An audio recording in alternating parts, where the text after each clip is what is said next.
Here is the first internet clip show to offer to the daring a look into the final maddening space between life and death. A case of the Mondays. To avoid fainting, keep repeating. It is only a live stream. Only a live stream. Only a live stream. Videos and songs far beyond anything you've tested. A case of the Mondays.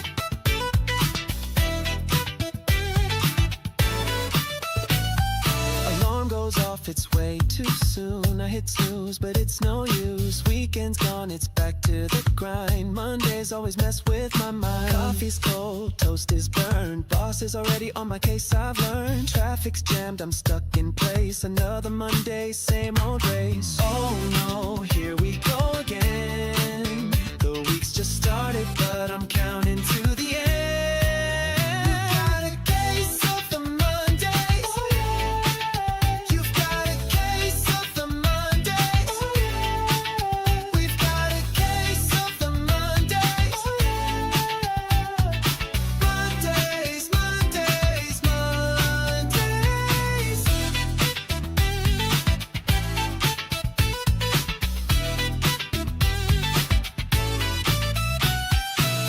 Is piled high with work, emails flooding, I'm going berserk. Meetings that could have been a text, wondering what disaster's next. Lunch is soggy, forgot my keys, spilled my drink, oh can this end please? Clock's moving slow, it's barely noon, feels like I've been here since last June. Oh no, here we go again.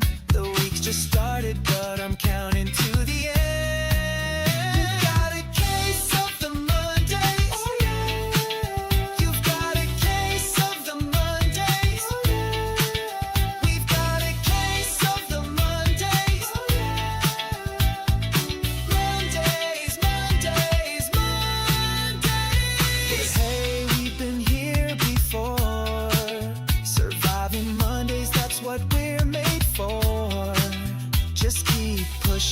We'll make it through, 'cause Friday's coming and it's almost due. We've got a case of the Mondays. You've got a case of the Mondays. We've got a case of the Mondays. But we'll get through it just like we always do.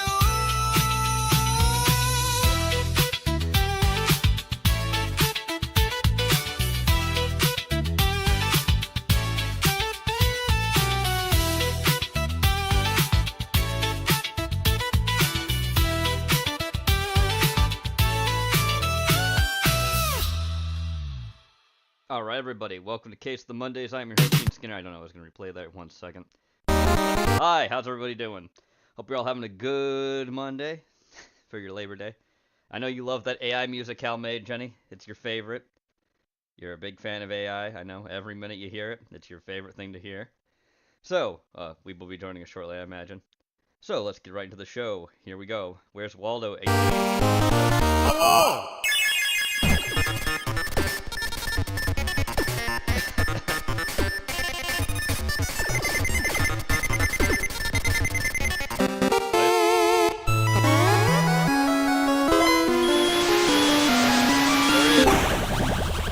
Oh, hi Weeb. Hello Weebler. How are you? Weebus. Oh, there we go. Oh, hi. Oh, hi, Jane. Oh shit, look, it's Waldo. His sinister schemes. Oh, the power plant. Uh-oh. a device that goes Like undetected. Jember for always up to something evil. You look like you just really effortless in my hands. Look at this. That's right. The captive wall. Waldo is Gene's alter ego. At the exact same time, the entire city is found. They can't ever find me, ever. And the same wall Ever? invades the science division. Oh shit. Fuck. Fate places his hands on the rim of the bowl and releases his bowels Already a good sign. Bob sent this in, by the way. into the toilet of time. Oh, Bobbin. Spreads like a roaring tempest, like 1,000 fursuits storming the halls of a Marriott hotel. Needs a sword, and a sword is a strong, independent black woman who needs no What is dialogue? The soul still man. burns. Two souls face each other head-on in fateful battle. A third doom Sorry, I scrolls made pancakes. awkwardly on his phone in the corner.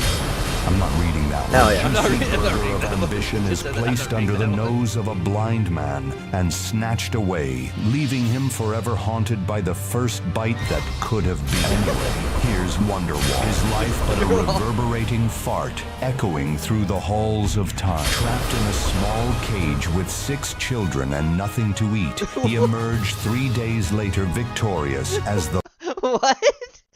Is that a lie? lone survivor. Two people fight. 2 souls stand like towers as fate crashes into the Instagram of history tagged her story. Now she continues her featured quest for repentance and for peace for her Instagram of mutuals and history. eternal bestie. Betrayed by greed, he now roams the land, seeking retribution for his stolen JPEG money. Marijuana has been detected by your Nintendo GameCube system. Place the Marijuana has been detected Jeez. by you. controller on the floor and step away from the console. Forced to eat cement in his early youth, he now bears the weight of this curse for all Porkins? eternity. The taste of stone still burns. Casted out of home by his former spouse, he now seeks the power of the cursed blade to reclaim his offspring and lost lover. You again? I've had enough of you. You could stop at 5 or 6 stores. Or just one. Final battle, fight!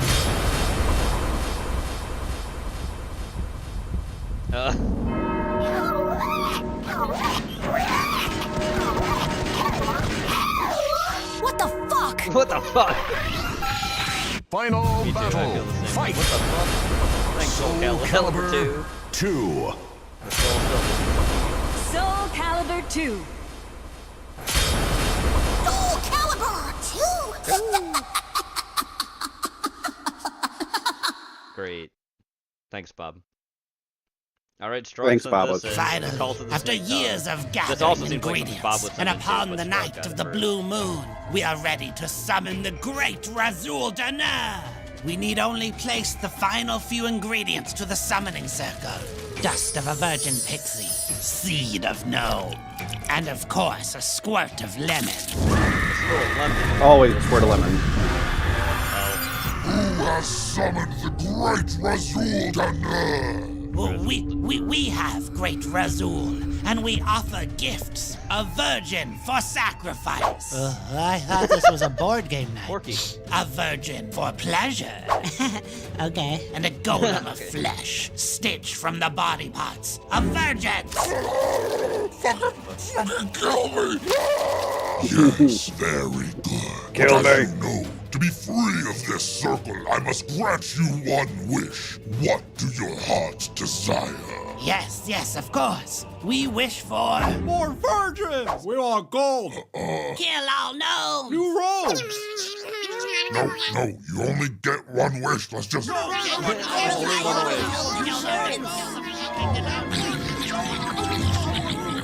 Silence! You know why we're here. Lord Snake Tongue wishes to free the imprisoned Master of Darkness, leader of our order. He was prophesied to bring upon the era of ruin. No, fuck that! We want virgins! Did you just summon me to free someone else? It's so offensive. So what are you up to later, Kev? What are you Busy. Infinite Busy, power! I'm busy. Infinite gnome semen! Now, let's take and demands we bring back our master. Please fuck me! No one dishonors the great Razul Dana! You shall burn beneath my blood! No virgins? Where's Porky when we need him? Oops. Ding dong! What's all this racket? What did I say about having friends over after midnight? Did you take my crown again? Bad snake dog! Bad snake dog. Bad. Amazing. Alrighty. Moving on. Phineas and Phineas and Buford go fishing.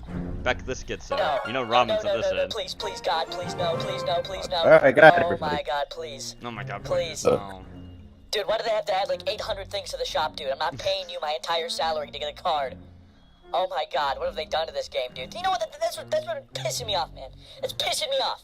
Oh my God, dude. You know what? I'll try to play the game for like 5 minutes, dude. And now it's not even pay to win. It's pay to play, dude. They got rid of the level cap system. It costs $40 to max out a card, dude. A fake digital card. That's a whole lot. I could have bought Ghost of Tsushima. He's not having it with him. But here I am paying $40 to get some stupid card that no one wants to play, dude. What a bunch of bullshit. Phineas, it's a mobile game. I don't really see why you had to have so much faith invested in it. You know, it's kind of ironic to hear that from someone who invests thousands of dollars into fishing gear just to, catch nothing. Oh, God, man, okay. Okay. Oh, dude, yeah, crazy thing happened yesterday, by the way. What happened? Well, Stacy was telling Candace about how she wanted to go ask this boy out on a date, and Candace, asked how she was going to do it, and Stacy was like, I was going to ask him if he wanted to go get coffee or something. And Candace was like, all shitting on it, man. Candace just was like, that's a terrible idea, Stacy. Why would you want to do that? And I was like, that's a dickhead move. Because first of all, right, that's a good idea. And second of all, what the hell do you know about asking people out? Okay, because Jeremy asked you out, man. So I don't see what the hell you have to do with anything related to this topic. Okay, you have no expertise on it, man. That's like a fish asking another fish how to go fishing. Okay, you go to the fisherman. You don't go to the fish. God. You know what else is pissing me off about Candace? She keeps on telling me about her stupid dreams, okay? She doesn't have these dreams, I swear to God, man. Oh, If boy. you tell me that you have these fuck-ass dreams that exist, they don't, man. Dreams. Okay, when I have a dream and I wake up, I remember the first 10 seconds for 5 minutes after I wake up, and then I forget it for the rest of the day. I have no idea. But other than that, that's my dream, okay? That's what happened. Candace over here is telling me about how she had, me and Jeremy went down to a club and we had such a good time, but then this person got involved with me, and then they hurt me, and then me and Jeremy had to go in a fight and call a police report, and then I'm like, dog, just shut up. Dog. Okay? You don't have to lie to me to sound interesting. I know you're lying, so that way you sound more interesting to me. I don't know why you had to do that to feel like you need to have a conversation with me. But it's not something believable. At least make it something like, oh yeah, I had a dream, and I farted, and then I shoot my pants. I would have believed that, man. God. It's been like an hour, by the way. Have we even gotten a bite yet? Nope. That's what it's fishing game of is. patience, Phineas. This is it's more of a marathon. It's not a sprint. Dude, this is so boring. How is this a hobby that people like? How do you like this? Hey, man, I know it's hard to satisfy that little pin brain inside your little pin head, but it's kind of easy for people to not take short form media in a very digestible format constantly. Okay, sometimes people like to go out and look at the water and have conversations Hey, Hal, with their friends. They don't need to Jumperford, constantly- Dakota. Wait. You can't just bring that up. You can't just What else we got here? Tatsu. You can shut up, dude. You don't. Okay, because the whole Gene time Skinner. you yelled at me That's because you me. said, oh yeah, you're scaring the fishes, Phineas. You're scaring the fishes. I'm not scaring any of the fishes, you dumbass. Okay, you just want me to be quiet, and then you complain, saying that I'm doing stuff while you're being quiet and not interacting with me at all, man. It's like, what am I supposed to do? Oh, I don't know, Phineas. Maybe enjoy the nature that's in front of you? You see that thing where YouTube's gonna stop monetizing videos with the faceless AI, format? Yeah, I saw it in a reel or something. What do you think about it? I mean, how would you take to be one of those stupid idiots that decided to make voiceover content on YouTube? That would suck. Yeah, dude, because I think YouTube's trying to stop the whole saturation of voiceover content in general, so they're getting rid of all the AI ones. Which, thank God, we're not really affiliated with any of those AI videos. Because other than that, man, I mean, if we had an AI voiceover character, that'd be terrible. You know what I'm saying? Pussy, get out of the There lake he is. now. I need to talk to you. Who the fuck is this guy, man? Hey, Who the hell are you? I am a conservation officer, and I have legal obligation to stop you two from destroying this natural habitat in our great countryside. God damn it, dude, what do we do? He's a fish and game warden, man. Just sit here. What you gonna do? Swim out to us? He doesn't have a boat. Oh my fucking god, I heard that. How about you get your chinless, chaplain, fuckface head asses over here, so I can totally beat your fucking asses and tell your parents that you are two bratty little pieces of...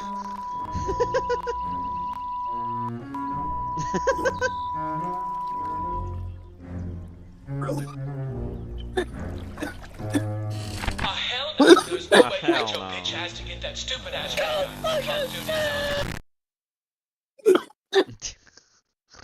That's funny.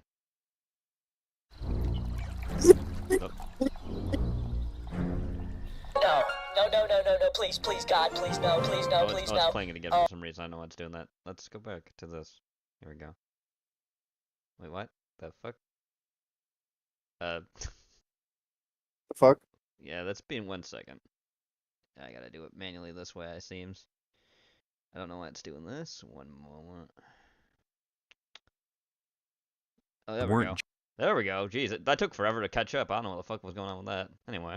Yeah. Just about neon clothes and big hair, they unleashed cartoon madness that boggled young minds. Did you know one popular 80s cartoon featured a teenager who literally transformed into a car when exposed to heat? These weren't just shows. They were fever dreams approved by network executives. So grab your cereal bowl as we count down the absolute strangest animated series that somehow made it to television. Number 12, Turbo Teen, 1984. That's the one. What happens when a teenager crashes into a government lab during a thunderstorm and gets molecularly fused with his red sports car? You get Turbo Teen, the most bizarre body horror cartoon ever marketed to children. This 13-episode wonder followed Brett Matthews, who transformed into a cherry red sports car whenever his body temperature rose, only returning to human form when exposed to extreme cold. The transformation sequences were the stuff of nightmares. Brett's face would elongate into a car hood, his arms would retract into his torso, and his legs would merge into the rear bumper. Halloween all at while the Skinner he house screamed all and over was again. supposed to be excitement, but looked suspiciously like agony. NBC actually approved this for children's You stole television. my kidney! Brett and his girlfriend Patty fought crime between desperately trying to find That a was cure my for his condition. kidney! The villain, a mysterious monster truck driver It was called a gorilla Dark Rider, kidney. constantly tried to capture Brett to unlock the secret of his transformation. What? Because apparently That's even being part worse. Chevy wasn't traumatic enough. Critics called it conceptually disturbing, even by 80s standards. And toy sales flopped because, let's face it, who wants an action figure that's half boy, half car? Yet somehow, those transformations from pigs for like skin maybe or something, I think. scenes became cult classic meme material decades later. A they whole do generation organs, still occasionally wakes up in cold sweats thinking about a teenager melting That's into so automotive creepy. form. Number 11, Rubik the Amazing Cube. This isn't even better though. This is worse. I don't like this.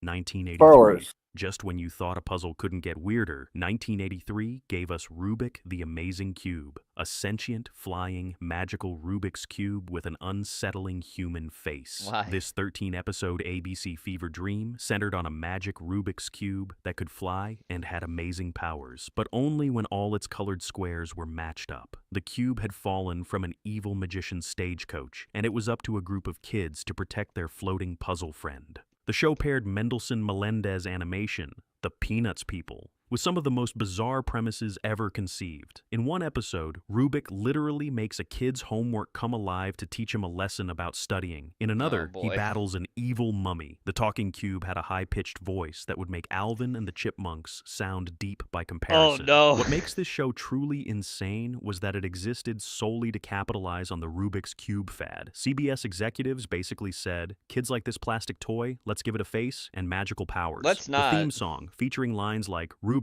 you're the coolest dude alive, conveniently ignored the fact that Rubik wasn't actually alive. He was a puzzle. The show lasted just one season, yes, he was. vanishing as quickly as the puzzle-solving skills of those kids who owned the actual toy. Most bizarre fact, the voice of still Rubik can't was solve provided one, by so Ron maybe Palula, recheck your Horshack statement. from All right, not Welcome Back, Kotter. Oh, wait. making this possibly the strangest. Hey, Dean, can second you edit act that in out, acting please, in history. the Number syndication? 10, The Get Along Gang, 1984. Oh, Imagine creating a cartoon Oh, hey, what's based up, on Ramen? greeting card characters. Hold on, I just because, want to hey, test kids something like here. greeting cards, right? Oh, That's exactly what Gene. happened with the Get Along Gang. Possibly the most I got a wrench. You know, aggressively Hal wholesome said. show Hal ever took away my made. wrench. This series featured a group of young anthropomorphic back. animals living in a place called Oh, Green shit. Meadow, You- where they you learned see that? sickeningly sweet I didn't lessons ask for about it, he just friendship did it. and teamwork every 5 seconds. The pilot episode was actually animated by the legendary Canadian studio Nelvana and showed No some such promise. thing as legendary But and production Canadian in the shifted same to sentence. DIC Entertainment, and everything went downhill faster than a skateboarding raccoon. That's like saying The legendary resulting show was Albanian so chemist sugary sweet or it could cause cavities through the television screen. legendary Characters Nigerian like brain Montgomery surgeon. Moose, Dottie Dog, and Nigga, Zipper that ain't Cat happening. I don't like any of how this animation looks, by the way. It's uncanny. spent their time I solving don't like it. incredibly low-stakes problems like who will win the three-legged race or how will we clean up the clubhouse. Oh, there no. was How zero will we clean up conflict, the- how zero will we clean up danger, the and zero clubhouse? reason for kids to keep watching when they could be enjoying robots blasting each other or Ninja Turtles fighting crime. Yeah, I Network mean, really, executives why- apparently thought what children I needed a want- weekly reminder to get along, What completely did I missing what actually do? entertains kids. Oh, the toy line no. bombed spectacularly, and the show vanished after just one season. Today, it Ah, exists fuck. as that strange cartoon you vaguely remember but can't may have quite overdone place, it with like a the fever amount of dream skills from a time I when network allocated executives for thought myself. greeting card characters could compete with Transformers. Number Yeah, 9, no, Pandemonium, that's a 1982. oopsie. What do you get when you combine 3 talking panda bears with an evil telekinetic alien wizard? Pandemonium. That's what. This What Marvel the Productions cartoon hell? featured Wait, 3 wait, wait. magical Wait, let's pandas go back real named quick. executives thought greeting card characters could compete with Transformers. Number 9, Here, Pandemonium, listen to this again. 1982. What do you get when you combine 3 talking panda bears with an evil telekinetic alien wizard? Pandemonium. That's what. This Marvel Productions cartoon Marvel? featured 3 magical pandas named Chesty, Timothy, and Algernon, Chesty? who could combine Voltron Why the style to panda's form the name's powerful Chesty? Papa Panda. Because why have one talking panda when you could have 3 that merge into a super panda? What? The plot was absolute madness. An evil alien wizard named Mondragor attempted to steal the ancient Pyramid of Power, but it shattered, scattering pieces worldwide and somehow giving magical abilities to random pandas. Siblings Peter and Peggy team up with these pandas to find the pyramid pieces before the wizard does. Pure 80s So cartoon weird. logic at its finest. The The fuck? show's animation quality fluctuated wildly from scene to scene, with characters sometimes changing color or size between shots. Oh, good. The panda's magical transformation sequence was basically a budget version of Voltron, complete with recycled animation and a catchphrase so forgettable that no one actually remembers it. Here's the kicker. The show was canceled after 13 episodes without resolving its storyline. The pyramid Good. pieces were never all collected, so happy leaving an I entire found an generation anime of that doesn't children have a Gene wondering if character in it. Mondragor ever got his cosmic Not one. comeuppance. No, Marvel, I've which looked. later I'm reading. dominated I'm global reading entertainment, the couldn't even webcomic make now. talking magical pandas work. And in I the swear, if there's cartoon-crazy one 80s. Gene That's how character, weird this show I'm was. killing Number one of 8, those pandas Inhumanoids, on screen. 1986. One of the most disturbing cartoons ever Make aimed it- at I'm gonna make you children, watch. Inhumanoids was basically Lovecraftian horror disguised as a kids show. It featured a team of scientists called Earth Corps battling against gigantic, grotesque monsters from deep beneath the Earth's surface. These weren't your typical cartoon villains. They were genuinely terrifying creatures straight out of nightmares. Oh, yeah, the the main humanoids, villains they're fun. included Tendril, a plant monster directly inspired by They had huge Lovecraft's toys. Cthulhu, Decompose, a skeletal undead monster who could turn people into zombies with a touch, and Metlar, a living magma creature who ruled an underground empire. These monsters weren't just scary looking, they committed And yes, acts they have a that pushed female the monster, boundaries too, of that one children's chick they touched that programming, was on the good including guy's side, yep. transforming humans into undead servants and Yeah, threatening that global happened. destruction. Hasbro created the show You know to what I sell remember? toys, but someone forgot to tell Hold the on a writers second. they were making a Howdy, children's IR. Good morning. Was it? Remember that? What was that show called? I think Mummy's Alive Mummy's or Alive. something. Yeah, I know Mummy's Alive. Yeah, I remember. Oh God, I remember that show, dude. It was so good. Yes. Well, dude, at cartoon. some point we The just need to get animation drunk and style watch was that during dark the and weekend. gritty, with scenes of cities being I think Mummy's Alive destroyed, is playing people YouTube, turning into too. zombies, and genuinely tense moments that Hell, had dude, kids hiding behind badass. couches. One episode But featured a character being crushed to death, I think Mummy's Alive was actually 90s, I believe.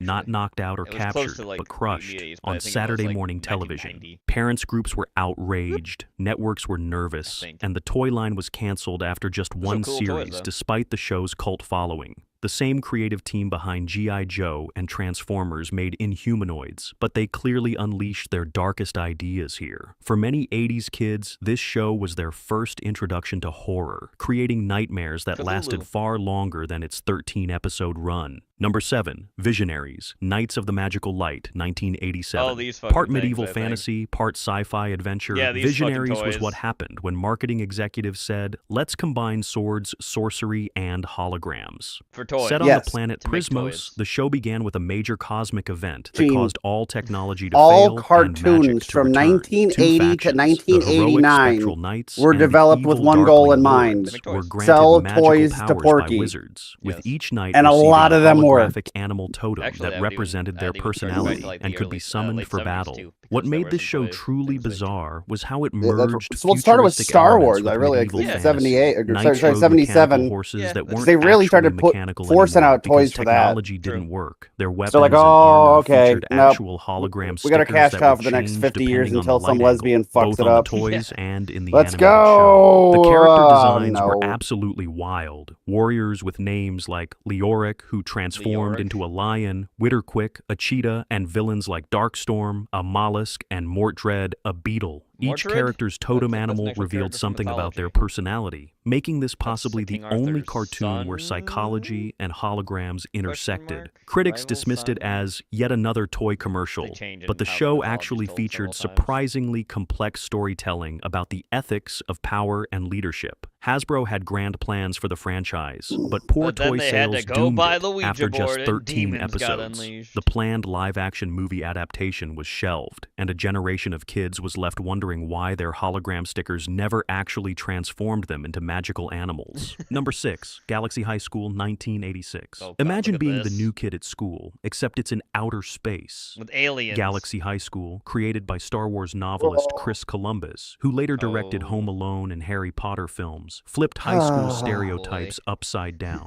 He's The show not followed bad, two all right? Earth Chris, teenagers as a sent to director, study at isn't an bad intergalactic high school when it's filled with bizarre actors. alien classmates. Mm-hmm. Doyle, When it's the popular jock people, on he Earth, knows how to suddenly finds direct. himself He- struggling that to you fit can in, very while clearly Amy, tell the nerdy girl, without a becomes the real most life popular person to student tell in him to get school. fucked. The alien designs were This is what you absolutely get. bonkers. This. There were This is like six-armed if you give basketball Porky players, a control teacher of with like an HOA Einstein-like for like a brain day, floating dude. in a fishbowl, Just go and to a his head. student made entirely of slime who would regularly Everybody melt needs to when come to my nervous. house and tell me One I'm cool every episode featured morning. a character who But- communicated but exclusively please, through it's in the interpretive rules. dance, while another introduced aliens who absorbed Please, knowledge by Jane, eating please books. be The my soundtrack came friend. courtesy of Eagles guitarist Don Felder, What? giving this I'm- weird Yeah, space wait, cartoon what? unexpectedly awesome music. Eagles The show's guitarist? animation style was unique, with exaggerated What movements the and wild fuck? color schemes that made the alien world feel genuinely otherworldly. Despite its creative premise and surprising depth, Galaxy High only lasted 13 episodes before being No. canceled, reportedly because it was too expensive to produce.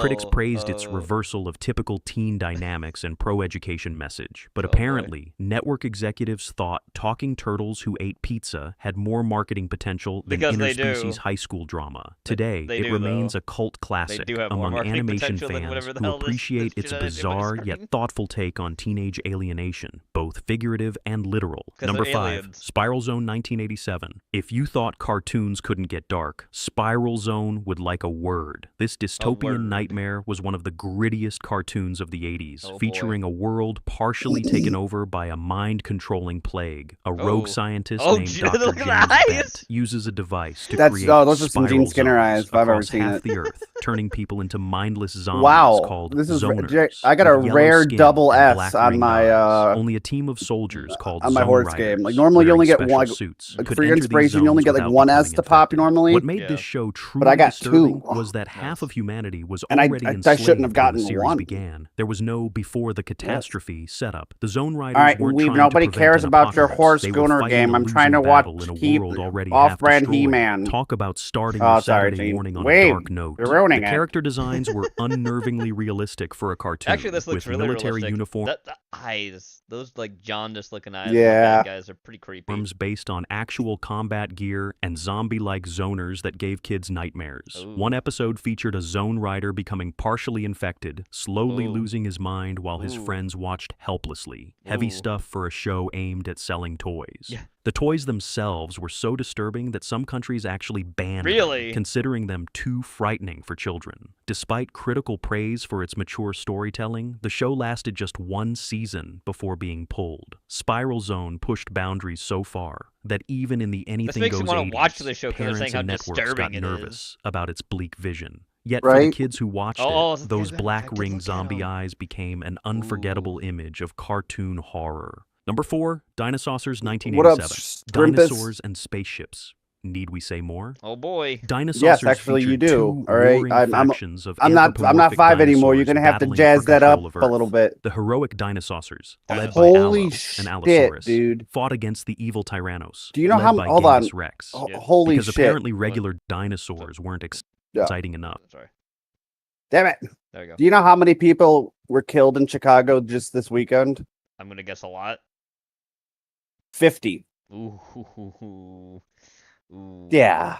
These Yeah, were alien that needs dinosaurs some with National Guard advanced help there, technology dog. who could transform between dinosaur and humanoid forms I think using some, a process I called think some shit needs to be dino-volving. cleaned The up show had human again. allies Dude, called Secret Scouts. And it was near a teenagers kid's who soccer wore game as special well. pendants giving them I would have said dinosaur-based football, but then powers. everyone would have In thought one like hut episode, hut a kid hike. temporarily gained the strength of a triceratops. In another, Yes. the power to survive 50 underwater Tatsu. like a plesiosaur. 50 the Scouts' shot. parents apparently never questioned 7 why their dead. children were hanging out with 8-foot Many talking more in dinosaurs critical from condition. space. The animation quality varied wildly, with characters sometimes changing size dramatically between scenes. In one Urkel. infamous shot, a dinosaur character Oracle. went from being twice as tall as a human to nearly the same height in consecutive frames. The scriptwriters clearly struggled with basic paleontology, creating dinosaur species that never existed and giving real dinosaurs abilities they never had. Despite these issues, Dinosaurs developed a cult following for its bizarre premise and surprisingly complex character relationships.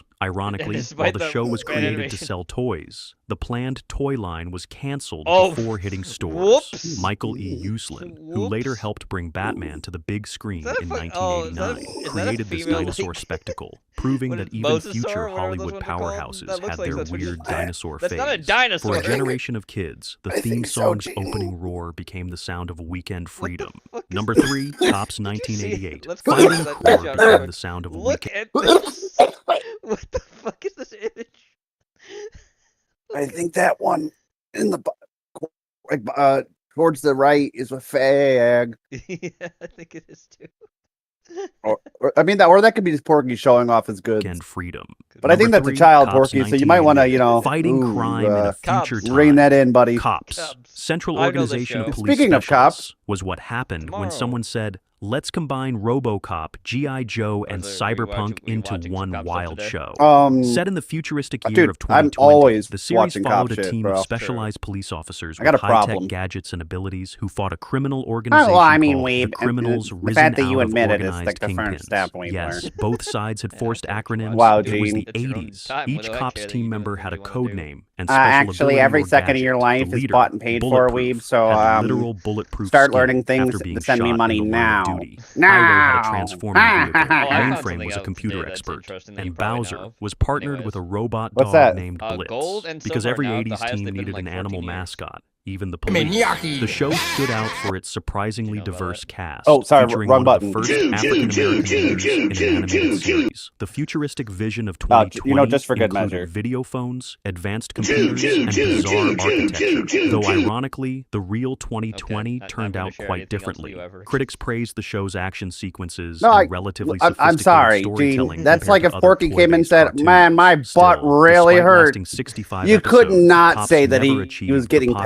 popularity It of was G.I. it's a Joe or golden opportunity, Transformers. bro. The toy I'm line sorry. included comic books that expanded the storyline, upset. offering deeper Porky character kisses development boys. than the Why are TV you yelling show. at me? Today it's remembered primarily for its earworm theme song and the Earworm. ironic fact that Sorry, its I vision didn't of turn out to be an 2020 didn't optometrist like include a you global wanted, pandemic, Dad. but did feature criminals with code names like Ms. Demeanor and Ms. Buttons McBoom. Oh, misdemeanor. I get it. I get it. Oh, Truly I the got most it. 80s Okay. villains ever created. All right, you know what the Number gayest 2, thing I've Snork's seen? 1984. Oh, no, that's Remember the I was watching. No, that's okay. Or besides Snorks. Yes, what's the case? So like I was watching this anime earlier, and this guy, his gloves. So they went from like, his fingers, and they stopped in the middle of his palm. Mhm. And that is the gayest shit That's pretty bad. I have ever seen. It's like, dude, either we're full gloves or fingerless gloves, bro. I agree. That's really weird. Why palmless? Yeah, that's really weird. What, for easy jorking, dude? You need to... What the fuck? Smurfs? Now I imagine hate them snorks. underwater with snorkels growing out of their heads. They're pretty bad. That's basically what Snorks was. A blatant underwater ripoff of the popular blue forest creatures. Yes. These colorful sea-dwelling beings used the snorkels on their heads to swim faster and even play music, living in a subaquatic world called Snorkland. The creation Snorkland? story behind Snorks is hilariously petty. Freddie Monnikendam, who helped bring the Smurfs to television, had a nasty legal breakup with the original Smurfs creator. Oh, so he made this instead? He made it because he's petty? Peo. His response? Create his own tiny, colorful creatures, but underwater. God Originally, hated the characters were hates the meant to be snorks, robots dude. called Diskies. You know what? Hold before on. evolving I'm gonna into talk to sea my resident proving that spite can old be a person. Give me a powerful second. trait. Okay. What is your opinion on the snorks? Now we wait. The show boasted some impressive voice talent. What do you think Frank of the Welker, the voice of the Megatron JD and Dimmadome? countless other I like it. characters, It's voiced Tudor, a snork who communicated only in That's honking right. sounds. A young Nancy Cartwright, who would later Well, become Guinea Fans Bart means in Simpson, general are, voiced Daphne having his Gilfin Dimmadome was years funny. before telling people not to have a cow. Despite running for Wow, 4 seasons, really? So the Snorks Simpsons never creator achieved the just- Smurfs' success. wow. The villains were laughably Imagine unthreatening. stealing something from the a main ripoff. antagonist was literally named Junior Wetworth, a spoiled rich snork. The toys sold poorly. No. And while the Smurfs became a global phenomenon with multiple movies and reboots, Snorks swam into obscurity, remembered mainly by those who recognize its theme song at Adorbs. 3 a.m. and wonder why it's stuck in their heads what he decades would later. get? Number are 1, Mr. T, officially 1983. Wrestling was massive fighting in the now. mid-80s, so big that even Mr. T got his own cartoon. He did get his own This cartoon, I NBC remember. Saturday morning fever dream featured the real-life also a Rambo celebrity cartoon. leading a team Rambo. of teenage Those gymnasts are who bowling solved gloves. mysteries while traveling to gymnastics competitions around the world. They Yes, want you to read expose that that right. death grip. Mr. T, gold chains and all, coached gymnasts who fought crime. The show opened with an animated Mr. T proclaiming, "I pity the fool who doesn't watch my Yes. show." All right. Don't before slag diving off the into Mr. adventures T involving cartoon, stolen dude. artifacts, mysterious disappearances, and international crime rings. You haven't all lived until somehow you connected to done 2 gymnastics taps of meets. ecstasy and watched this Each with your episode friend. ended with Mr. T delivering a heavy-handed moral lesson directly to the camera, usually about staying in school, saying no Eat to your drugs, vegetables. or respecting your parents. Respect your The parents, or absolute I'll come to your wildest house, or I'll do part, things to you Mr. in T your sleep. never actually What was that? voiced Nothing. himself in the cartoon. Respect your parents. Instead, Wow. they got Brad Garrett, later Oh. famous as Robert on Everybody Loves Raymond, It's to it's imitate it's him. Lobo's Meanwhile, voice act. real-life Really? wrestler That's funny. Rowdy Roddy Piper Yes. was voiced by James Avery, who later Really? became Uncle Oh, Uncle Phil Phil. on The Fresh Prince of Nice. Bel-Air. The wrestlers themselves were All right, Gene. reportedly What is, unhappy all right, with their portrayals, all right, hold on. especially Gene since and none of Chad, them how do actually we feel sounded about like their Fraggles? real-life counterparts. I The plots reached I think the ludicrous Fraggles are heights. also the One devil, episode but featured how Mr. do you T feel about fighting them? alligators underwater Right, while Yes. rescuing stolen my Egyptian cousin really treasures. liked that a lot, but Another again, she had him loves, like, ski everything jumping to 80s, catch so jewel thieves. I have no opinion The on show Fraggles. lasted I just kinda think 30 that song episodes is the before devil, too, NBC 'cause it pulled will the get stuck plug, in your head but and try not to before murder creating you some when of the you sleep at most night. unintentionally hilarious Frank moments Rack. in animation history. Even Vince McMahon reportedly disliked it, which is saying something considering the WWE's own track record with bizarre storylines. But as like a And show, there I you have never it, watched folks. so I 12 I of the really don't have an strangest opinion on it. cartoons that somehow made Fraggles it onto kicked ass, television bro. in the wild, wonderful 1980s. All right, listen, These Hal shows pushed Hal boundaries was of programmed with the weirdness that mind of modern a cartoons 47-year-old wouldn't dare man. touch. Which of these bizarre animated Listen, Hal, I series do you don't need remember watching? your Did we miss fucking any particularly Fraggles, strange bro. cartoons from your childhood? Flying through Here's a the question that sky, keeps us up at night. getting Could any really of these high. absolutely Take a bonkers look concepts in get in a greenlit book. today? Or have we My become nigga, too sensible Johnny for the our own Forge good? nigga. Maybe we need more teenagers transforming I into cars and magical want Rubik's to Cubes slap with a faces to make bitch. animation great again. Drop your thoughts in the comments below, and don't forget to subscribe Humanoid for is more probably my favorite out nostalgic of deep everything we dives watched, that'll make by you the way. I question really your like the childhood Humanoids. memories. Really? Yes. I can see that being a jam of yours. Here we go. Robinson, listen. Ooh, a couple of blue-collar bumpkins. This should be easy enough.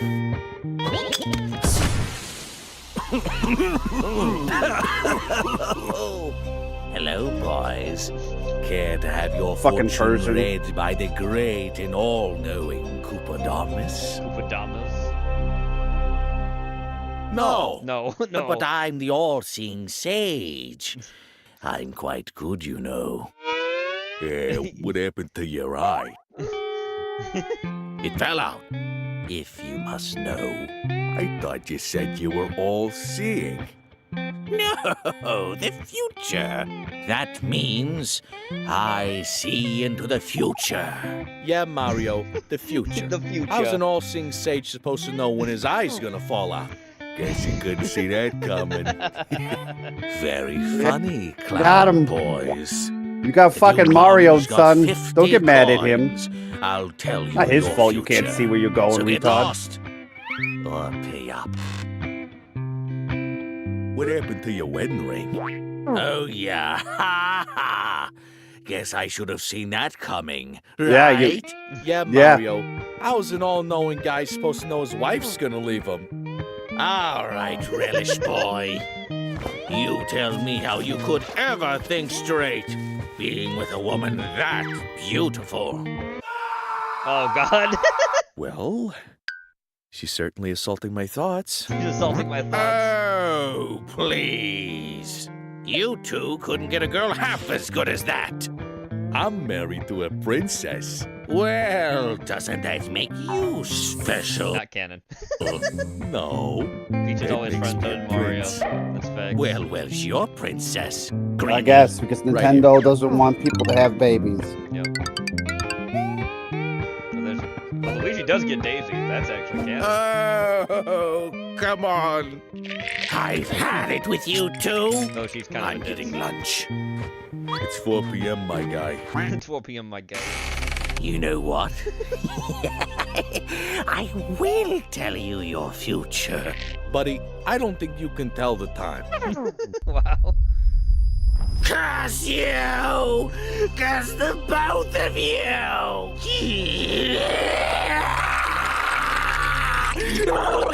Hey, Luigi. What's this guy's problem? Was it something we said? I think he's upset I called him a moron. Wait, you didn't call him a moron. I didn't? Oh. Could have sworn I did. Could have sworn I did. Hey! Hey! I found a picture of Porky. Would you like to see it, Gene? I'm ready. Oh, not again. His eyeball fell out. Yeah, that's yeah. From it down. Yeah, that's Porky. Accurate. So guess what? Gaslight. The Gaslight District has been greenlit fully. Has entered full production. Yeah!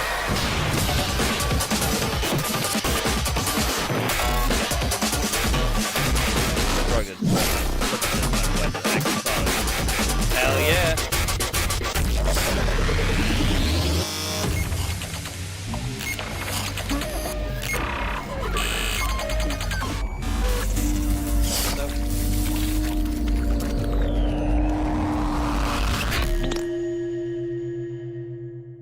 Hello, everybody. My name is Nick Supko, aka Part-Time Seagull, and I am the creator and director of the Gaslight District. Yes. I want to start by saying thank you all for the support and love for the show. Glitch has taken notice. Because of your incredible support, I am insanely proud to announce the Gaslight District has been officially greenlit. It's time to explore the world, dive deep into the characters, and meet the greater cast of this strange little town.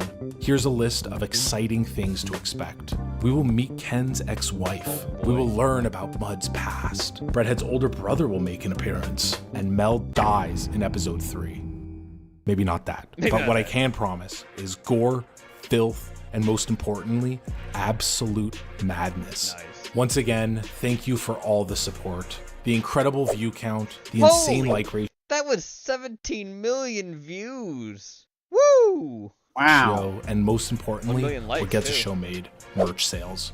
I'm so excited to begin this journey and make each episode even better than the last. In celebration of the show being greenlit, Glitch has made a whole By the new way, line of Gaslight everyone District don't merch forget, that is just dropped Jenny today. loves First up, we have the Nintendo. She's shiny a new super Melf Nintendo version. love fan. We got Kenny Boy over here. She as a even weird-ass has We got these dope as hell melon breadhead acrylic like the creator stands, of the official Nintendo Gaslight tattooed District on her black hand butthole. notebook, Just don't ask her and to show so you. much more. Get them all now. Because she'll at do it, like no reservation, GaslightDistrict.store. and that thing All looks proceeds go haggard, into man. making the Gaslight District Like you ever drive on the even side, you more drive and you look outside and you see like an Thank you all outside from the cat bottom that of my just heart. looks You've all made me a very, absolutely very fucking busy haggard. man. That's I'm Jenny, gonna all right? get the show now. That's her cornhole. Peace out. Alrighty, this video was sent by Dakota called "This is Why People Hate You." I watched a video on YouTube Mangy. this morning. It's an interview with Lance Stroll Oh, by and the F1 Gary. guy. At 29 minutes and 37 seconds, loves when the he's name talking Gary. about getting a super license, listen to what he says. Are you ready? Click. Click. The system is to, you know, keep the guys that don't deserve to be there, like from just like buying their way through the junior series and getting to F1. Like it makes like the guys that, you know, win deserve and earn their spot to get there. And I think it's great. Okay. Woohoo, doggy, we got. Oh, you want to get fucked up? You want? Let me get in the bath. Let me get in the bath. Let me get in the bath. Say that. Stops people from buying their way. Where's my? He's in the bathtub. It stops people buying their way. Swear down on my hands. It stops people buying their way. Why is that hard? Please, come on. Why does nothing work? Irony. The use of words to express something different from and often opposite to their literal meaning. For example, when you explain how the super license system is supposed to stop rich arseholes who don't deserve to be in Formula One from just buying their way in, and then buying your way in, and then spending your entire career proving why the super license system is an obvious lie. Exhibit A, Exhibit B, Exhibit C, Exhibit D, Exhibit A, B, C, D, E, Exhibit F, Exhibit G, H, I, J, K, L, M, L, O, P. L-O, Mellow, P. And the latest exhibits were over the past 2 races. China.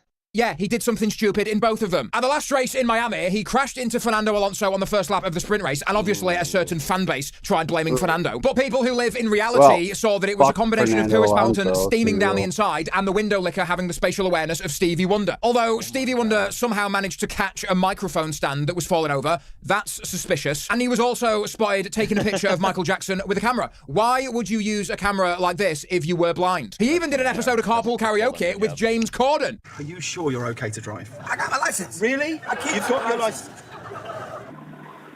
Oh shit! Oh god.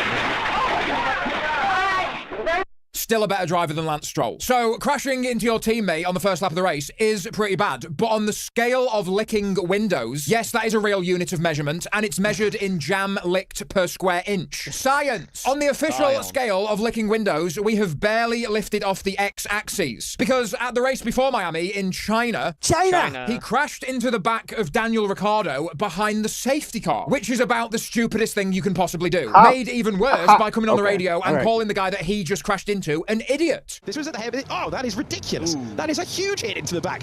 The engine slammed on the brake, check wing damage. Who are you talking to right now? Who is it you think you see? And then in the post-race interview, not only does he have the most punchable face I've ever seen, Ooh, but that is a pretty punchable face. Yes. Ooh, that's a real punchable face. just listen to the lack of accountability and the lack. I don't like the smile because he looks like it's plastic. It's Dude, creepy. he's got one of those smiles, like you see it, you're just like, dude, if I don't hit this guy, like, God's gonna be upset with me. Yeah. Of emotion. And what happened from your point of view? I don't like your think face. it was a Constantina effect in the hairpin. Someone braked in front, and then I think it was like everyone kind of braked, and the car in front of me just stopped right in front of me. I had nowhere to go, and yeah. First of all, it's not Constantina effect, it's Concertina effect, you illiterate fuck. And secondly, this is why people hate you. He ruins other people's races as well as his own, and then it's just like he doesn't give a fuck. Where is the passion? There is no passion, there is no vision, there is no aggression, there is no fucking mindset, nothing is there. What the hell? But these types of mistakes are not isolated incidents, and today I wanted to do a deep dive into the window licker's lack of spatial awareness, because it's a debilitating disease that affects millions of people worldwide worldwide. For example, at the 2022 Australian Grand Prix, the window licker attempted to assassinate Holy the king, shit. Nicholas Latifi. R.I.P. King. This happened in qualifying when Latifi attempted to that. drive past Holy the window licker, fuck. and for some unknown reason, he veered right, What causing a a massive crash. retard. And obviously Damn. took zero responsibility.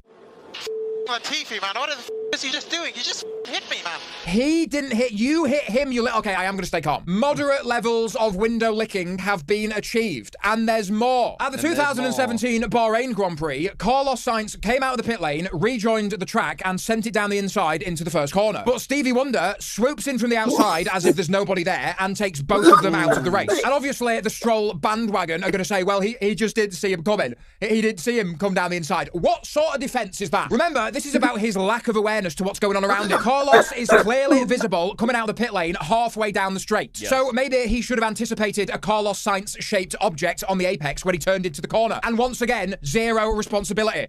I got hit from the side. I got completely destroyed from the side. I don't know what happened. I don't know what happened. You're a fucking idiot. That's what happened. High levels of window licking have now been achieved. And obviously, there is more. At the 2017 Malaysian Grand Prix, after the race had finished and all the cars were coming back to the pit lane, Sebastian Vettel attempted to go around the outside of Stevie Wonder, and once again, he veers right, causing a crash. Maybe just... Is that possible? Stroll is not looking where he's going. He completely shunted into my car. I mean, seriously. Warning! Excessive levels of window licking have now been achieved. And yes, there is more. Because a few years after this incident, Stevie Wonder and Charles Manson became teammates. And you would never crash into your teammate. At the 2021 Russian Grand Prix, as the rain started to fall in the closing stages, causing chaos, obviously the window licker was having a bit of a struggle session, going off the track multiple times, including one moment where his race engineer asked him if he could handle the conditions. He said yes, and then immediately fucked it into the barriers. Can you stay out on this condition? Can you stay out? Out. Yes. Yes. 3, 2, 1. 1. Nope. Nope. Well, at least his comedic timing is world class. But then when his teammate, Sebastian Vettel, went for an overtake, Stevie Wonder almost drove the two of them into the wall. What the fuck? Well, that's his teammate, Lance Stroll, just ahead of him. Whoa! And Stroll, wandering over to the left-hand side, puts his teammate into the wall. Dangerous levels of window licking have now been achieved. And there's more. At the 2020 Portuguese Grand Prix, Max Verstappen made the mistake of going side by side with Stevie Wonder down the main straight. And as they barreled into the first corner, once again, he swoops in as if there's nobody there and causes a crash. As you can imagine, Maxi Pad didn't take that too well. What the fuck is wrong with him? Jesus Christ, what a retard.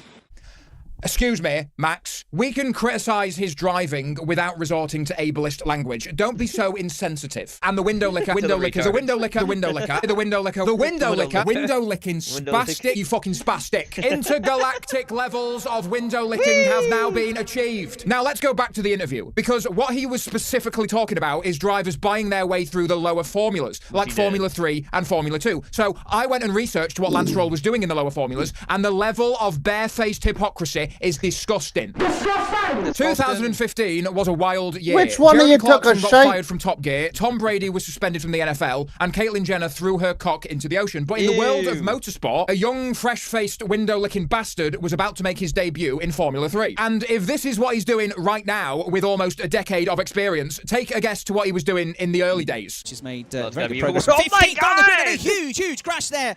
Barrel rolling over. That's absolutely massive. It's Lance Stroll. At the Italian Formula 3 race, he drives Antonio Giovinazzi off the track, causes a crash, and barrel rolls through the air. Now, after such a scary crash, you'd imagine that he would take some time to reflect about his driving standards and what he needs to do to make sure something like this never happens again. So did he take time to reflect on his driving standards? No. At the next race in Belgium, he was on the inside of two other cars, one of which was his teammate, and as they barrel into turn 7, he moves across the track and takes all three of them out of the race. Here he comes, goes to the outside of Jensen. Jensen levels. Oh, they all make contact, and it's Rosenqvist who comes off worse. Broken suspension, up the escape road, into the barriers. You know, who hires him? Who would hire this guy? You'd have to be dumb. You know why? They Listen, all right, I'm a retard who, when it comes to F1, but when I played it, if my driver drove like this, I'd take him out back, like Old Yeller, and just put him the fuck down. Oh, yeah. Go on, Mr. Skin, sorry. I was going to say, got passionate. No, you're fine. The reason why he's been hired, or why these people came on, he paid money. A lot of money to just get the pass to a lot of stuff. I think he still pays the okay. All right, to basically that's legitimate. not get kicked out. completely oblivious to where everybody Hey, else man. is. And because this Can't was play, such pay to an win. obvious window lick, the Can't FIA pay, you can't banned him win. from the next race. But the hypocrisy comes from he's talking about people. It doesn't, like he said, it doesn't work for blah blah blah. Well, obviously the hypocrisy is there because you're the one who paid to get where you are, buddy. So shut your Listen, fucking okay, mouth. it's okay when I'm doing it, okay? when other people but do it's but listen, okay, I'm the only one. I'm the specialist fucking crayon in the 128 pack. You know, the one everybody wanted, but only the rich kid could have. Yeah, Right, he's so him. after a huge crash in Monza And that then check getting should be banned from the race at the deposited very next any race in day Belgium, now. you would imagine that he would take some time to reflect on his driving standards and what he needs to do to make sure this. No. 2 races later in Zandvoort, he does exactly the same thing to Charles Leclerc at the start of the race. He's in the middle of the road, Charles Leclerc up alongside him, and again he just moves across.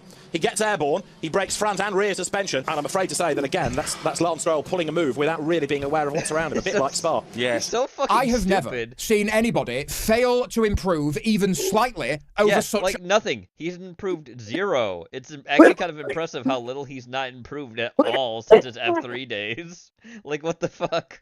a long period of time. When people talk about the level of consistency, you need to be a Formula 1 driver, they don't mean consistently shit. And when the Stroll bandwagon tried to defend his crimes, they've got like 4 I can't watch this and smoke. This guy's retarded.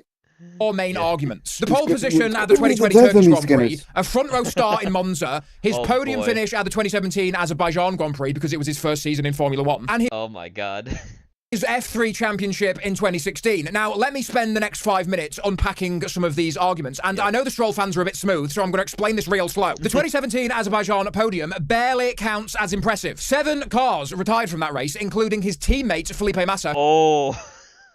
I wonder if he had something to do with his teammates' crash, too. If they had to retire from the race. You know what? I wouldn't be surprised. Who retired with broken suspension. Max Verstappen, who retired with an engine failure. Danny Kvyat, who retired with an engine failure. The 2 Alpines, or Force Indias, or whatever the fuck they were called that year, tried to kill each other. Kimi Raikkonen ran over the debris and got a puncture, ripping his arsehole to shreds. And Sebastian Vettel got a 10-second stop-and-go penalty for ramming Lewis Hamilton up the arse. Lewis Hamilton himself had a loose headrest and had to make an extra pit stop to get it fixed. So when 3/4 of the field is taken out of contention and he got a podium, I don't think that's impressive. Olivier Panis won the 1996 Monaco Grand Prix, which sounds impressive, until you find out that only 3 cars made it to the checkered flag. Wow. Damn, that's a lot of crashes. Only 3 people made it? Fuck. We must have been a hell of a driver. Flag. His podium was mid. And then we've got his 2016 F3 championship. Now, on the surface, this looks very impressive. He won the championship by 187 points and won 14 out of 30 races. And because of such a dominant performance, that allowed him to skip Formula 2 altogether and go straight to Formula 1 in 2017. And this is the main argument the Stroll smooth brains use. You can't win an entire championship unless you're a talented driver. Max Verstappen never won a Formula 3 championship. You can't fluke your way to a championship. Let me explain something. Formula 3 is a spec series. That means all the cars are basically the same, and it's supposed to be a level playing field. Supposed to be a level playing field. Supposed to be, keyword. But when your daddy has a few bill in the bank... Oh, that's where the money's coming from. Dad. Oh, not him. Dad's paying the bills. Oh. Nepotism. Ooh. No matter where you go, you'll always see it. Nepotism. You can play the game with cheat codes. It's not fair, According to German site, Why can't I be someone's Nepo child? Daddy Stroll purchased the entire Prema F3 team Bullshit. and also bought Well, Williams I a want new special high-tech treatment. racing simulator for his son to practice on. Right, so I'm just a like with Aston pretty Martin, princess, Daddy damn Stroll it. bought him the entire team and he had access to a fancy simulator that none of the other drivers had access to. That just reminds me of the fucking Seth meme where it's like, oh, you were born a peasant in the medieval whatever period. Time to stick a fork in an electric socket to hope you get reborn as some kind of like Indian king. That's right. That would give him a slight advantage in a spec series. But there's more. At the Dutch F3 race that year, Lance Stroll was disqualified from qualifying for a suspension irregularity. How is that possible? I thought Formula 3 was a spec series, where all of the cars are supposed to be the same. No. According to Autosports, Prema Power Team has stated that an illegal part thought to have been developed by the Williams Formula 1 team did not enhance Lance Stroll's speed in qualifying. Obvious lie. Prema boss Rene Rosin would not comment on the speculation that the suspension modification, which was fitted only to Stroll's car, so not his... teammates came from Williams, although reliable sources have told Autosport that Prema has had a development car at the F1 factory and there has been a Williams staff member on site at Zandvoort. Right, are you starting to understand what's going on here? Daddy Stroll bought the entire F3 team and a fancy new simulator that none of the other drivers had access to, and then was working secretly with the Formula 1 team to develop illegal parts for the car, and then put those illegal parts only on his son's car. And there is more! Because then there is the team orders controversy, and I think this is the most egregious part of the whole thing. This is the first race of the 2016 F3 season, and this is Lance Stroll on pole position, with his teammate Nick Cassidy second on the grid next to him. Now, when the race starts, Cassidy overtakes Stroll and takes the lead of the race into the first corner. And he stayed in the lead of the race for a single lap until he remembered that Daddy Stroll owns the team and he doesn't want to get pumped. So on the second lap, he backs off going down the main straight and lets the window licker through. And now a change of lead. Lance Stroll just simply drives past his teammate Nick Cassidy into the lead. All nepotism. Holy shit. Like, how is this allowed? This seems illegal as shit. I guess it's not. The race, there is a money. They still got to 1-2, but what possible excuse is there for team orders at the first race of the season on the second lap? So it's obvious that his teammates are being paid off not to fight him, and Osama bin Russell, who at the time was racing Ooh, that's a good one. in this series, had something to say about all this. In an interview with Autosport, Osama said that the Stroll team orders were ruining Formula 3. He said, and I quote, "I feel sorry for Nick. To have to give up his position to Lance on the first lap of the first race is bad for the championship. He was on the back of Lance throughout the race, and it's a bit of a shame if the championship is going to pan out this way. High Tech don't have a way of protecting me like Prema do with Lance. It's a shame that you can't get anywhere in this sport without paying for it." Do you know what? Even though Osama bin Russell is an international terrorist who has had his own series of window-licking moments, I respect him for speaking out about this obvious corruption. So, to be clear, when the Stroll bandwagon tried to defend his crimes by saying, well, he dominated the 2016 season, how do you explain that? Because his dad created a circumstance where it was almost impossible for him to fail, and he still did fail almost half the time. The fact that he only won 14 races that year, and not every single one of them, is an embarrassment. And then to go...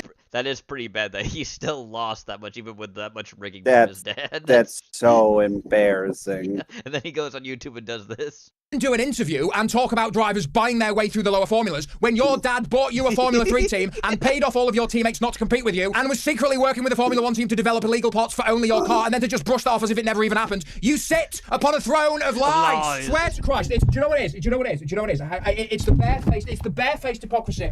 Because I live in reality. Listen.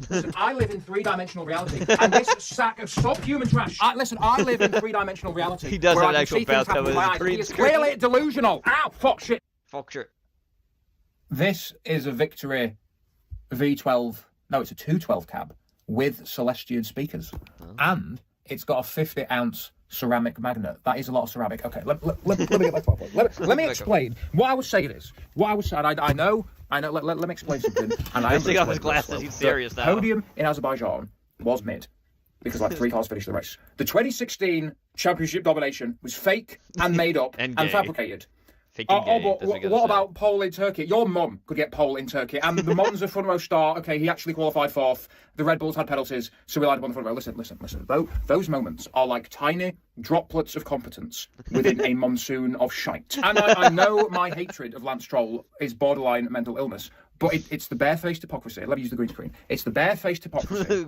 It's the fucking lying and the corruption, and I won't stand for it. And instead of making a video about Lando Norris winning the Miami Grand Prix and the potential Red Bull downfall, I thought it was more important to do an investigative piece on one of the most corrupt families in Formula 1 history. And when this is over, because he will retire at some point, thank Christ, when he leaves Formula 1, and this isn't even a YouTube video anymore, I'm speaking directly to you. When you eventually leave Formula 1, your entire motorsport career will go down in history as a disgusting nightmare.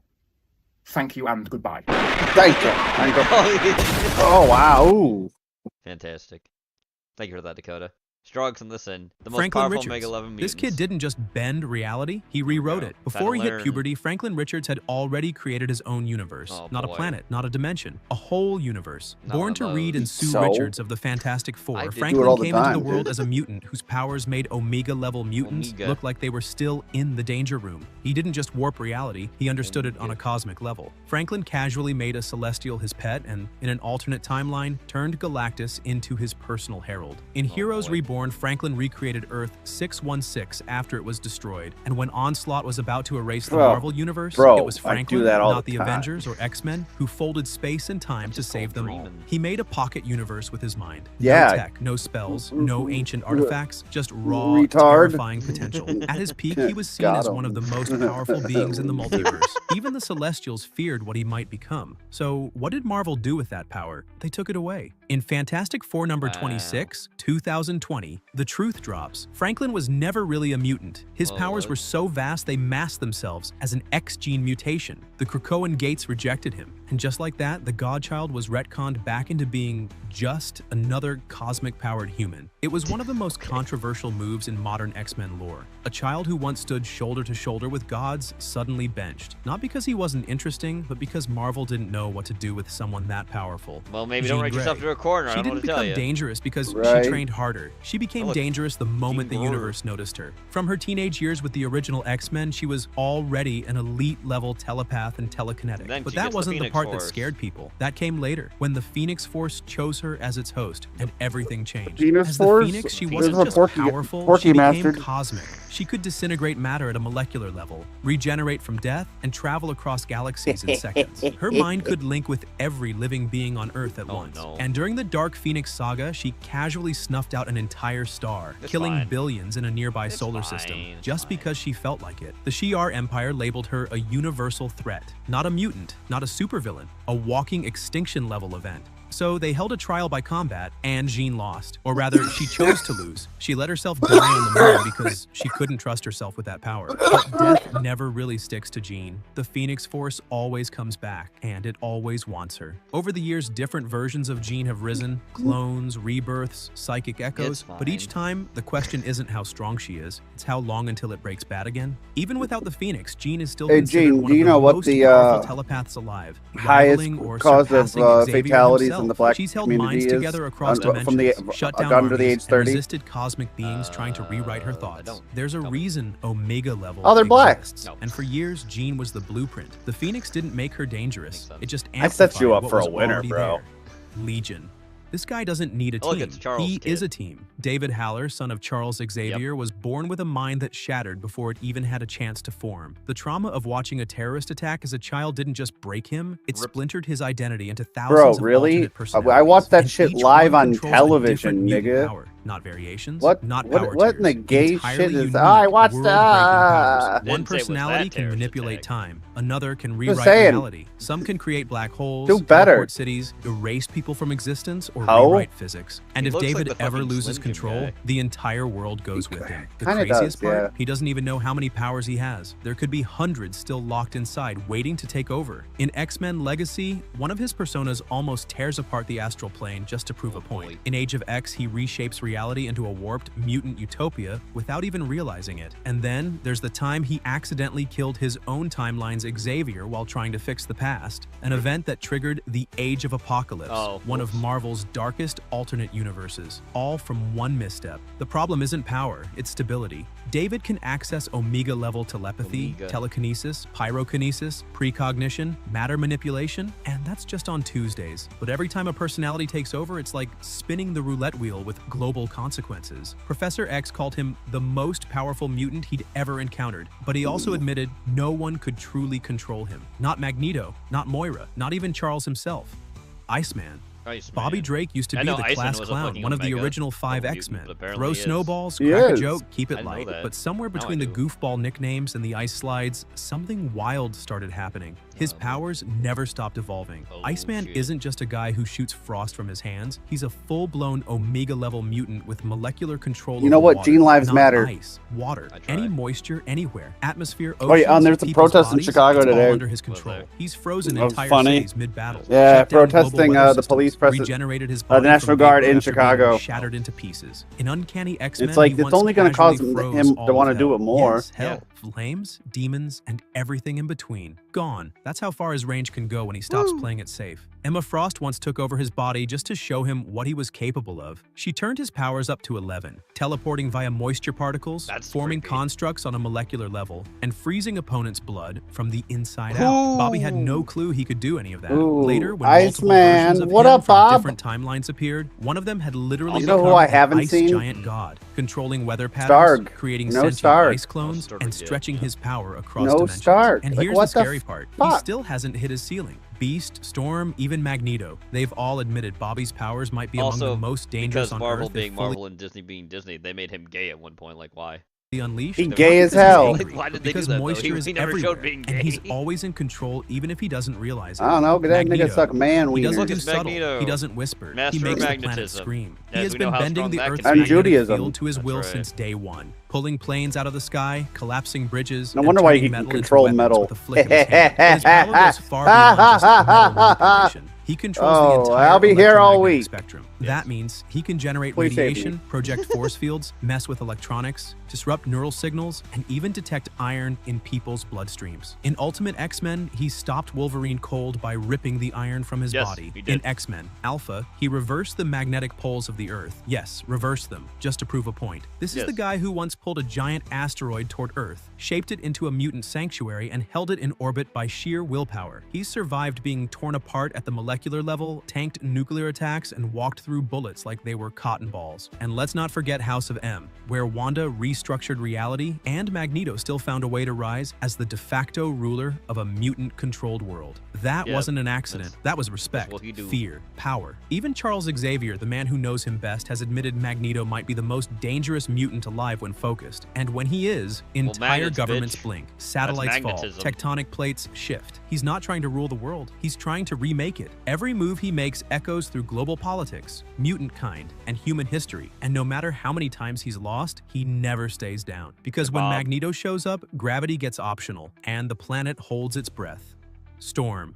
When Storm walks in, the atmosphere changes, literally. Aurora Monroe isn't just throwing lightning bolts and calling it a day. She manipulates the entire climate system down to the molecular level. We're talking hurricanes, blizzards, droughts, tornadoes, and cosmic-level pressure shifts, all directed with surgical precision. This isn't some abstract weather gimmick. Storm once froze an entire battlefield mid-fight, instantly neutralizing enemies. She can whip up winds strong enough to slice steel, generate electromagnetic pulses to shut down tech, and deplete oxygen to render opponents unconscious. That sucks. She's flown into space and survived Imagine using having, like, all controlled your air oxygen just pressure and gone. body temperature. In space, no suit. In Black Panther number 26, she terraformed a dying planet. In X-Men Worlds Apart, she tore through the Shadow King's psychic grip while fighting a demon in the physical world. She's led the X-Men, ruled Wakanda as queen, and been worshipped as a goddess in multiple timelines, deservedly. Oh, and the best part? She doesn't need to summon clouds to make it happen. That's just dramatic flair. The control runs deep. Her body acts as a living barometer, able to feel the shifting of weather systems continents away. Yeah, If I she can do that wanted to, too. she could collapse an ecosystem by shifting the jet stream. And when pushed, she has gone full How bizarre. apocalypse. In X-Men Gold number 30, she channeled How so much bizarre. power that she How altered the bizarre. weather across the planet. Ooh, The city, the world. baby. But what makes Storm terrifying isn't just her power, it's her restraint. She leads with compassion, not chaos. And if she ever stopped holding back, yeah, the Young world Porky's would need on the more than left. an umbrella. Young Quentin Jeans Quire. on the For right. Quentin, he doesn't care about your Someone pride, stole your my respect, wallet and or I your can't authority. put up a He's too busy fight. rearranging your thoughts How like they're bizarre. furniture in a dorm This room. character This is kid so showed up to Xavier's school with a mohawk, a chip on his shoulder, and psychic powers that make even Jean Look at this Grey Antifa do a member. double take. He's an Omega-level telepath, Omega. not just Wow. reading minds, but Look at What rewriting a them, fig. erasing Yeah, memories, yeah. bending reality through pure will, making people see, feel, and believe things that never existed. And here's the kicker. He figured most of it out as a teenager. In New X-Men number 134, he sparks a full-blown student riot just to prove a philosophical point. And when he overdoses on the drug How kick, his bizarre. psychic output skyrockets to terrifying levels. He builds How a sentient bizarre. version of Cerebro, breaks into the Cerebro? minds of every student in the Gotta love mansion, the AI and goes camera. toe-to-toe Cerebro. with Xavier on Cerebro. the astral plane. And doesn't Cerebro. blink. He's also immortal, kind of. His consciousness exists on a psychic level, so even when he he dies, he just pulls a respawn in a new cloned body. That's What a canon. He's been jackass. blown up, vaporized, disintegrated, Oh, and comes no. back wearing a sarcastic t-shirt like nothing happened. In Wolverine and the X-Men, Quentin pulls off a psychic heist inside the mind of the Phoenix Force itself. boy. Not many mutants can say they've stared into cosmic oblivion and come back with their ego intact. He's cocky. He's Well, dude, brilliant. look at he's him. Of course he's dangerous, got a and fucking buried ego. under Yeah, all right. that sarcasm and rebellion is a mind powerful enough to crush cities without lifting a finger. You don't have to like Quentin Quire, but if he ever decides he's done playing nice, there's not a helmet in the universe that can stop him. Elixir.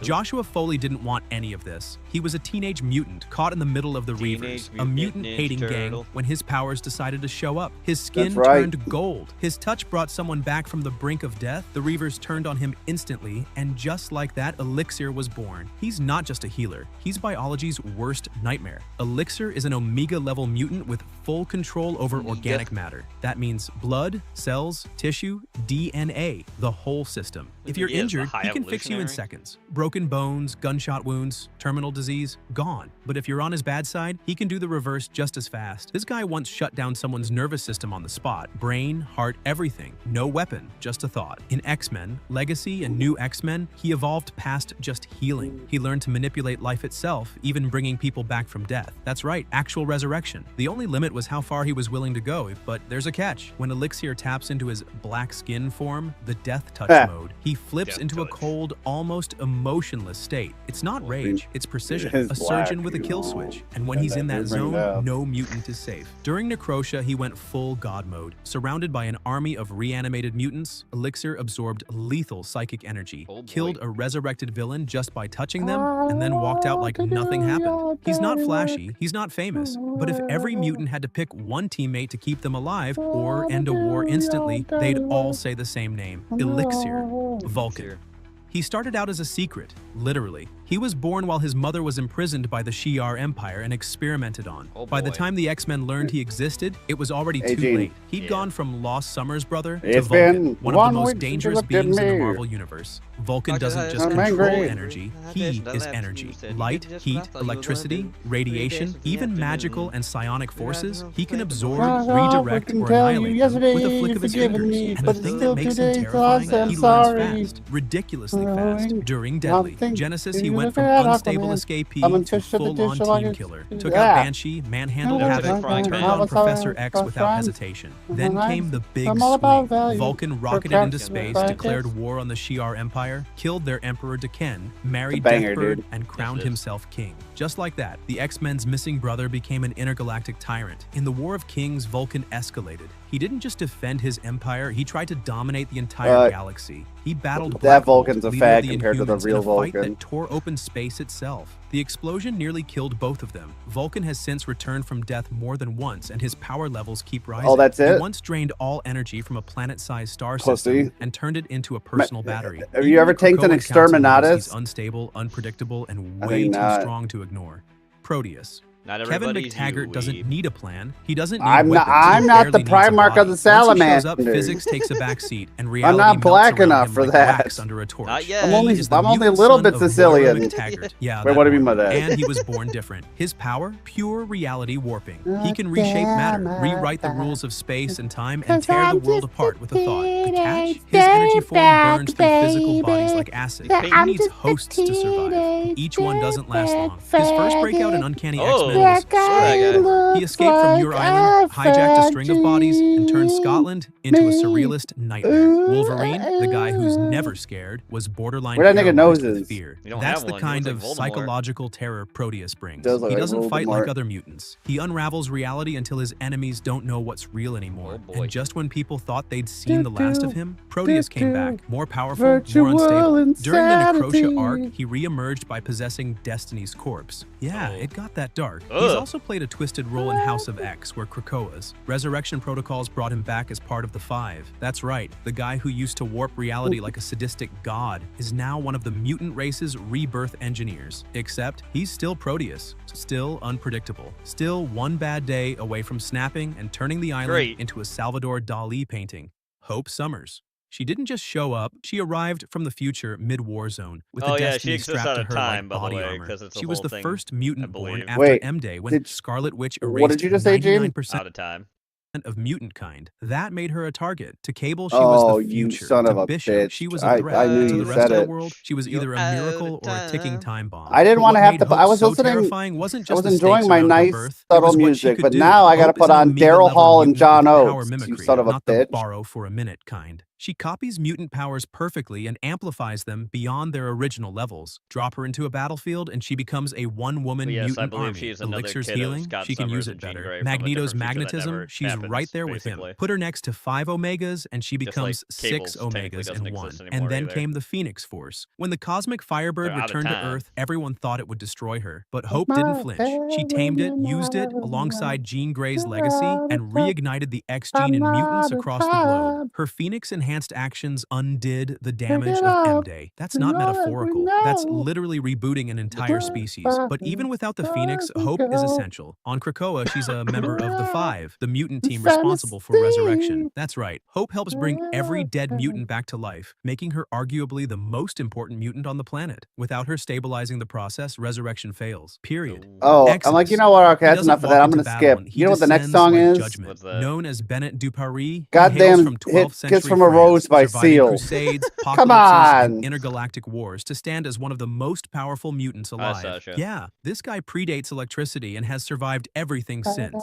Crusades, apocalypses, intergalactic wars. He's still standing, still preaching, and still melting minds like they're wax. He is immortal, telepathic, telekinetic, regenerative, and oh yeah, he can fly and manipulate energy. He's not just Omega level, he's a walking Old Testament in mutant form. And he boy. believes in one thing above all, mutant supremacy. That Oh, conviction boy. isn't Face. just ideology, it fuels him. The stronger his belief, the stronger his powers become, which means if Exodus thinks he's unstoppable, you're gonna have a real hard time proving him wrong. I'm At his betting you. peak, he's Yes, I am frozen betting you. armies mid-strike, held his own against the entire X-Men roster, and gone toe-to-toe with the likes of Rachel Summers and Magneto. He once lifted an aircraft carrier like it was a chess piece, then used it to crush his enemies. He doesn't Don't waste say Hall & energy. Oates with He that commands tone. it, Don't you weaponizes dare it, and disrespect wraps it around his H&O. cause. Getting Don't them think he's stuck in some your head is a outdated blessing from the fanatic. Lord. On Krakoa, he's I just on the want to see if Quiet Hal is Council, still around. sitting alongside Magneto, Xavier, and Mystique, helping decide the fate of Any true mutant man would kind. come to the Except defense while of Hall others & Oates. debate, Exodus sees destiny. He's raising the next generation to believe in mutant greatness, literally preaching to children about their divine potential. It's not leadership, it's discipleship. But for all his rage and firepower, Exodus doesn't want to rule. He wants to serve the mutant messiah. Whether it's Magneto or Hope Summers, he's always looking for a mutant worthy of devotion. And when he finds them, he becomes the most terrifying follower you can imagine. So now that we've seen gods, immortals, and reality I benders put this walk next the video earth, in. here's Me. the real question. I did this.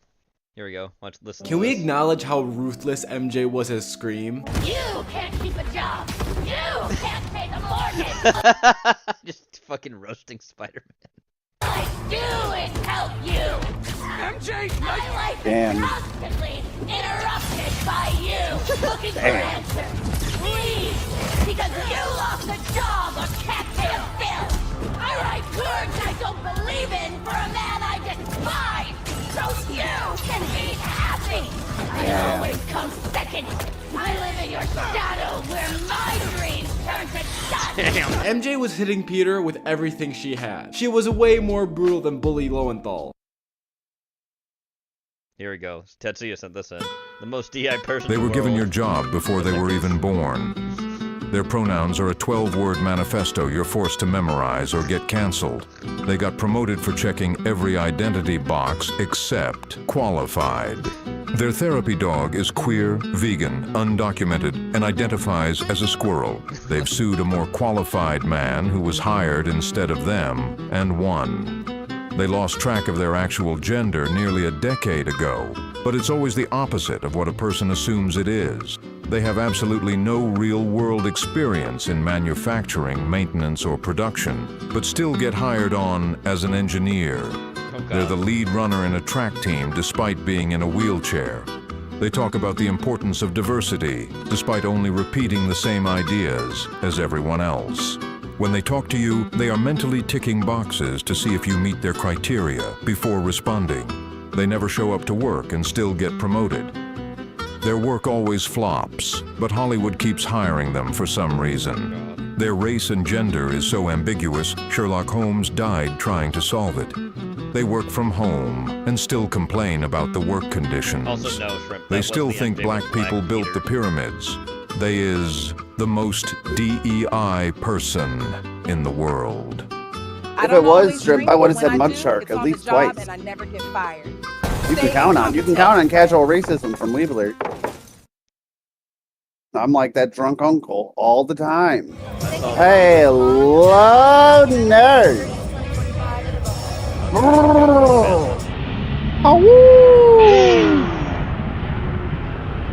Oh, the terrible things I would do for a crumb of those cities. I'm so glad somebody doesn't have a bunker key, or else I might get jumped and beaten up on it. But I don't care. Oh, it's a porkmobile. Thomas Jefferson. Thomas Jefferson, Theodore Roosevelt, and Abraham Lincoln. Abraham Lincoln. Yes. Oh, maybe you don't have such a clawable leg, Skinner. Ever thought about that, buddy?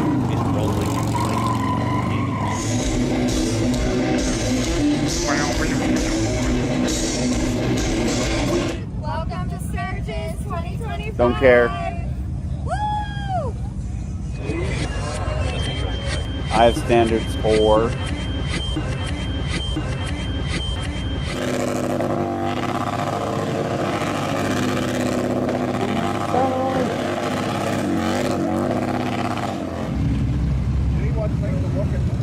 Rock Cup.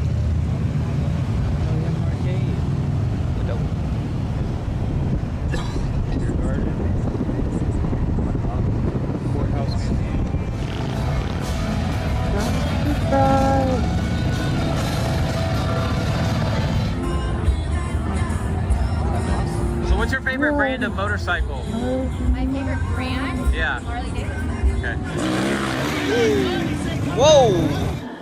Go for a second there. Holy.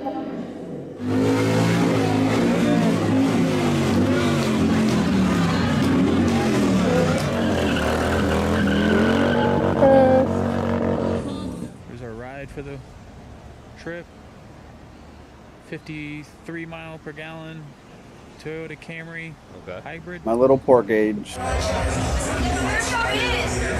Depressing. You know, Queen Gabby. Or Charlatan.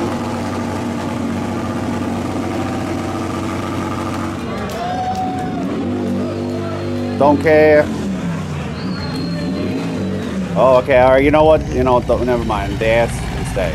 The rest of them can go. You think you'll go to that one? I'll be doing Lone Star. Just the ass.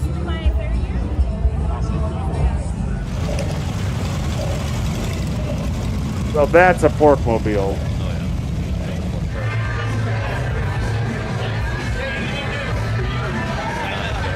All right, Hal, if you're still here, what's your opinion on soft cell? Position in that 417 machine. I've got to run away. I've got to get away from you. Good. You got that fucking Brock Lesnar daughter phase. She does, yeah. The best face. These are okay, but they're probably not real. Probably not real. Bad night. Oh, I run to you. The pork is giving.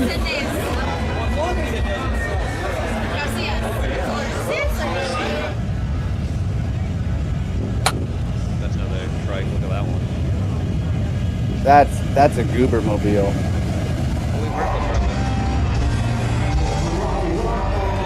You're all right to look at. I like you. I don't like looking at that. Get that out of here.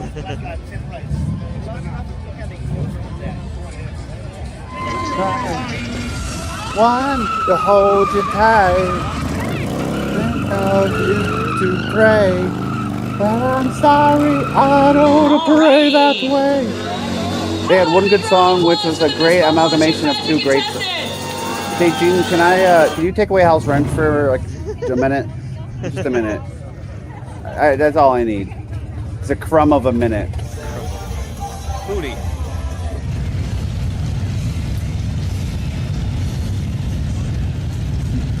Ain't Soft Cell is great. Amalgamation of 5 cool niggas in a trench coat. Next thing you're gonna say Smash Mouth was mid. When Smash Mouth died for our sins, Hal.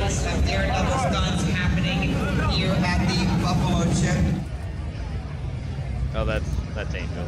Fatherless behavior.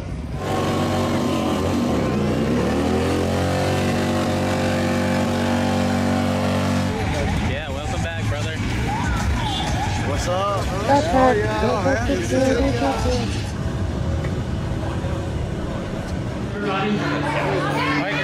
Oh, hey, what up? No, you don't. No, hold on. Okay, that's an all right ass, but you don't have the tits afloat. Delay. Act out. But that's my opinion. That was just fact. Wow. Wow. You know what, Hal? I hope you get an upgrade in your fucking RAM, dude. And if you've never seen what we do, it is the baddest show on Oh the planet. God, no, there's some bad bitches. That's for sure. Smash Mouth was not mid. Thank you. Yes, that's what I wanted to hear come out of your circuit box. Smash Mouth died for our sins. That's why he went crazy, Gene. He absorbed too many sins. Can't help it. Not even. Oh my God. All right, Gene, if he doesn't get timed out for a minute, I walk. I'm done. No, don't do it. Don't actually do it. Delete his messages. But I want a mental. I want a mental 5-minute block. Mental 5-minute block. Yep. Yeah, but then I'll miss. Actual nice. Hey, how we doing? Actual nice people. All right. Okay. All right.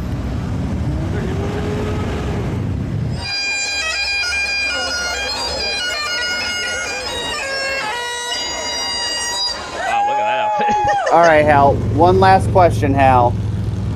Tears for Fears. In the tattoo competition? I'm going to be, yeah. Yeah, I could tell you're going to the tattoo competition. I will. Nice I tits, though. Quite a few. Unfortunate One big one I like face. to say. Even your armpits.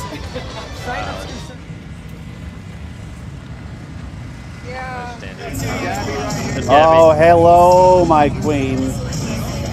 Hello, princess. No, go back. Go back.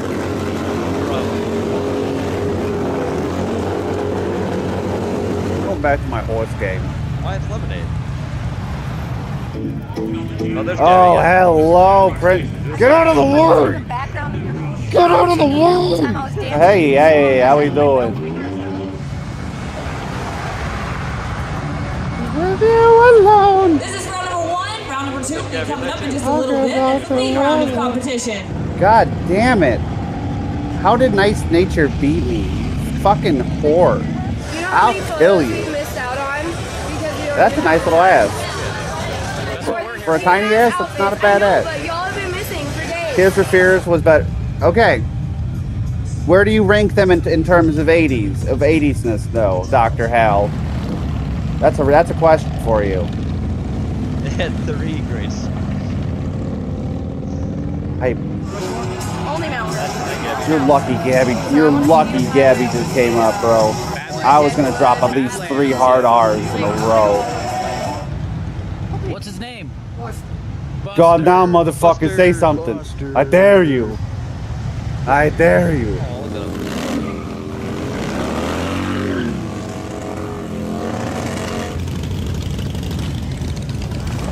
Oh, that's interesting. Yeah, we've been tied up in the Buffalo chain. So we got you on like what, the first day?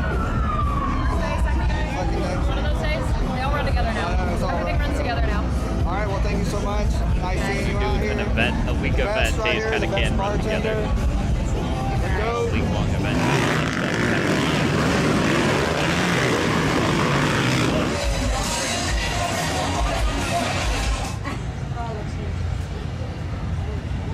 Possum Kingdom. All right, that's it, Gene. I'm singing the No-No song. Clean, deep, giant cave.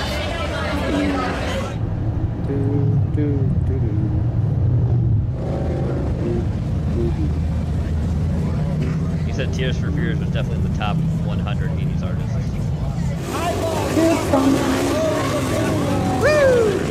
Number 1, lead the ladies off stage, please, to your right. Once again, thanks to our sponsors for the Miss Buffalo Chip Pageant, Twisted Tea, Pepsi, Grunt Style, Rip Jerky, Devilick Mountain Grand. Admit it, if you want my wiener.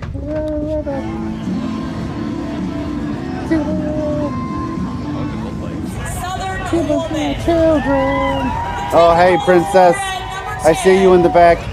Get this whore in the green off my screen before I scream and cream. Nigga, how Porky? Nigga, how Porky? I'm trying to think to say on Twitter. Nigga, how Porky? That looks like That was, yeah. Yes, I hear you. Alright, yeah, I'm watching one of my motorcycle videos, Sasha. I'm gonna go look for that. Sorry. Well, we're gonna go see what's going on in there. Thanks a lot, Gabby. Oh, hello, Almighty Queen, sent from the gods to bless me. And I don't care anymore.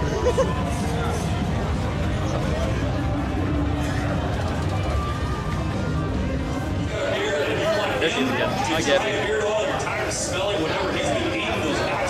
Oh. That looks like 90s painting. You know, you're the only one who gets me, Billy. Bob and Ham. I thought my tag team partner Hal understood me, but he's not you. He's not you, Bill. Oh, hey, it's a horse. Yeah, quite so. There's Gabby. Big engine block. Well, big engine block design. Yes, Sasha, I see you climbing my shit. Come on. Let's go. As the house.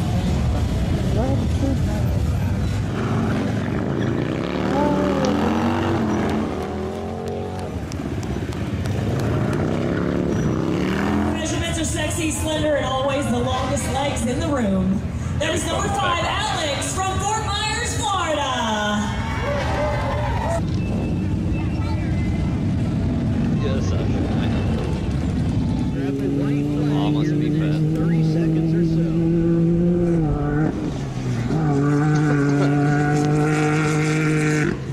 It's the Maxxis tires start-finish to start his 8th and final lap. Hey, reverse try doing that? That was amazing.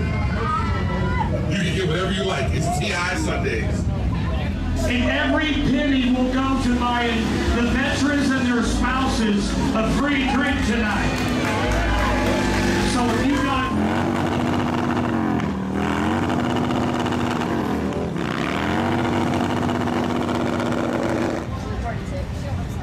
Hello, God.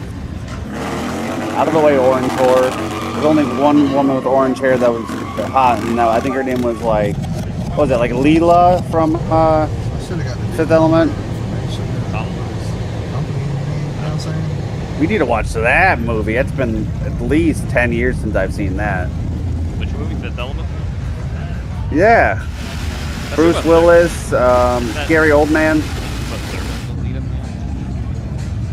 Yeah, I think so. Or Mila Jovovich, one of the two. It's probably Mila Jovovich. And she stands 5'7". Her measurements, she wrote a booty is all that matters. From That's Denver, Colorado, number 8, the bitch isn't wrong. She's got a great ass. Oh, just in case anyone does ask. I mean, yucky.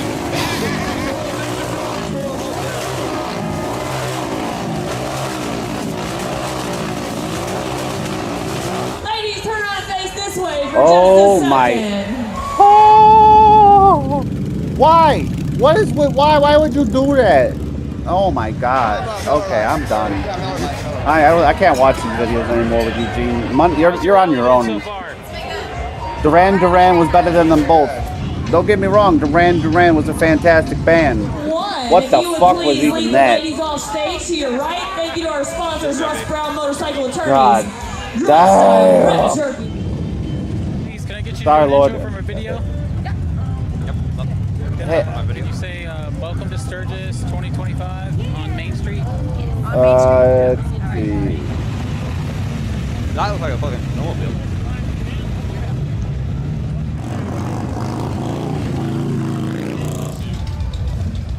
I'll be there in 1 second.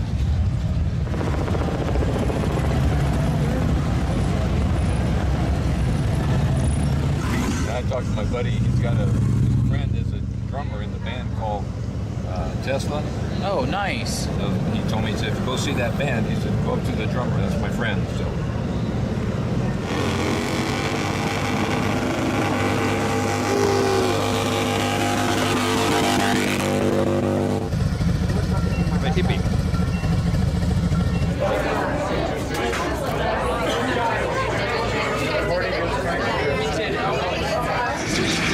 The checker comes out for more than likely Zollinger.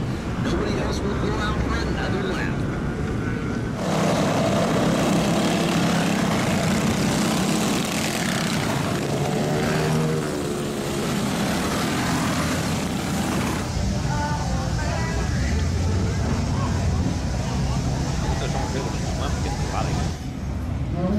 Booty. Holy booty cheek. How many rolling chassis? No, I don't do any bike work. I just film them. Film, I thought you film. I just took pictures. So yeah. Okay. Yeah, I just filmed them. So how many more rallies do you have left? Do you know? I mean, 3 technically, but one of them is at home. Yeah. If you had bigger tits, I can get over it. Unfortunately, she does not. All my judges out there, can you pick your top 5 right now? And turn your sheets in so I can announce the winners.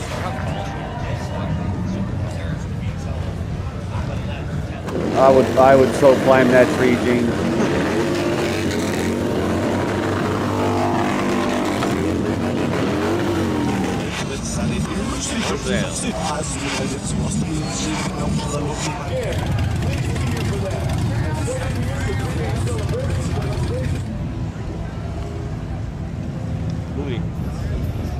Please sit on my face. I'll do anything. Just a crumb. Welcome to Full Throttle Saloon. Ew, black. We do it. I forgot what to say. Shut up, Shadow.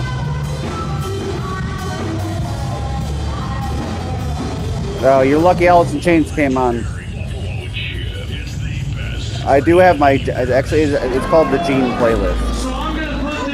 It's music to hang out with Skinner to. I want you guys to fill this bucket with money.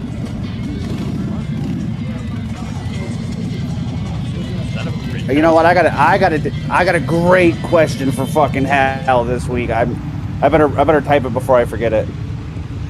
All right, where's okay.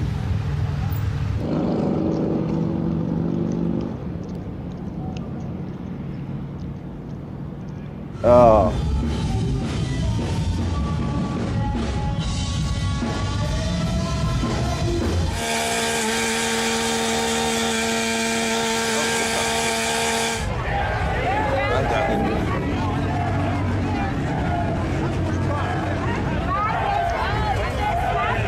Rushmore Tramway Adventures. Zip lines, aerial park, chairlift, and alpine slides. All right, what about... I feel like the one in Gatlinburg is a little more sketchy. Yeah, well, most of the ones that I ride on, like the ski slopes, they have these, but nobody uses it.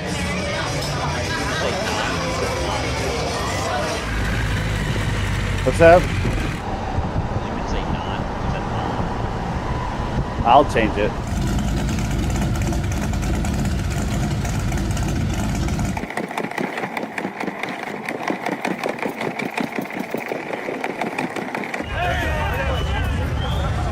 What about that question, Let's find out Dean? who the judges pick tonight for rounds 2 and 3. All the scores combined. Here's what the judges had to say. Dude, back in the day when I was a kid, That's the a roller clever way of coasters, what I asked earlier, you would too. literally have to Kinda. hold on to them like this. Both are They- Or else you yeah. could fly out of there.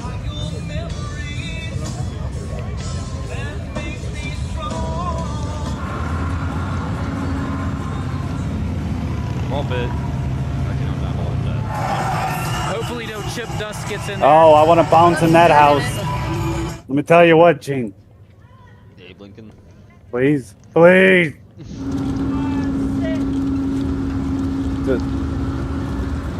Please, just a whiff.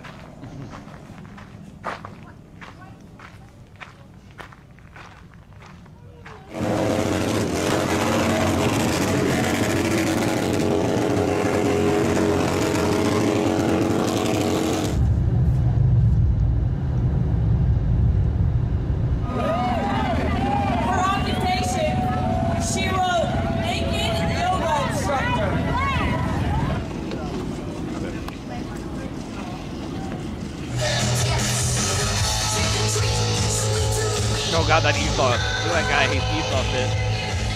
Oh, wow. Awesome. Now it's video.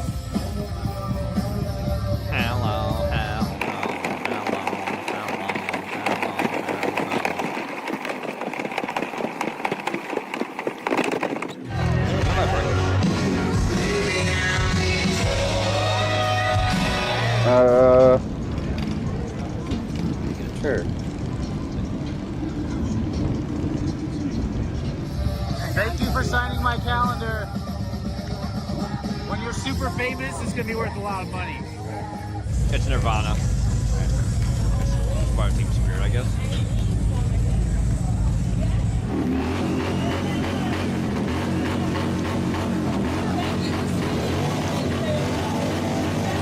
Oh no, it's hello, hello, hello, hello. Hello, no. Good part of Team Spirit.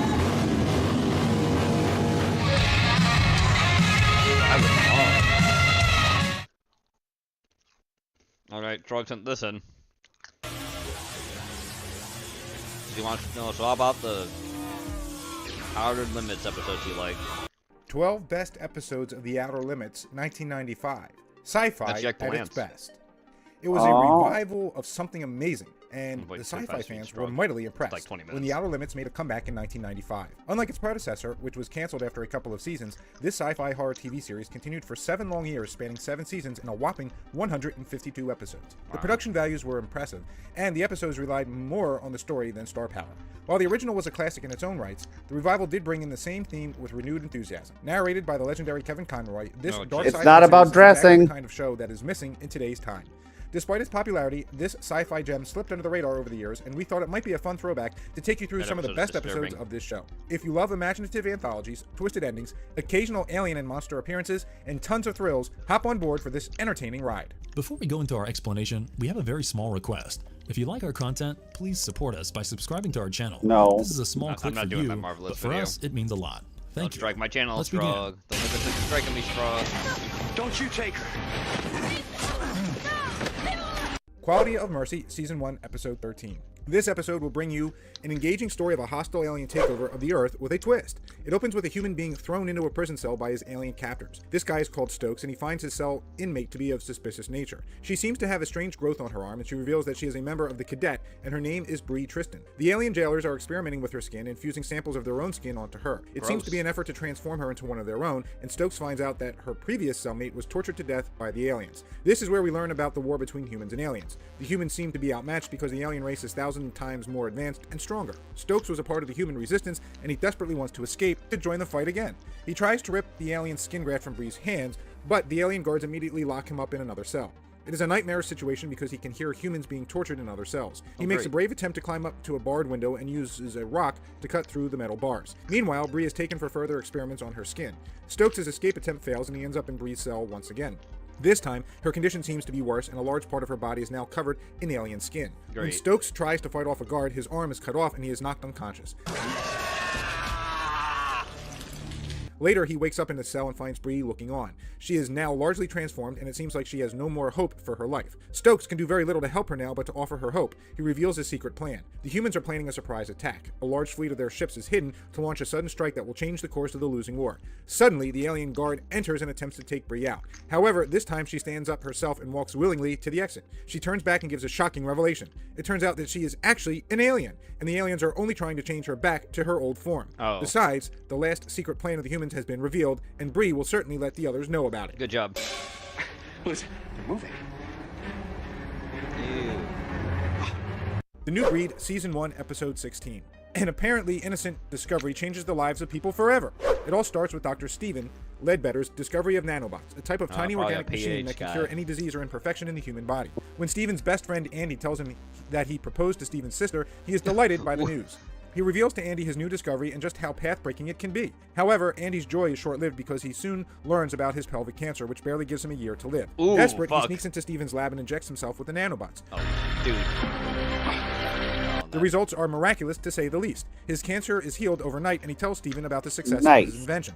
Stephen, however, is apprehensive about the effect that it might have on the human body. Although Andy assures him that he is fine, he soon finds out that the nanobots have changed his body permanently. His eyesight is better, the slightest of injuries are healed in seconds, and he even finds himself that's how the heroes test severe burn injury test the quantity of their drugs. Stephen to experiment further on Andy. He is submerged in water, but the nanobots is he gonna become the fucking guy but the from next Titan? day, Andy finds out that his body has developed gills in order to deal with such future events. They both realize that the nanobots have to be Gene, I don't need your but nothing back seems to work. stats, buddy. In the meantime, Andy develops eyes behind his head, bones above his stomach, and stinging tentacles. He is dejected by his new monstrous form, which almost makes him a new breed of human. He requests Stephen to end his misery, and Stephen electrocutes him and burns down his laboratory with Andy inside. After Andy's death, his fiancée is seen mourning, and she accidentally cuts her finger on his photograph. The episode ends with a glimpse of her wound healing in seconds, which points to the possibility that she has been infected by the nanobots as well. Great. Oh, this is creepy. Well, that's too bad. You're just gonna have to wait. No, take me now! Simon Says, Season 6, Episode 8. Science fiction has often taught us that mixing robotics and human emotions might not always be a good idea. Yes, Here so we basically this guy loses his kid, right? Puts his kid in the robot body. Doesn't turn out well, as you might guess. Gideon Banks, a genius electronic engineer, reeling from the loss of his wife and son in a car accident. Back then, he was working on a project that aimed to create smart computers by fusing elements of the human brain. After the project did not work out, the company moved on, but Gideon saw this as an opportunity to reanimate his son, Simon. He worked with the technology, and after stealing some parts from his new company, he built a small robot at home. This robot contained actual neural signatures of Simon, and this was a way for him to bring his dead son back to life in some form. He keeps this robot a secret from the world, but his niece Zoe discovers what he is hiding. This robot sounded and behaved similar to Simon, and it turned out that Simon was no goody two-shoes to begin with. He was quite a brat, and when Zoe was asked to babysit the robotic form of Simon, she got attacked.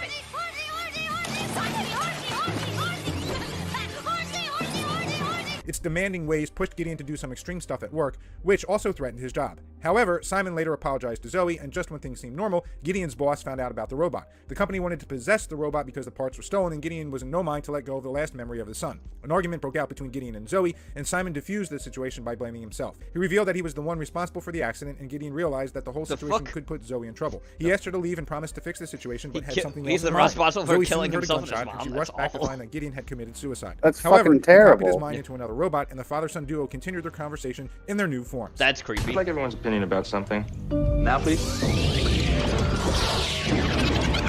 In Our Own Image, Season 4, Episode 26. Androids turning against their makers is nothing new in sci-fi history, but this story comes with a few twists along the way. The episode opens with an advanced android that shows signs of erratic behavior. This android, called Mac-27, kills one of its handlers and injures the other. It then kills one of the guards and escapes from the Innobotics complex, the company that built such robots. Mac finds a random woman named Cecilia at the parking lot, and it takes her hostage. They head to an abandoned warehouse, and Mac needs some help from her to fix some of the damage that it had sustained. Mac is able to transmit images to show how to fix his systems directly to Cecilia's optic nerve, and she also watches some of the memories stored in Mac-27. It shows that this android has been subject to various experiments, and Cecilia learns that various other androids have also shown signs of turning against their makers. Mac has simply followed this trend, and Cecilia manages to disable his motor control functions while pretending to perform another repair. It is then revealed that she is one of the troubleshooters hired by the corporation to rein in the rogue androids. She also believes that she has mastered the technology of installing a built-in lobotomy, which will prevent androids from turning rogue in the future. They will not be able to gain awareness, and thus the whole android awakening would be null and void. However, there is yet another twist in the episode, and we are shocked to find that Mac was pretending to be disabled the whole time. It knew about the Hulk trap and now steals Cecilia's retinal imprint, which would enable him to use her credentials back at the corporation. Later, the investigative team finds her dead body in the warehouse, and Mac turns up at the corporation. The scientist who created this android watches in horror as it uses the network access to activate the other androids of his class. It seems like a rise of the machines, and the episode ends on an ominous note with the insight that the humans are the ones to be blamed for the androids turning against them. Alright, let's calm down. That kind of Dead Man's Switch, Season 3, Episode 13. Ben is sent to a remote bunker, 11,000 feet beneath Alaska. He is told by General James Iger about an upcoming doom. It has been detected that alien spaceships are heading towards Earth, and since no one knows about their intentions, the humans are preparing for the There's worst. the guy with the In the dad in event one of an attempt to episode. take over their We world, just they saw have planned the to put kid. together the nuclear, chemical, and biological weapons to create a single doomsday one. weapon. 5 people like Ben are What's up? positioned in 5 Wow. strategic points on the Second switch to control the activation of Forgot the the ultimate name of it. revenge weapon. They have to occasionally disarm the weapon when an alarm is sounded. If no one does, then the weapon will fire automatically. This would make the Earth uninhabitable, and thus it is important that the people in great. charge have maximum restraint. Wonderful. They would be kept away from any false information and will remain shut off from the external world. Their only point of contact would be General James Iger, and the 5 handlers can communicate amongst themselves. Months pass by, and these people have to deal with the trauma of isolation. Meanwhile, Ben develops a relationship with Katya, the woman manning the Russian bunker. The alien Great. spaceships reach Earth and claim to be a scientific expedition and not a threat. Yeah, However, sure, an entire week passes sure without they any are. contact from the Yeah, general. I The believe man it. stationed in the Chinese bunker develops a shortwave Oh, radio a and hears Chinese small signal bunker that says too? the Yeah, diplomatic ceremonies great. were interrupted. But the signal fails shortly, and Fantastic. the alien Right. without a clue about what is happening Ugh. outside. 3 of the handlers are soon dead, and one of them is shown to be pulled out by some mysterious entity. Now, everything rests on Ben and Katya, who have to press the switches in order to prevent the weapon from going off. A fire in her bunker kills Katya, and Ben is distraught by the situation. After his water supply runs out, he decides to let the weapon go off, but General Iger's message changes his mind. He tells him that the alien invaders have been defeated and the world outside is trying to come up with a way to disarm the weapon. Till then, Ben must stay put and continue pressing the switches regularly. The climactic twist reveals that the general was being controlled by a parasitic alien, and the Earth has been left in ruins following the alien attack. Gene, Ben aren't remains you in his controlled bunker, by a unaware of parasitic the real alien? situation, I and his am future the seems parasitic uncertain as that, the Earth. Got him. You got that, Bob? Call the feds.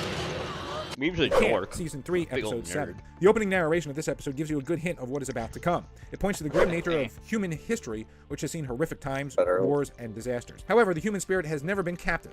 It is very relevant to the context of the narrative because the episode begins with a post-apocalyptic backdrop. Humans have been enslaved by a far superior alien race, and the story is premised in a concentration camp-like prison where humans are held by androids. They are apparently Androids. used by the Is that- alien race to wait a minute, was manufacture that fuel Idris for their Elba? spacecraft. The Looks like him. protagonist of the story, a woman referred to as prisoner 98843, desires to break free understood. from the confines of the camp. Let's Most see of the other again. prisoners believe that the world outside is too hostile Like for I humans to just saw survive, but she wants to test. No, no, that's She no. maintains that's a that's healthy that's the relationship old with guy android from guards in the camp and their commandant. She helps them in the repairs and slowly gathers Demolition more Man. information about Oh, the yeah, alien it race. is. It turns out that the androids haven't The been old black maintained in a very nigger. long time Yes. because their alien masters have been away for decades. The And rocket knows fuel out. that is made in the camp is no longer used by the alien fleet, Sylvester and the Stallone's androids are John simply maintaining the camp Spartan. Yes. out of their sense of duty. This information prompts prisoner He was like a kid at the time 98843 when he to lead a was working revolt with the against the police. captors. He was The a commandant is beheaded and the android punk-nosed guards are rookie. overpowered. Eventually, the prisoners are shown peeking through the gates of the prison camp, and the sight of a virgin Earth greets them all. Does their future look promising? Virgin Earth. It is all revealed in the sequel to this episode. Oh, the sequel. Now when Hal gets done with it. Promised Land, Season 4, Episode 21. Sequel? This is the sequel to the episode The Camp, and it reveals the fate of the fleeing prisoners. It also shows the historical events that led to such a situation. It reveals the real face of the monstrous alien race called the Salkan that arrived on Earth. Initially, they had developed friendly relations with humans, but with time, the relationship worsened. It led to a disastrous war between the races, and only a handful of the aliens emerged victorious. They live together in a guarded farm, and the human survivors are locked up in camps guarded by androids. The forefathers of the surviving aliens had poisoned all the plants to starve humans, and thus the remaining aliens confine themselves to the food that they grow themselves. They are completely oblivious Why to did it the look fact like that a group of tomatoes humans broke mixed with free a from one of the pear? camps. Meanwhile, the prisoners find their way to the guarded farm and I- realize that the surviving don't aliens are know. well fed. There's a sharp contrast to the sorry state of the surviving humans who have witnessed their own dying after consuming poisoned fruits. The leader of the group finds a way through the tight defense of the farm, and finally they launch an attack. The intense fighting takes casualties on both sides, but Rebecca, the leader of the escaped humans, gets her hands on a deadly alien weapon. This makes both sides evenly matched, and the Oh, episode boy. ends in an open-ended manner where either group could destroy the other. One of the best things about this episode was the cool alien designs, and it was a fitting sequel to the build-up that we saw in the episode titled The Camp.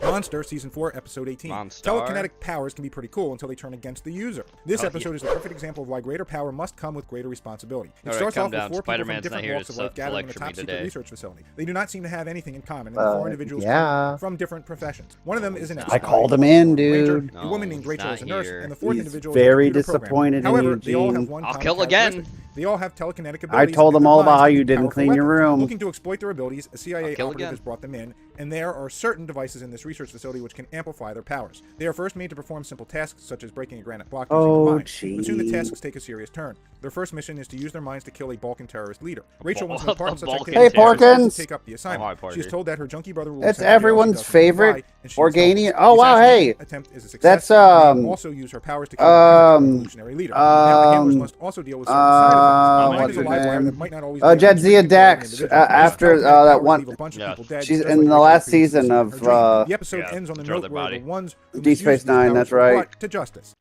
Wood.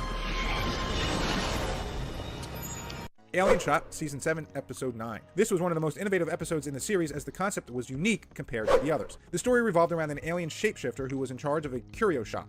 It sells antique Gene, is it items, true and that sold merchandise always has Porky some is special your powers best associated with friend, them. It is a way guy, of teaching Casa, moralism to the homie mortals, dude? as the items Not always my exact best a friend, special he's a charge friend. from them. When a petty crook accepts a strange order, he has no idea Wow. about the things that are in store for him. It turns out that Dude, the he money earned that easily baked you a comes with some best clauses. friend cake and It would be criminal everything. for us to spoil this one Well, for you. But let's just say that You the should ending will give leave that you to in a Genoa. state of That's shock. his best friend.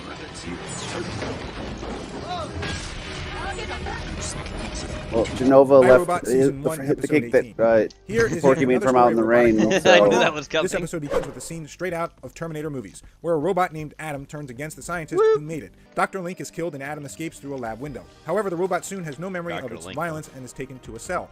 The general consensus is to disassemble this murderous robot, but Dr. Link's daughter hires a lawyer to fight a case for the android. The lawyer, named Thurman Cutler, wants a proper murder trial because he argues that Adam is a lot more than just a machine. It has shown signs of intelligence and self-will, and thus it deserves a fair trial. The prosecuting attorney simply wants Adam disassembled, but the case moves ahead. Soon, some sinister facts about the entire robotic development program are unearthed. It turns out that a powerful defense contractor had hired Dr. Link in order to turn Adam into a killing machine. The scientist had lost his funding, and taking up this program was an opportunity for him to develop Adam further. When such facts are boy. discovered, the defense company it's that threatens guy. Thurman Cutler, but it only that strengthens guy. his resolve. He proves in court that Adam's central programming was tampered with, and the robot was forced to react the same way. I that am a not human an would when faced with animal. death. The court finds enough evidence to try Adam as a person, but just as it is being led away, it watches the prosecuting attorney on the verge of being run over. Adam sacrifices itself to save her life, and the episode ends on an emotional note, suggesting that machines are basically innocent and only corrupted by human complexities. Okay. Cringe. You're lying. Double Helix, Season 3, Episode 12. Dr. Martin Nodal is a famous Nodal? genetic researcher who is working Name. on introns, a mysterious section of DNA. According to him, this part holds the key to crucial future evolution. Oh, and it's Martin that develops a guy. formula He's in to stuff. activate them. He even tests it on himself and experiences some strange symptoms. An unexplained map grows on his We've seen back, him and in another other mysterious things. pattern grows on his hand. To further his research, Dr. Ew, Martin starts don't looking for show suitable the students to audience help that him. hand, They must have a dog. very high Keep it to IQ and cannot yourself. have any imperfections, such as glasses or tattoos. In fact, these candidates must also be ones who have never had surgery before. He assembles a group of such candidates, and finally they all head to the area revealed on the map. It turns out to be a secret military base, and the group travels to the area. Martin's son and his girlfriend also tag along, even though they do not match the specifications needed yeah, from the that's candidates. Ron They Rifkin. find a spaceship-type device in the military base, and the symbols on the Ryan device Reynolds is in this match the ones episode on too, Martin's apparently. hands. Young It Ryan reveals Reynolds. a message from an alien race, and the Oh, spaceship boy. is wow. to take them all Yeah. to their home planet. They all step inside the spacecraft, and even his son and his girlfriend are taken aboard. This episode ends on a mysterious note, but the answers can be found in its sequel titled The Origin of Species. Here, we see the spacecraft riding through the cosmos. They end up on a future Earth without any LA inhabitants and learn that too many Confidential, genetic Boiler experiments Room, turned Dragonfly. humans There's other sterile. things I The know alien race besides must have that. originated What from else? Earth, and just prior to their extinction, they wanted to leave He's a still warning for acting, humans. by the way. spaceship was highly advanced, and it created modified babies by using the genetics of all on board. These would be used to The last repopulate the movie he future was Earth. in was called This Funny was one of Pages, where he those plays the mind-boggling, grandpa. thought-provoking episodes, and together with the sequel, it was as good as a You well-made know, sci-fi Pork is movie. his own grandpa. Yes.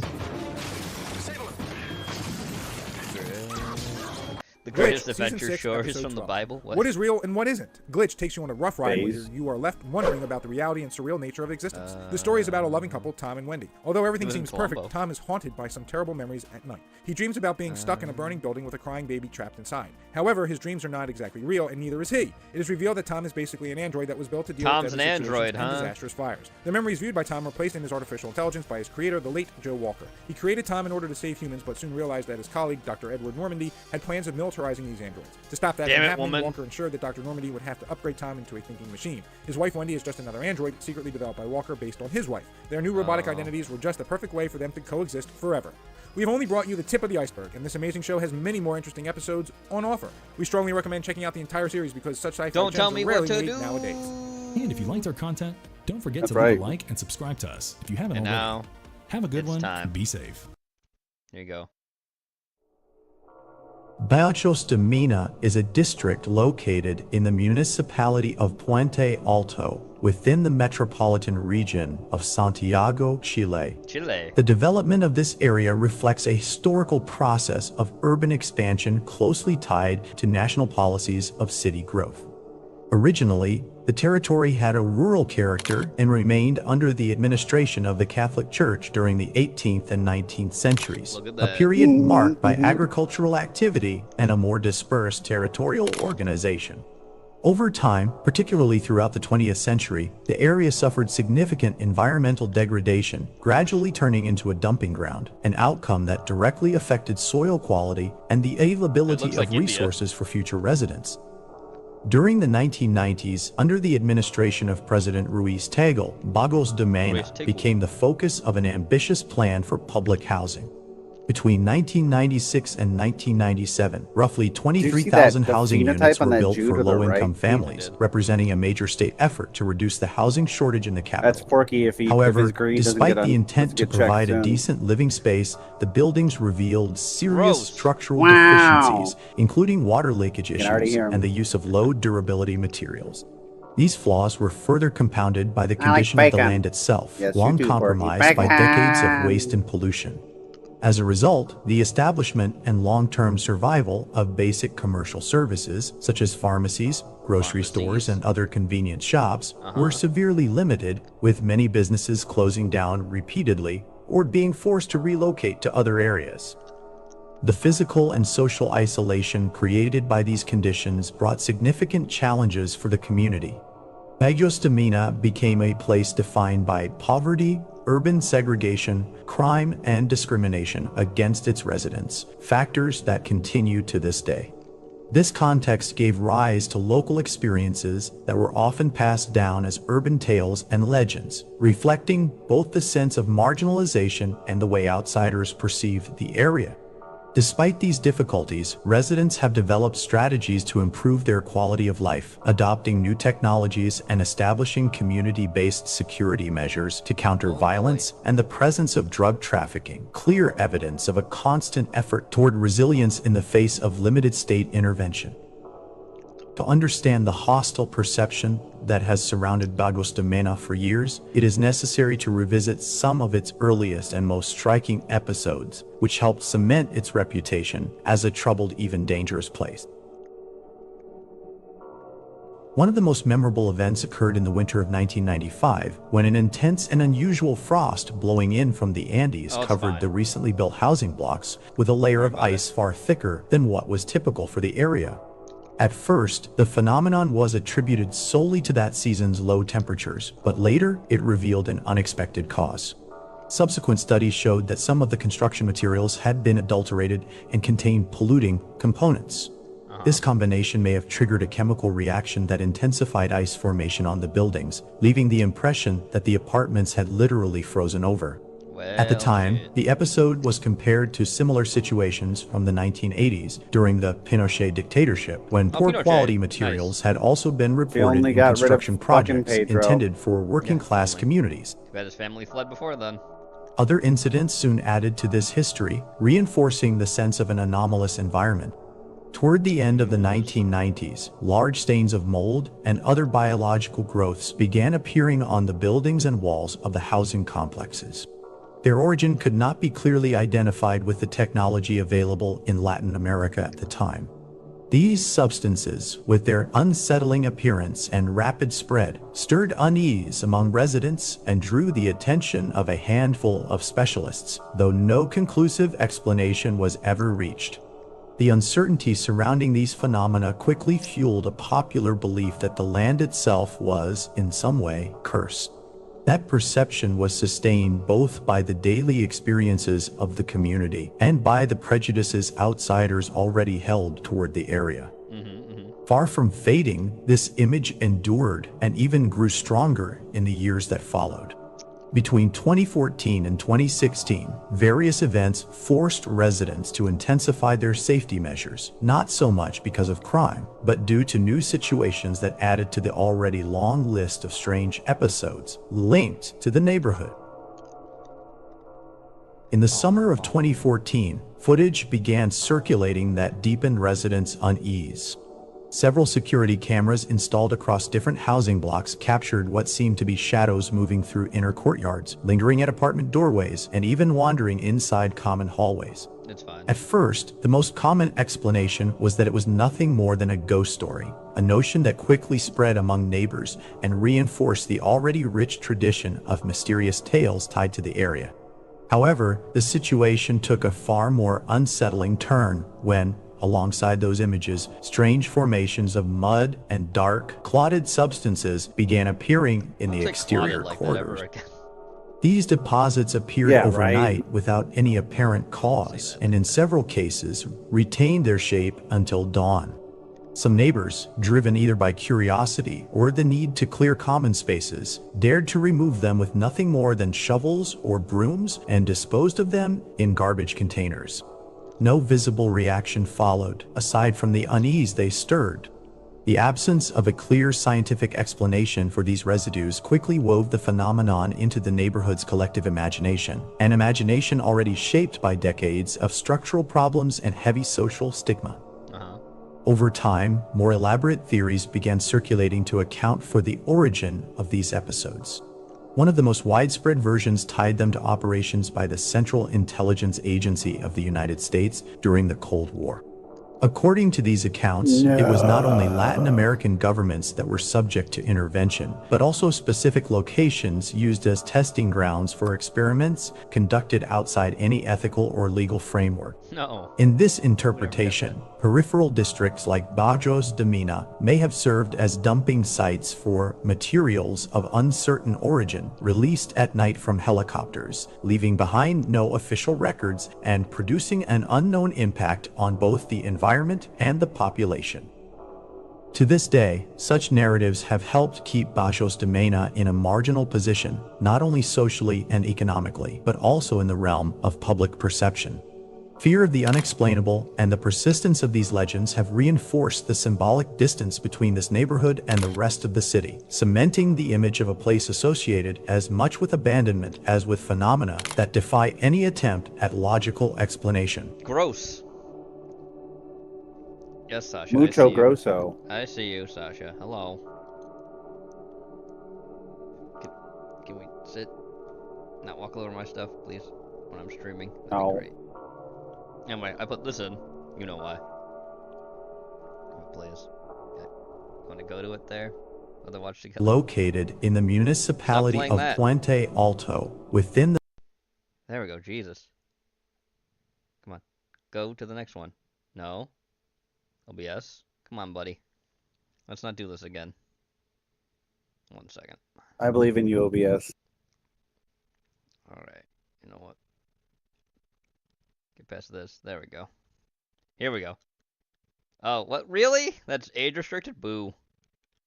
Oh, wait, no, it's the video Bob put in, actually. This isn't age restricted. Sabotage, check.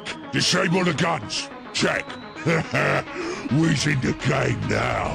The Blood Axes are an orc clan who use actual military strategy. They are surprisingly logical orcs who employ cunning tactics such as stealth and a large amount of ranged combat. They also work as mercenaries for other factions, especially that of humanity. In exchange for their services, they will receive teeth, weapons, and technology. Being orcs, though, they still have no care for honor, and oftentimes the weapons traded to Blood Axes will be used against their previous owners in a future conflict. The other orcs absolutely despise this clan, so much so that they systematically killed these orcs during the Big Party. The clan used to be the most powerful of the species, but what was perhaps intended as a role in military leadership and diplomacy for the old ones only proved their unworthiness to the modern species. Due to the other orcs committing genocide against this clan, they are far less powerful but still incredible leaders, with Blood Axe war bosses being some of the most successful in the galaxy. Many commandos can also be found in this clan. Alright, so the next video is not going to play, unfortunately. We'll play that next time. So we're moving on to this. Robinson, listen. Here we go. Oh boy. Hello, children. Mr. Garrison. graciously only gave you one question of homework. Let's go through it, okay? We're gonna go through every single answer. Oh, God. Starting from part alpha of question 1 all the way down to part Zulu of question 1. Do I have a volunteer for the first part of question 1? Oh, me, pick me. I know the answer. Mr. Buford, please restate the question and answer it for us in your own words. Well, the question on the paper says, when did Chernobyl happen? But, I was confused by this one because I didn't know if you wanted the real answer or what they expected you to know. I'm not following, Mr. Van Stom. Well, the problem that I'm running into here is that you want me to say April 26, 1986, because that's when the physical, date of the explosion happened. But honestly, you could go back months beforehand when you could actually look at the scheduling date for the testing that had to occur. And then also look at the scheduling dates of the crew that would be put on. And then you can see that those were very much contributing factors. Okay, Buford does not have the right answer. But I didn't even Does anybody else in the class have the right answer? I have the right answer, Mr. Garrison. Oh, Mr. Double D. Mr. Double D. Super excited to answer this question. Well, what I wrote down was April 26th, 1986, Mr. Garrison. I mean, I said that earlier, but... You did not say that. You said something else. I mean, if you go to 43 seconds on this video, you see that I did clearly say that.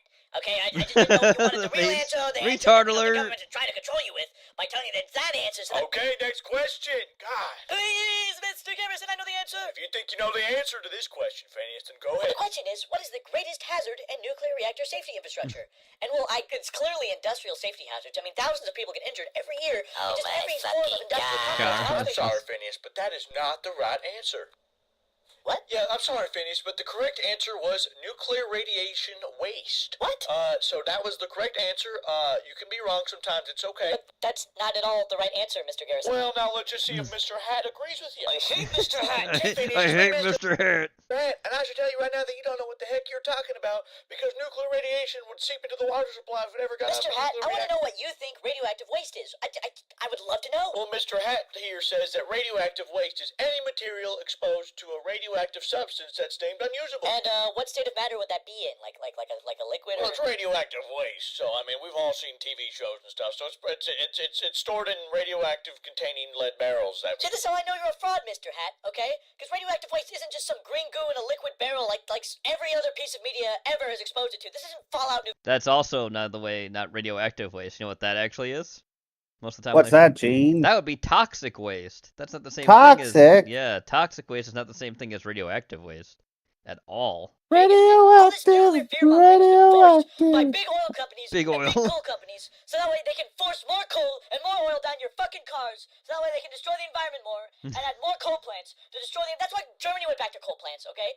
They don't have anything else because they didn't have the infrastructure for nuclear because they took away all their nuclear infrastructure and now they're kind of forced to go back to it. Okay, Phineas. Solar and everything else is fine, man, as long as it's renewable. That's fine. Just use it alongside nuclear power instead of these stupid coal plants. But Phineas, what about Chernobyl? Oh my God, you did not bring those Cold War bullshit reactors up. Okay, just because Soviet Russia has TMUS bullshit positive coefficient reactivity reactors does not mean that every reactor was like that. Okay, and it never will be like that again because we've learned from that mistake. Okay, if I just shat on an airplane because it crashed for the first airplane ever, and we just gave up at the Wright brothers, then we'd never have more airplanes now, would we?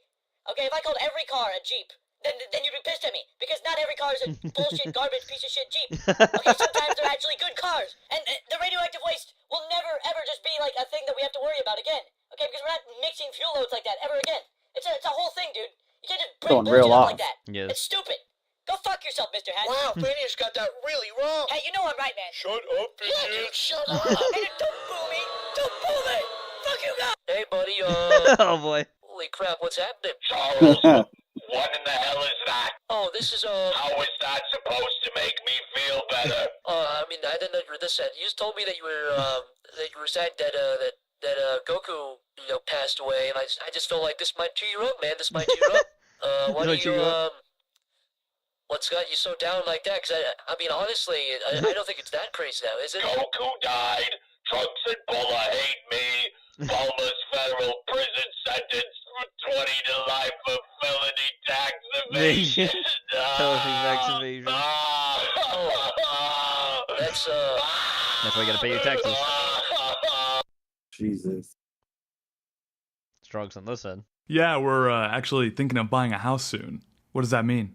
We want to buy a house soon.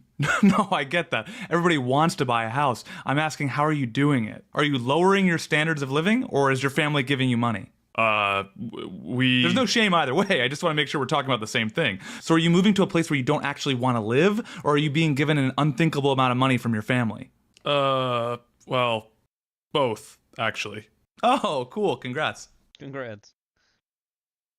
Oh, here's it. So Bob sent this in. He said, in all caps, demon. So, Damon. You ready for this? It's an advert from 1985. I think I'm ready for this.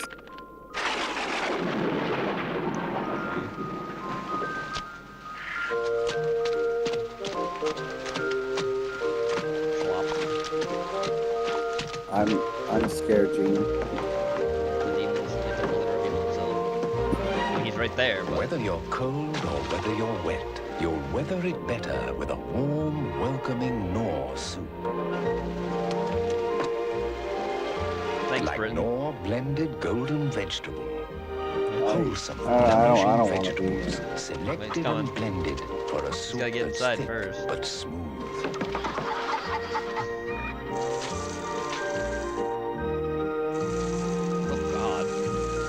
Soup in a cup or soup in a bowl. There's no soup more satisfying. Knorr soup. So good you Ah! That is a fucking demon. That's 100% a demon. So he has a carrot nose. Does he have like a turnip head? What the fuck's going on with him? Back up, buddy. Oh, his teeth! I hate it. Alright, Ramen sent this in. Wario and the Bandit.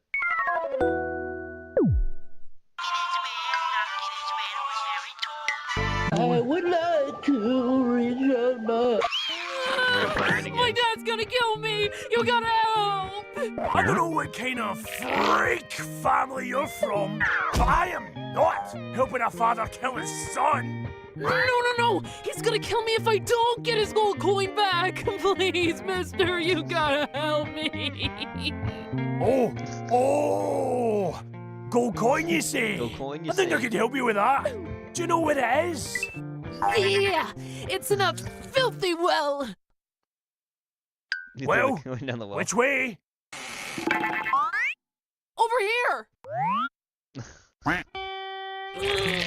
All right, lad. Easy now. Drop me lower. Lower. Lower. Warrior just took off his clothes. Take a picture. It'll last longer. Lower, laddie. Warrior was wearing Uh-oh. Breaking the Ohio wall. That's good, lad. Okay. Where could that gold coin be? Hey! You seen a gold coin anywhere? Thanks. Looks like I'll just step over these bags, grab the coin, climb up out of this well, and tell the lad I couldn't find it. I couldn't find What it. could possibly go wrong? Whoa! That Devil looks just Man like Nova, me. yeah. I can't believe that. Anyway, back to the coin.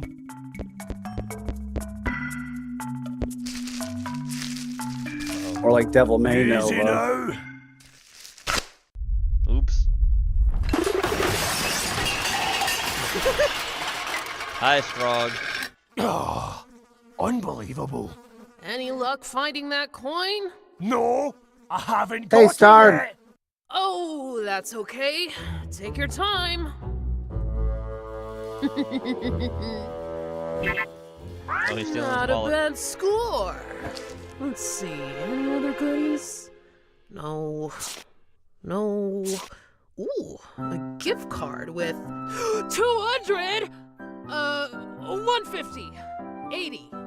22. Oh, $1.83. Unbelievable. Eating the trash. What is wrong with you? Why would you make that? You need to get outside, lad. Well, I got my coins, so I'm getting out of here. Thanks for something, I guess. I guess. I'll have to climb up myself. Which leaves me with one question. Where am I going to hide you? No. Chocolate coin. Yep. No! Did I just go down a well and dig through a mountain of trash? for a piece of chocolate. I've been duped. Hey! What happened to my switch? And my wallet? And my diamond-encrusted watch? What? There was no watch. Aha! So where was you? Give me back what's mine, lad.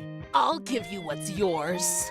Wisdom more valuable than gold. You know, I'm beginning to understand your father's inclinations towards you. And unless you give me back my things, I'll be joining him in his wrath. He's already running away.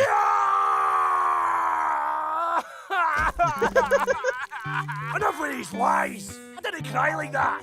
No, that's just a recording of you. I didn't make it. This is just who you are.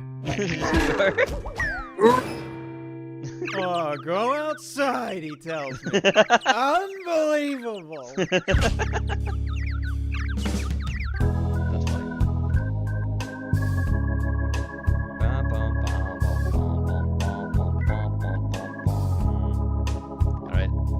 Video from Strog now. Here we go. Meanwhile, at the Legion of Doom... All right, guys, come on. Who did it? Did what? Who took over the government? I mean, the economy's in the trash. Canada hates us. Do you know how hard it is to get Canada to agree on anything? Half of them think they're friends. I don't think that's us. Really? Yeah, they just did that. Huh. Well, all right. I mean, does this really affect our bottom line in any way? Not directly. Speak for yourself. They tariffed all of my Atlantis exports. Oh, what were you selling? Fish. Fish. Not weird for anyone else? What do you mean? It's Weird weird. Fish like talk and have names and stuff. It's kind of like human trafficking. Yeah, but we're Yeah, but evil. even then, it's just like, okay, regardless, why does it even matter? Just don't pay the bill. We're evil. You're just doing human trafficking with Nemo a second ago. Why does it matter? Why just don't pay the tariff?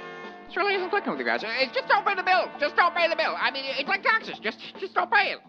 Have you fuckers been paying your taxes? Pay your taxes. It's tax evasion. We're really responsible thing to do. How do you even file? Do you put your name as the Joker? Half of you aren't even eligible to pay your taxes. I mean, Bizarro, you're not even a... Because Joker is crazy, but he's not crazy enough to fuck with the IRS. No, the IRS. thank you. Yeah, no, thank you. Great episode. Superman's Social Security backwards? No. It wasn't really It's all funny that money. means yes, right? Yes. That's pretty good information. Spit it out. 1, 2, 3, 4. Okay. I think it's important that you pay your taxes. You don't want the IRS coming after you. Really, Thanks, really, thanks, really. Rick. It's not the demigods we fight on the regular. It's gonna be some asshole in a cubicle with an Excel sheet that's gonna take me down. Probably. I wouldn't mess Probably. with the IRS. They just know things. I mean, That's they sent me a right. letter See, about Joker's- back taxes. They sent me a letter.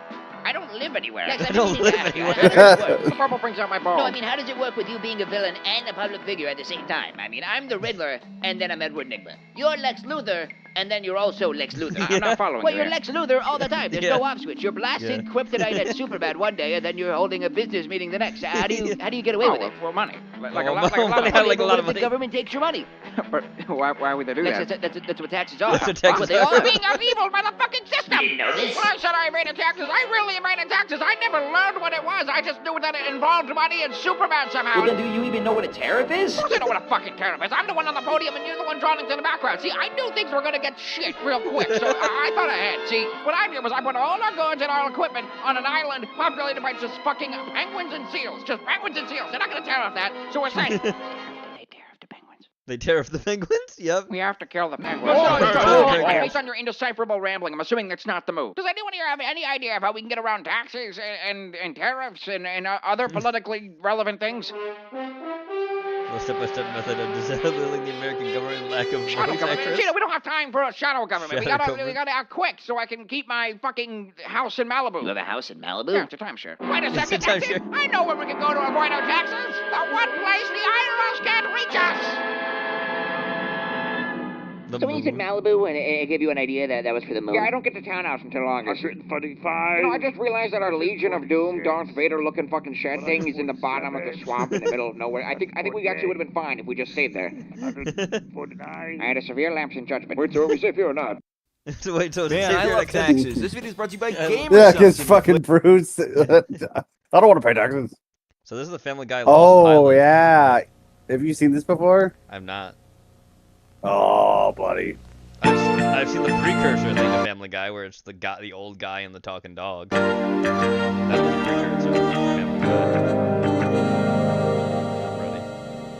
Mom, Dad, I found cigarettes in Greg's jacket. Greg, were you smoking cigarettes? No, Dad. Well, he's lying. There's no doubt about that. Greg, I'm afraid your punishment will be 4 hours in the snake pit. And that'll give you some time to think about what you've done. Oh, man. Oh man. That'll teach him. And Jan, I'm afraid you've earned a day in the Chamber of Fire for tattling on your brother. Ah, smoking. How does a boy like that go so wrong? Well, I live in a crummy neighborhood. The Bradys? Oh, hell yeah. They got robbers, thugs, drug dealers, you name it. You folks want some pancakes? No, thank you. See, that's the worst we pilot. got is Jemima's Witnesses. Jemima's Witnesses. This is the pilot from 1998. That's why it looks so rough. They did eventually remake this pilot, I think, but... I don't know. They did remake the pilot. Mind control This device was is nearing completion. Oh my god. Stewie, color I schemes are said so no weird. toys at the table. Damn you, vile woman! You've impeded my work since the day I escaped from your wretched womb. I remember when Stewie was born. He was the only baby I've ever seen who came out smiling. But of course, that was my victory day. The fruition of my deeply laid plans to escape from that cursed ovarian Bastille. Return the device, woman. No toys, Stewie. Very well, then. Mark my words. When you least expect it, your uppance will come. Kids, I just don't know if I like the idea of your father going to a stag party tonight. Relax, Mom. It's just a bunch of guys sitting around with a black marker and a checklist of the 10 Commandments. Thou shalt get drunk. Yeah. Chris, you're 13. Don't talk like that. No, Mom, it's kind of cold in here. No, don't touch the thermostat, Meg. Your father gets upset. Oh, come on. This thing goes up to 90. Put out your thermostat. Man, how does he always know? Brain implant, Meg. Every father's got one. Tells you when the children are messing with the dial. Hey, Peter, my thing went off. Your thermostat okay? Yeah, it's all right. Hey, is my kid over here? Forget it. False alarm. Oh god, there's Cleveland. Whoa, ass ahoy. Say, when are you leaving for the party, Peter? In about 15 minutes. Peter, promise me you won't drink. Lois, honey, alcohol doesn't affect me. Remember when Dad got drunk off the communion wine at church? And so the Lord God smoked poor Job with festering boils all over his body. Oh, God, I hate it when he tells this story. Yet miraculously, Job was still able to keep his dignity. The actual pilot, too. Whoa, is that really the blood of Christ? Yes. Man, that guy must have been wasted 24 hours a day, huh? And remember you had an Irish coffee the day we went to see Philadelphia? I got it. That's the guy from Big. Tom Hanks, that's it. Oh, funny guy, Tom Hanks. Anything he says is a stitch. I have AIDS. And then there was that time at the ice cream store. Good. Oh, rum raisin's my favorite. Promise me, Peter. Lois, I absolute promise, not shit. a drop of alcohol is going to touch these lips tonight. Hey, who wants to play Drink the Beer? Right here. Beer. You win. All right, what do I win? Right, what do I win? beer. Another I'm beer. going for the high score. Well, actually, Charlie's got the high score. Hey, man, your clock won't flush. You know, I feel kind of bad, you guys. I promised my wife I wouldn't drink. Oh, don't feel bad, Peter. So that Gee, becomes, I never thought that of it like becomes that. Quagmire. Hey, did you bring the porno? Yes. Did I bring the porno? What do you think I am, some kind of Casablanca. porno nut bringer? But don't you have pizzas to deliver? No, let's get busy instead. Oh, he is gonna get fired. The statue was originally a gift from France. What is this? Oh, man, Chris must have taped over this for his history class. The Statue of Liberty? Oh, what are we gonna do? Boys, we're gonna drink till she's hot. Hey, that's just crazy enough to work.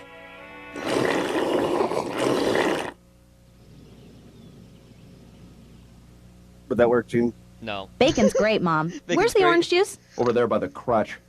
That's cool that Dad slept in the kitchen. Now, kids, this is not a good example. Daddy only drank so the Statue of Liberty would take her clothes off. Peter, I honestly don't believe you. You spent the night on the kitchen table and you're still drunk. Oh, I'm sorry, honey. Are you mad? No, I'm just very disappointed. Mom, are you all right? My goodness, this chair leg was loose. Isn't that silly? I could have broken my neck.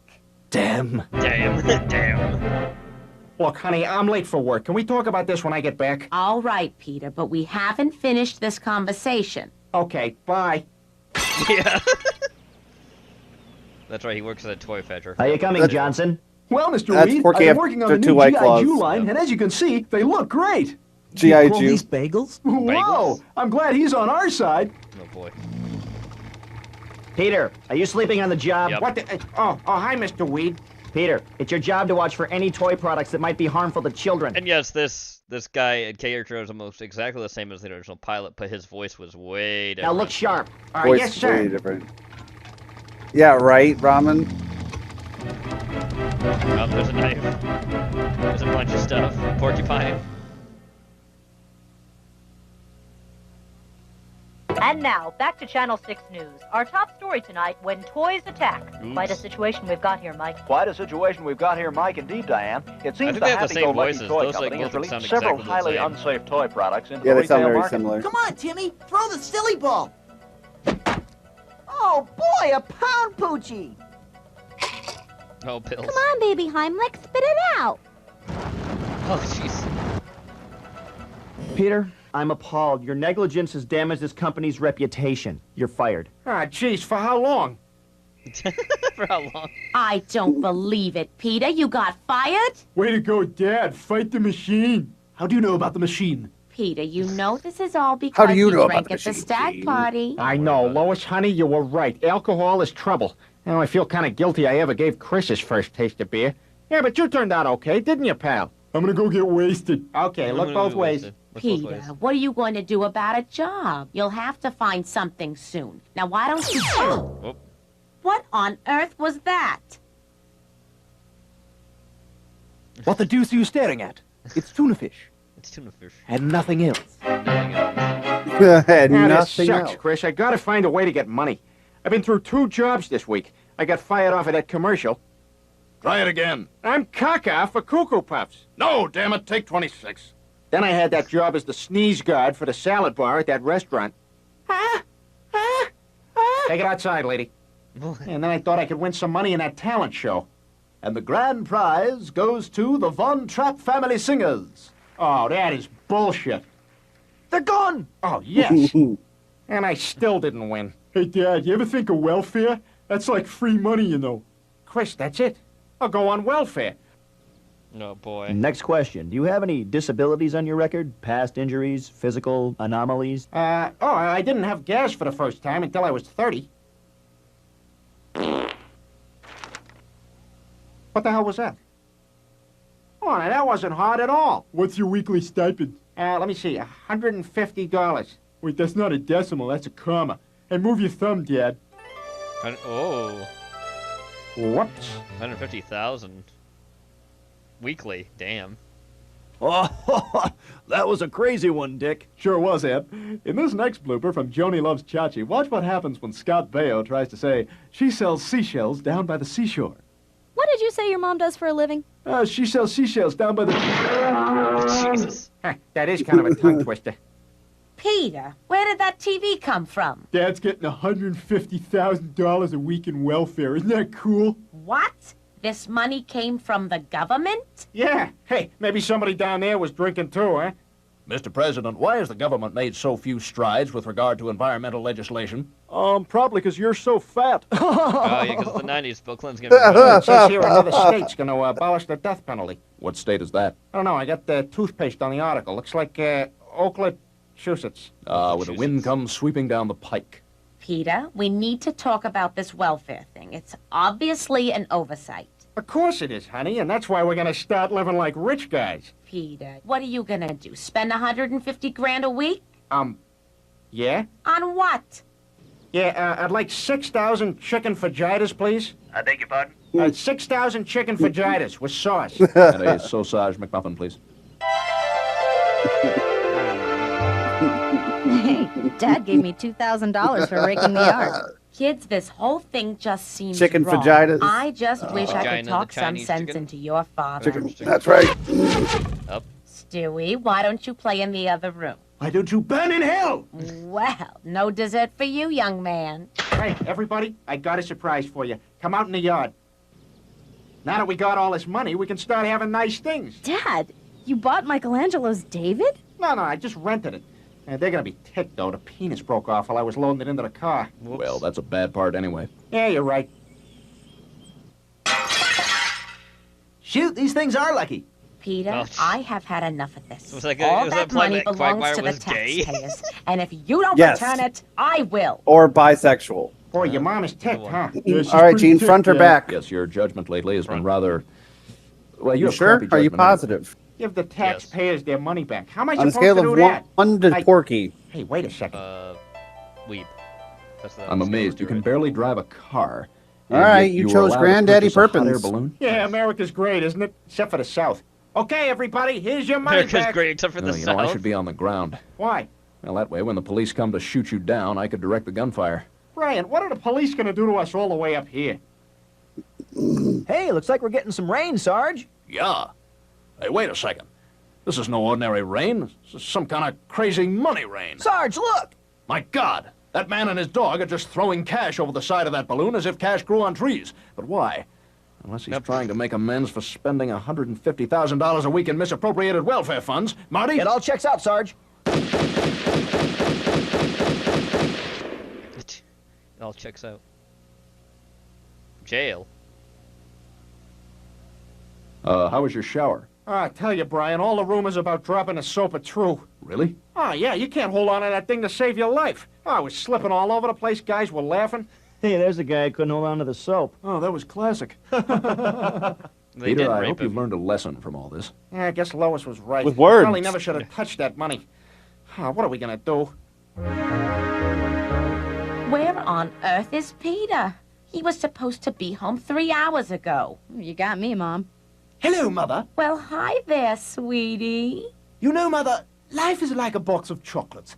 You never know what you're going to get. Oh, boy. Your life, however, is more like a box of active grenades. Oh, shit. Now, I offer you one last chance for deliverance. Return my mind control device, or be destroyed. Oh, you just want your toy back. All right, here you go, honey. Yes, well, victory is mine. Ah, damn you all! So I don't know if this is still the same person who voiced Meg originally, because that was Lacey. Oh, my God. No. That's the person Peter, who voiced her this is originally, so actually, before embarrassing. Mila Kunis took her This over. court will come to order. Look, Right. Everybody, I didn't mean to break the law or nothing. I don't even just, know if I don't that's, know, like, I just I don't sort even of one think that's chance I'd her ever have either. to I throw don't a know who the little hell money was around her. like the rich guys do. Mr. Griffin, don't you think you should have alerted the government of such a gross oversight? Well, I was gonna call him, but my favorite episode of Different Strokes was on. You know the one where Arnold and Dudley get sexually harassed by the guy who owns the bike shop? All right, now I want you boys to scream real loud at my ass. And my everybody ass. learns a valuable lesson. Mr. Griffin, have you learned a lesson? Oh, yeah, stay the hell away from that bike shop. About welfare fraud. Oh, yeah. And what might that lesson be? Oh, I don't know. I'm sure Mr. O. Henry could tell you better than me. Objection. The defendant is attempting to bribe the judge with a candy bar. Sustain. Ah, crap. Bailiff, would you roll the tape, please? Mr. Griffin, there's something I'd like to show you. The play of the homeless. Hello, I'm Jack Farthing. You know, all across this great country of ours, there are men and women for whom the problem of homelessness is a daily fact of life. And here comes one of them now. I'm sorry I'm late, Jack. I was catching a few winks on the street corner. Oh, that's fine, Bill. Now, for the benefit of our audience, you say you're really homeless and not just an actor? Oh, it's not so bad, Not really. just an actor. Because I've got one thing money just can't buy. And what's that? Why, the American way, of course. Yes, I'd rather be a penniless American than a rich commie bastard. Well, I guess That's being true. homeless isn't so bad after all. The commies are barely ever rich. Do you see your Listed at the mistake top of the now, food Mr. chain. Griffin? Oh, wow. Everybody else There's gets other people who liquidated. could have used that money more than me. Yeah, I guess I screwed up, huh? Yes, Mr. Griffin, you did. I'm sentencing you to 24 months in prison. Oh, no. Oh, no. Oh, no. Oh, no. Oh, no. Oh, no. Excuse me, Your Honor. Yes? My husband may be a bit thoughtless at times. He may even be downright, well, stupid. But deep down, I know he only accepted the money because he thought it would make him better in the eyes of his family. What he needs to remember is that we love him no matter what.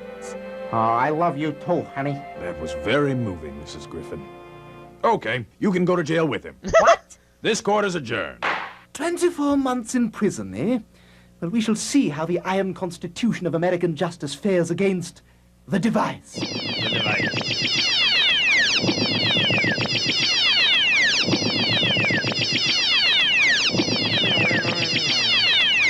Oh, hell. You've learned your lesson, right? Yeah. All right, Yes. you're off the hook. Oh, wow. Can you get me my job back? No. No. Yes. Yes. All right. Yes. That's what we like to call in honey, any I kind knew of everything sitcom. would turn Return out to the okay. status quo. Thank heaven. I Which hope happens this all has the taught you time. that nothing worthwhile comes easy, Peter. Oh, no. What are you going to do till you start working again, Dad? Oh, I got a way to get money. Not another welfare scam. No. Minority scholarship. Oh, that's Roman's avatar. Look at that. Look at that. Minority scholarship. Moving on. Shrugs on this end. First thing I'm gonna do when he gets here is walk back and forth real methodical-like, and then BAM! That's when I'll walk into him. Maybe. Nah, man, I'm just gonna go for it. I'm just gonna walk in one direction and hope to God I get him. I dare that fat plumber to jump on me. Oh man, he will not know what hit him. Was that? That could have been any flu tornado. Guys, I think that was Mario. No, it couldn't be. Open your eyes, man. That was Mario. He skipped our level. But then what are we even doing here? Why did we build all these obstacles for him? We awoke an angry sun for nothing. That's fine. That's just fine. That's fine. We don't need him. I was in World 2-1 back in the first Mario. He always took the warp pipe straight to World 4-1. Didn't need him then. Don't need him now. Yeah, I didn't even want him here. He probably would have just jumped over me anyways. If I were running through this level, I'd kill all the guys in all the worlds. I wouldn't leave anyone alive. You'd kill more guys than he ever could. That's right. How come you don't want to kill us, man? Why won't anyone kill us? What's wrong with us? Wow. Also, Did that fat ass seriously skip this world? God damn it. Jobs that would suck in the X-Men universe. Oh boy. TSA agents, oh boy. Next, make sure you take off your belt, empty the change from your pockets. Sorry, had my adamantium keys in my pocket. That's it, Let me just totally. grab them with my claws. Hey, yeah. Yeah, never mind, it's fine, go ahead. It's fine, go ahead. Optometrist. Alrighty then, let's just take off your glasses and read this line here. Cyclops, get dead.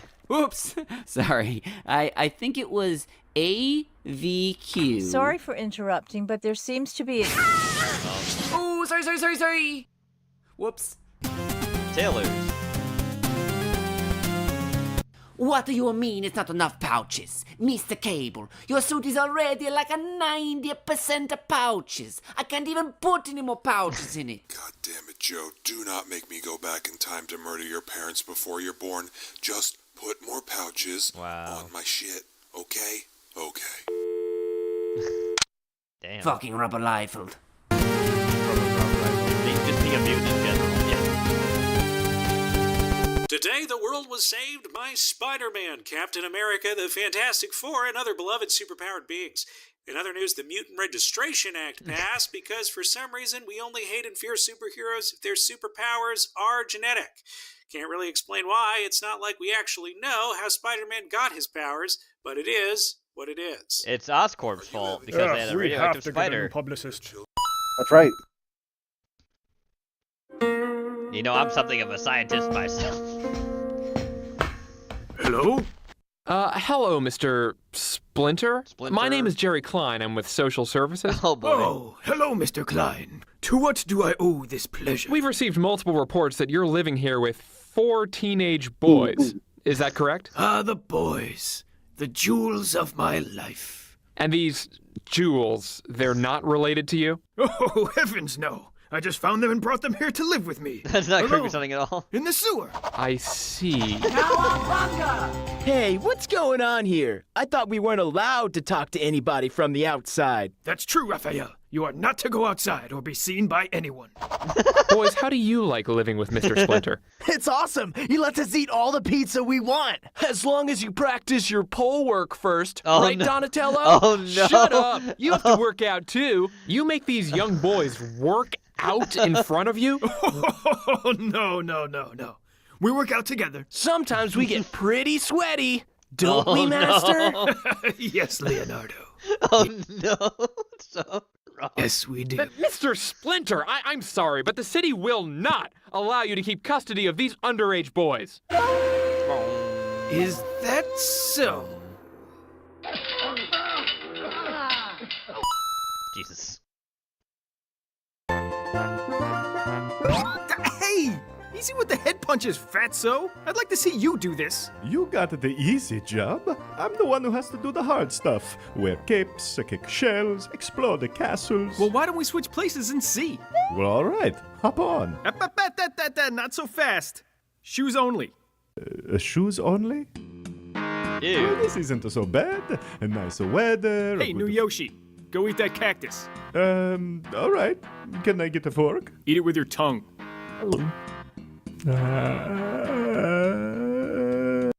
4 worlds later. Let's go. Speed it up, right, bitch? I think I'm bleeding internally. What do we have here? Oh God, no, please. Payback time, new Yoshi. Oh man, that feels sweet. Hey, a little help down here. You're alive? How is that possible? How? Oh, the correlate. Okay, maybe I deserve these. The fucking Yoshi corpses. How is he still alive? Literal Pokedex entries, number 61. Big on. Dreaming of one day flying, it practices by leaping off cliffs every day.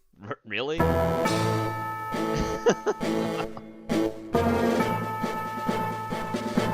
I don't think this is a good idea. It's the only way to achieve my dream of flying, Tauros.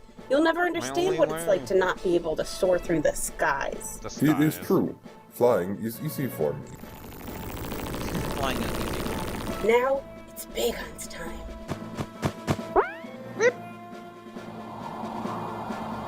I'm doing it! I'm doing it! And dead. It is freaking windy today. Oh. Shelgon. Shelgon lives deep within caves. It stays shut up in its hard shell, dreaming of the day it will be able to fly. Oh, jeez. Just like, logically speaking, what is the plan here? Because in order to evolve, you either need to beat a bunch of animals into unconsciousness, or expose yourself to radioactive isotopes. There is no way to evolve by sitting still in a cave. What about a high friendship score? Like, 15 total Pokemon evolve from friendship. And only the lamest ones. The Pokemon anime just totally lied to everyone. 80% of Pokemon evolve by brutally wailing on other Pokemon. Those are facts. Salamence. As a result of its long-held dream of flying, its cellular structure changed, and wings grew out. Finally! All that dreaming, all that work has finally paid off! Down below! Oh.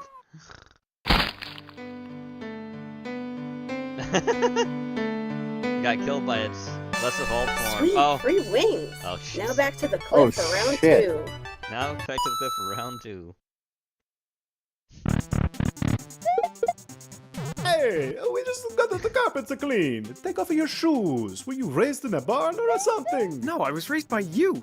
You found my egg and instantly started riding me around like a horse. Oh, right. Anyways, kick off those shoes. Wow, you know, I can't remember the last time I popped these boots off and just let my feet breathe a little. Hey, quick question. Do you feel excruciating pain when you take your shoes off? What do you mean? Oh, Jesus Christ! Oh, God! The shoes! They're just a part of your flesh! Oh, shit, that's right! You literally never see me without these shoes on! I was born with these on! What? No, that can't be right. A dinosaur born with the shoes? Yep. Huh. Horror beyond the horrors. Losing a lot of blood here. Jesus Christ! Yoshi's shoe feet!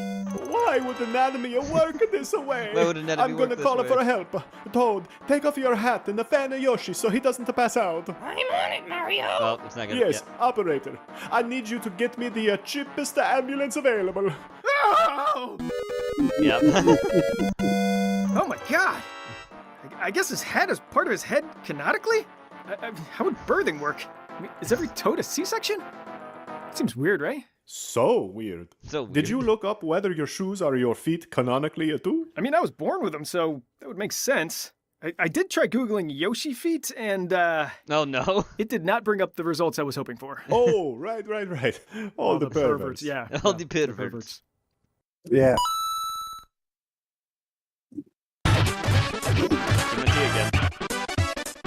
Whoa, Pizza time! Wait, Mikey, maybe I should take it. I have the lowest health. Yeah, but I have the least amount of lives, so... Guys, I'm the best. I should take it if we actually want to make it to Shredder. Hey, you do not need that pizza, Raph. So we're gonna give it to Donatello? He lost a life in the first level, bro. We might as well throw it away. I'm a little rusty, okay? Do you really see this guy making it to the Technodrome? He's got a point, Don. At this rate, you'll be using to continue by stage 2. Yeah, but I have the most points. Who gives a shit about points? This guy thinks he's Billy fucking Mitchell. I still think I should get the Have pizza. you seen the way I jump from my back? Have you Okay, seen God, it? it hurts. Okay, I'm carrying something you. magical. Mikey, what the hell? You were taking forever. You were at full health, dude. Oh, no, we'll never get to Shredder. Oh, quit your bitching. I'm sure you'll be fine without pizza for 5 more minutes.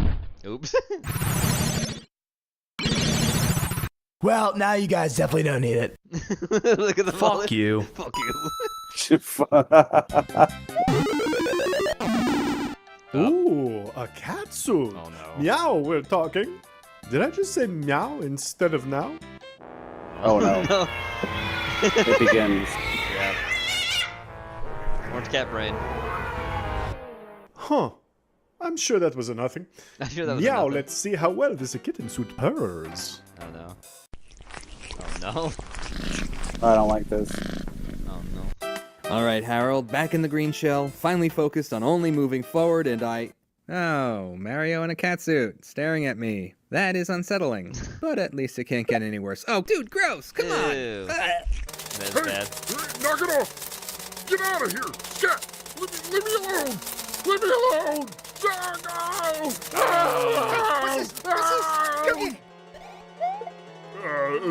That's right! You better run! I had him right where I wanted him. Yes, you're very brave. No, we gotta take a dump. Gross. Come on, man. This is my home. Ew.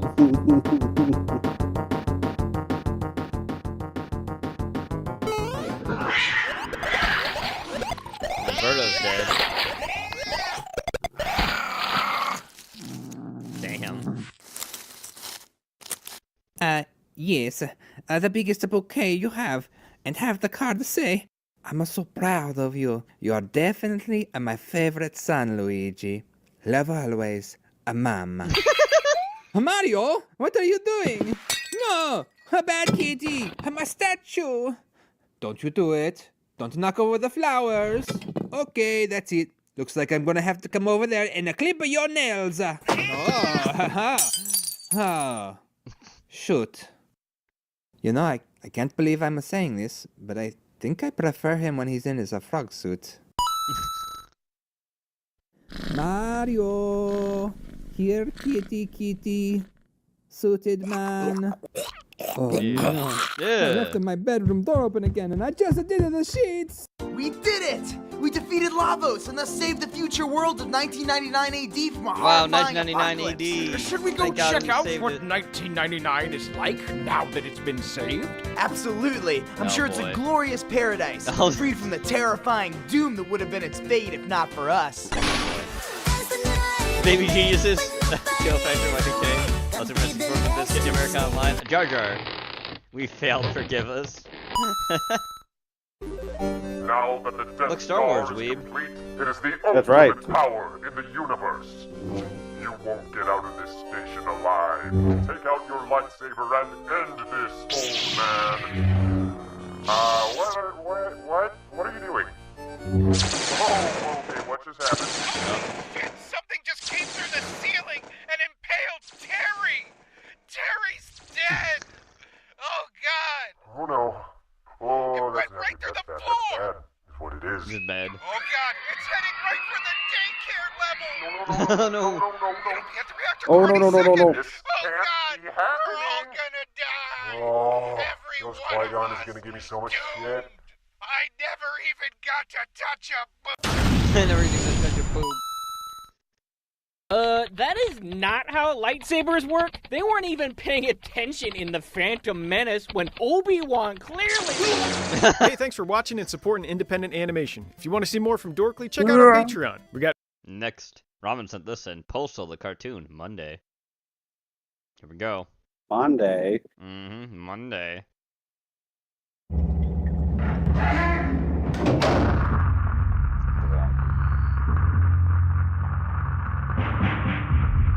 It's supposed to do.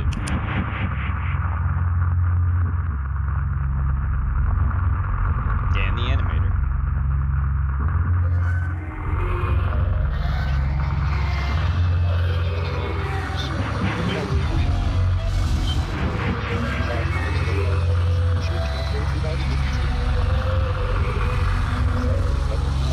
Oh, it's the original posters. Nice.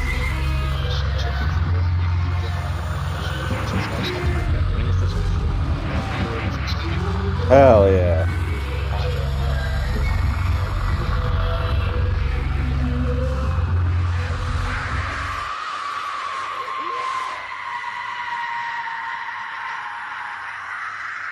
Monday. Case of the Mondays. Welcome to paradise. Home of the Gene. Maybe.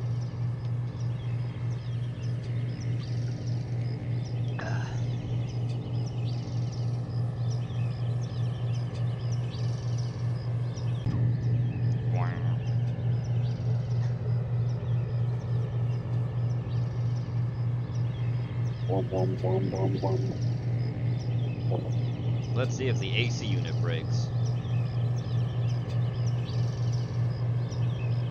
All right, Gene. Should I focus on my sprint, or should I focus on my dirt mile? Okay. Christ, it's as hot as the devil's rectum in here. When did we move to hell? You were the one who insisted on relocating for that stupid video game job. Yeah, well, crack doesn't by itself, you know. Why isn't the AC True. on? Broken.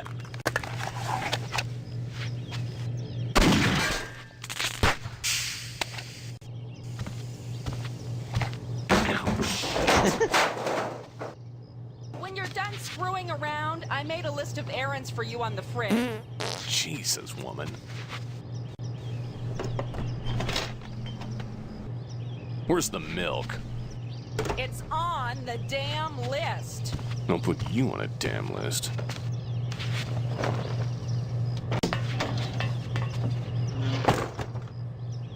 Man, what these game developers won't do for a buck. At least it's educational. What the? Ah, stupid dog. Don't let the dog out. Crap. And don't forget my rocky road. What a day. Yeah, whatever. Let me guess. Yep, Charge Busted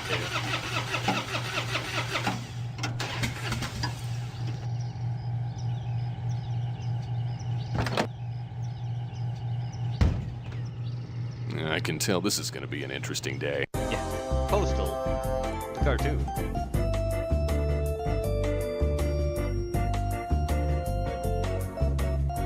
Monday. Let's see. Go see Vince. I was pretty hungover yesterday, but I think I remember where I work.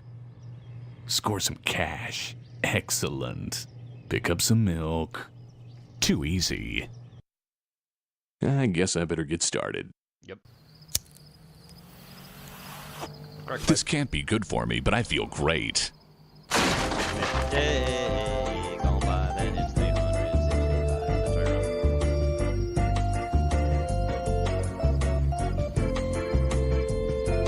What are you doing in my house?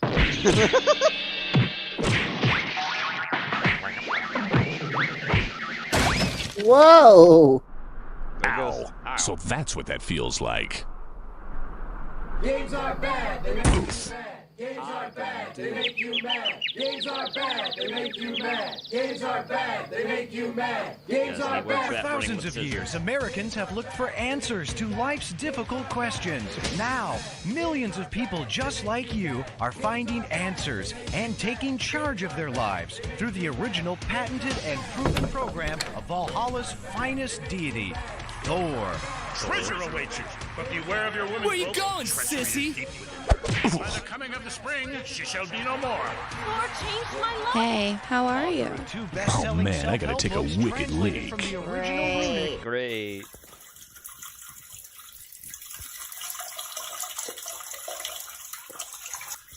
His piss runneth over. Yes. I do. Oh, yeah.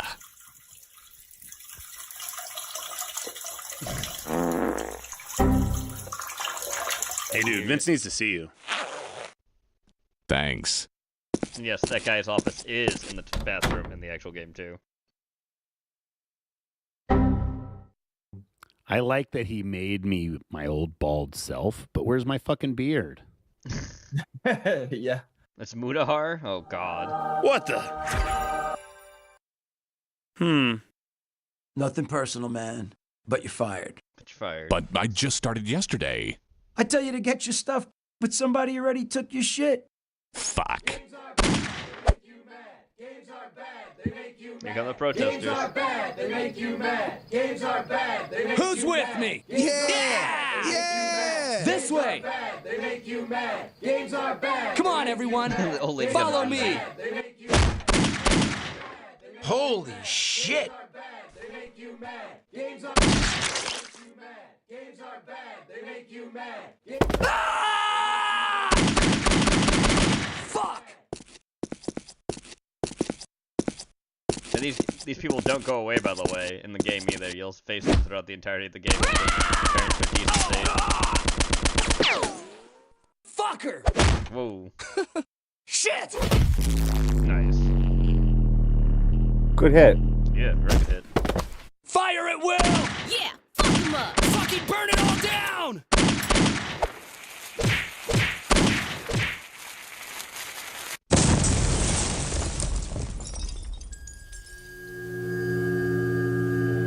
Uh-oh. There he is. He's having a bad day. Yep.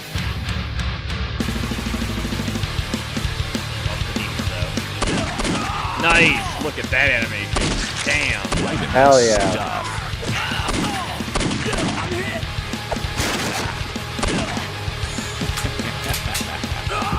Holy fuck! Oh, yep, there was a flash right to the original postal dude. Don't kill me! I'm a virgin! That's dead. That's right. Nice job, dude. Looks like we got them all. There's your dog. There's Champ. That's the bank. A long line. I suppose it was inevitable. 20 minutes later. Hi there. I'd like to cash this pitiful and embarrassing check, please. Sure thing. Don't move and you bank won't robbers. get hurt. Freeze! Not again. Oh, great. Now my day is complete. Take him down.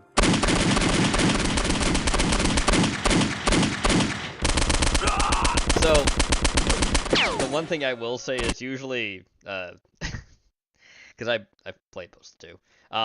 So usually when the riders happen in the original part, you don't have a weapon of any kind. So I just fucking left for that to happen. I was like, nah, I'm gonna go. Leave. Yeah, bye. I'm gonna leave. You know when I got my gun the first time? Just waiting for this What's bank that? shootout to happen and then take the fucking shotgun from one of the robbers because the cops usually end up killing them. Maybe I'll go cash it myself. I just took a shotgun. I'm like, okay, that's mine now. Oh, look, they left the door unlocked.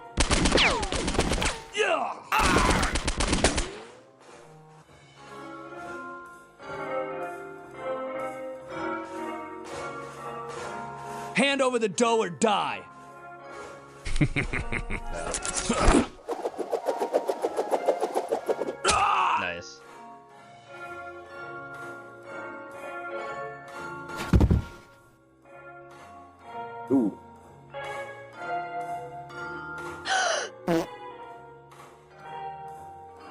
I'm going to need counseling. Then time to go get milk. From the deathly Indian convenience store. God, what's that awful stench? Did someone slaughter a goat in here? No, seriously, I want to know. Jihad goat milk.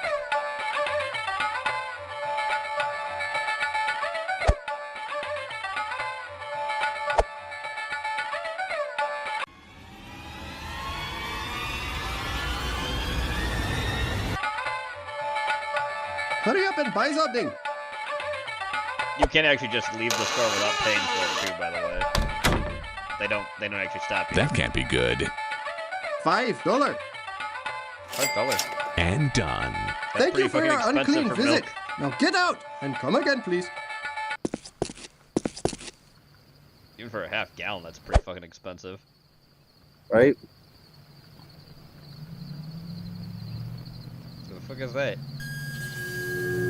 Dance for drugs. Oh, he's picturing himself again.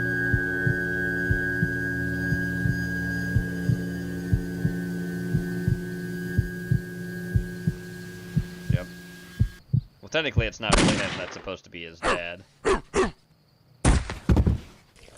the original post dude's believed to be his father. So his father was also possessed by a demon. Good dog. It's complicated. Let's get the fuck out of here. Oh, the guy's dead. Ooh.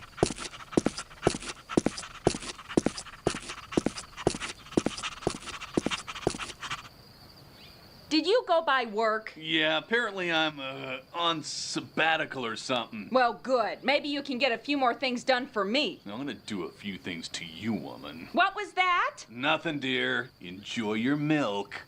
Thanks for that, Robin. Alright, moving on. Strugs on this, and what happened to giant van ships? Forget camels. Imagine cruising through the Sahara in a 90-foot Look at long that thing. monster bus with wheels I'd taller be than down. a grown man, complete with lounges for fine dining, portholes like an ocean liner, and enough horsepower to crush dunes into highways. In 1932, someone actually tried to build this, Oh, the world's shit. most ridiculous land yacht. What happened, and why did it vanish into the sand? Well, probably because it was way too expensive to make. Train tism. For 100 years, trains ruled the land, crossing nations in Yeah. speed, comfort, and luxury. But trains need railway tracks. Yes. And with the rise of the motor car, engineers had a new idea. What if you could bring the railway to the wild? And just as the car had replaced the horse, now it was the camel's turn.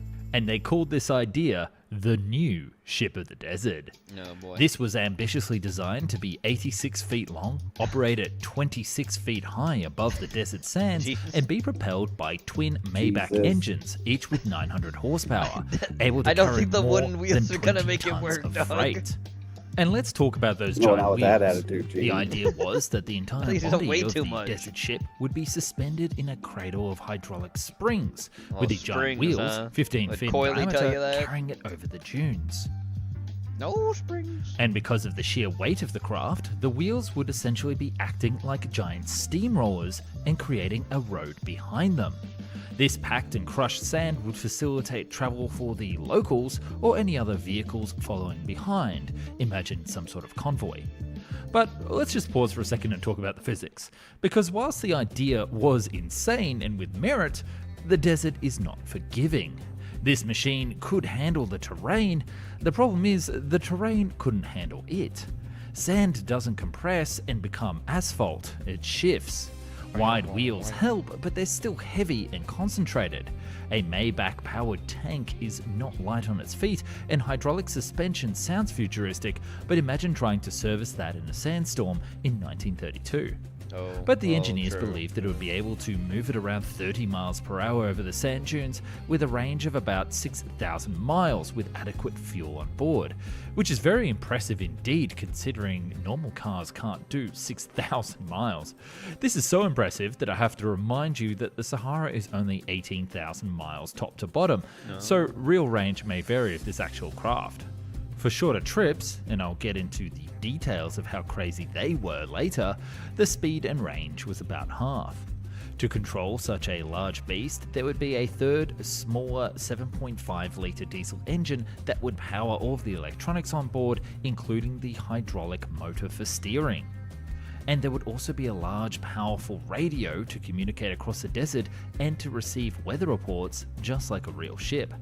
Although the vessel would rely on skilled navigators to read the stars to make sure that they didn't get lost in the ever-changing sand dunes. Oh boy. But of course, I bet you're wondering, what exactly would it be like to travel on board? Yes, what would it be like? Hello, Nick from Found and Explained here. We've seen what happens when you try to Nick. put a ship in the middle of the desert. Let's just say logistics can get complicated. Sand gets everywhere, camels get into your canned lard, and the heat, boy, it makes an oven seem like an icebox. Running a business without the right tools can feel the same. You're juggling websites, sales, invoices, emails, all in different places, hoping it somehow flows. It is. That's when between clunky 'Cause it tin is and an ad, Sandry for lighting them with portholes to nowhere. On the sides, there would be concave storage recesses that would contain extra cargo, or the multiple Caterpillar motor buses that would be used for short-range trips and excursions. Unfortunately, I don't have much in the way of the details of the smaller craft. All I know is that they had a Caterpillar and had sort of a half-track design that we'd see later in the 1940s. Also on this deck, there would be ladders and lifts to access the ground. Although I imagine at specific terminals, there would be a scaffolding for the passengers to access the actual passenger decks rather than climbing up and down. The second level would have a lower class passenger quarters, because nothing screams luxury travel like swaying hammocks above a rumbling 900 horsepower engine, as well as the cigar lounge and the rear dining saloon, which would be a total vibe as you cruise through the hot desert. There would also be a twin set of recesses here for cargo as well, primarily the food and water. And yes, I do need to talk about the water because this thing also had flushable plumbing. There would be a toilet in the desert in 1932. That's how serious they took the luxury with this idea. And then on the top deck, the only one of which was actually free of the wheel clearance, it had the private first class passenger cabins and a promenade to stroll around for the views. Essentially, this was a deck to walk around and contemplate your life choices as you cross the Sahara in a giant wheeled hotel. I don't know why so many machines back then had promenades. We saw them in the flying boats, but How I do can I be wish that they cool would like come you, back. Gene Skinner? These first-class cabins were that's a also hard apparently question. going to be the pinnacle of opulence, Gotta rivaling dig that down of the famous deep. passenger trains like the Orient Sometimes Express, kill a man. and I Got quote, it. the finest No, I didn't say Pullman kill a man, cars. but- And it would be Kill a somehow man. artificially cool to combat the God. sun's rays. Aircon in 1932, it didn't say seems. that. But I'll explain the But I will science kill behind again. that in a moment. In the middle of this Oh. entire craft, there was a stairwell, so passengers could climb the decks like a cruise liner, coming up from the engine level all the way to the cigar lounge to the starlit cigar lounge. promenade. Now I'm sold. Then to really make it a ship of the desert, on the very top there was a poop deck that had That the poop deck. control room poop. and the That captain's quarters. deck. Here, the 11 most confused Yeah, I'll say sailors that, in that's human funny. history could operate and transport up to 56 passengers across the desert, although for shorter distances, it was possible for the land ship to carry over 100 to 300 third-class passengers in less refined luxury. And because this would be a short, hot 15 miles per hour trip over the desert, I imagine many of those third-class passengers would have rather taken the camel instead. So why did we never get this epic monster? I know, we of a must land ship? kill the Skinner. Good luck. So the first question you have to ask yourself, who was mad enough to dream up all of this? Who wakes up one day and says, what if the Orient Express could moonlight as a steamroller? Well, behind every mad idea is a mad inventor, Mad and this story doctor. was no different. Meet prolific innovator Christian Bischoff Johannes from Bischoff? Germany, who not only he's wanted German. to replace the camel, but change a lot of Joy, different man. things in the 1930s world. And I now realize saying German who wanted to change the world in the 1930s may make you think of a certain other group of German people, perhaps a political group, but believe it or not, the Nazis were not involved in this case.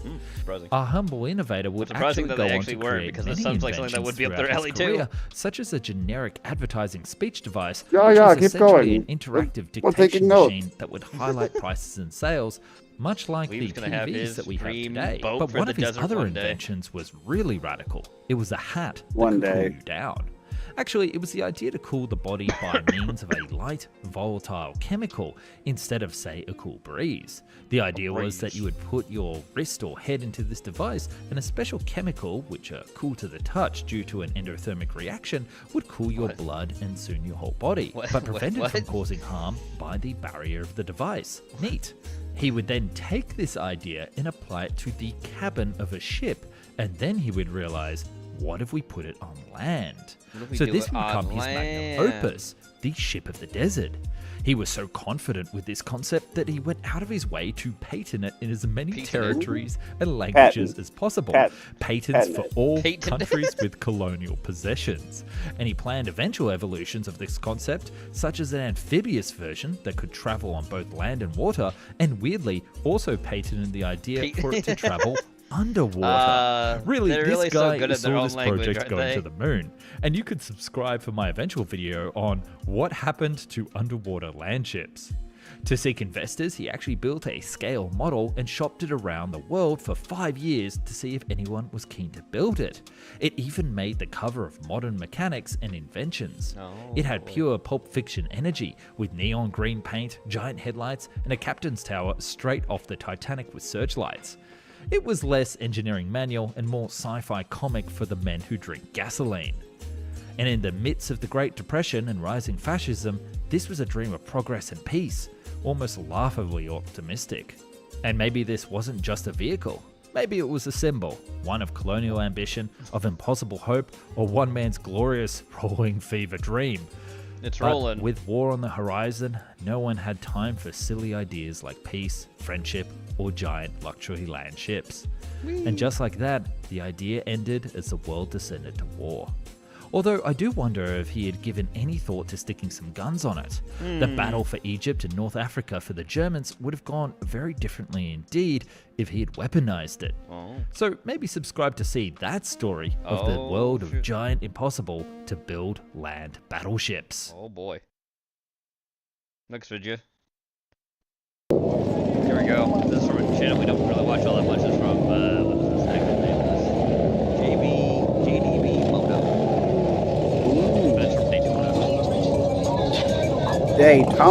Daytona. Oktoberfest. That's a beach. It is. This is Oktoberfest.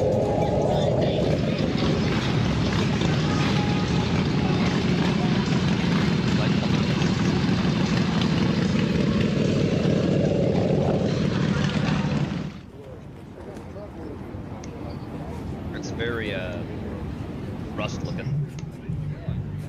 2020. That's very it's very how do I put that? Diesel punk. Unique.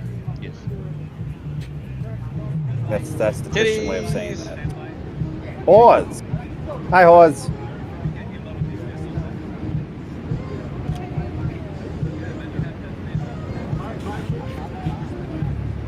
It's Porky's rat hog, yeah, pretty much. Yep.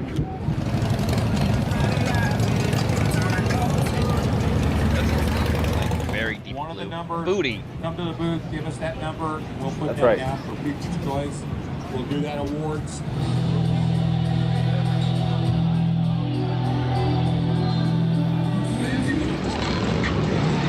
Oh, look at that guy. What a goobin. It's a boat. Plane. Pirates. No, it's Gene Skinner. No, I On can't a fly train. it yet.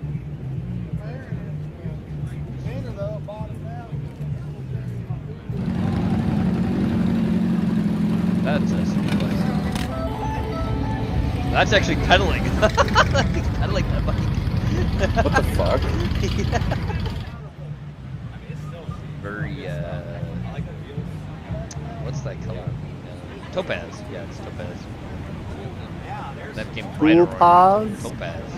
That's our birthstone. You're a birth. I was. Sometimes. Violently.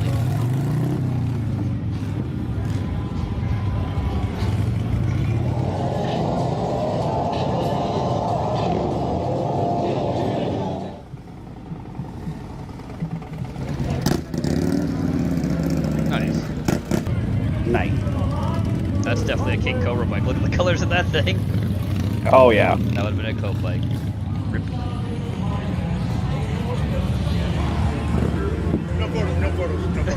No photos. That lady's literally making a photo. Like, dude, you can't stop that. No photos. It's Yeah. public for one, buddy. You can say that all you want. It's public property.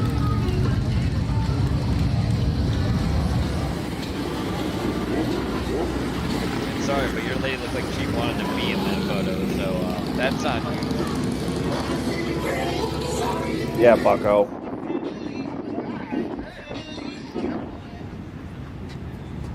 That's very brown. Oh, it's like a ship on the back too, that's funny. Like you. Yes.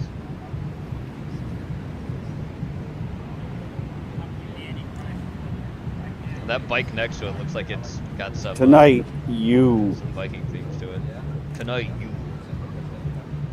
That's hard.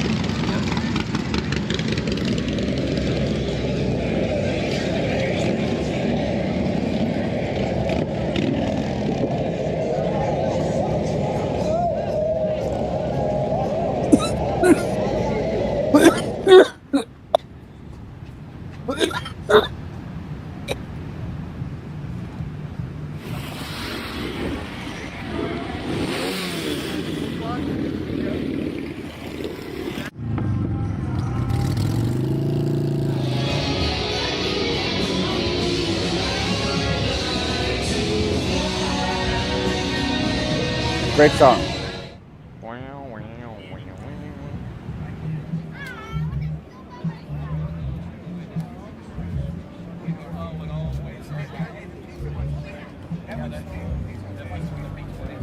Yeah, imagine doing that, Bob.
don't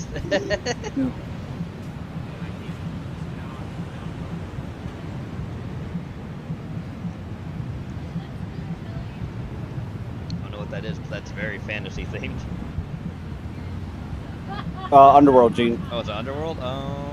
Let's get back and sail. There's Victor in the back. Oh, yeah, you're right. It looks strange. Damn right.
Wow, lady. Wow. Hey, Gene, how do you call yourself vegan when you're full of monkey fun?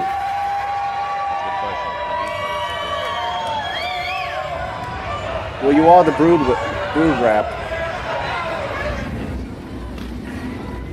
Don't eat it. I mean, you don't have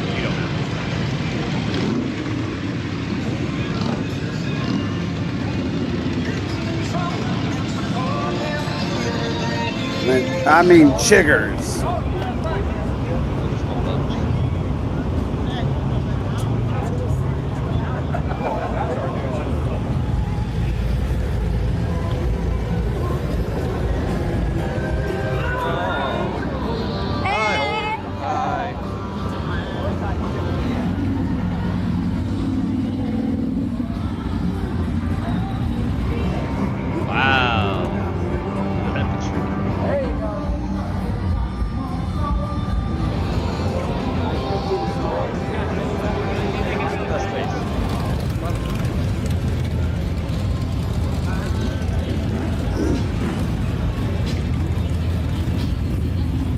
Look at my freaking car. It's crushed to bejesus and back, Gene. No, I'm just got a clip on. Just best of Carl.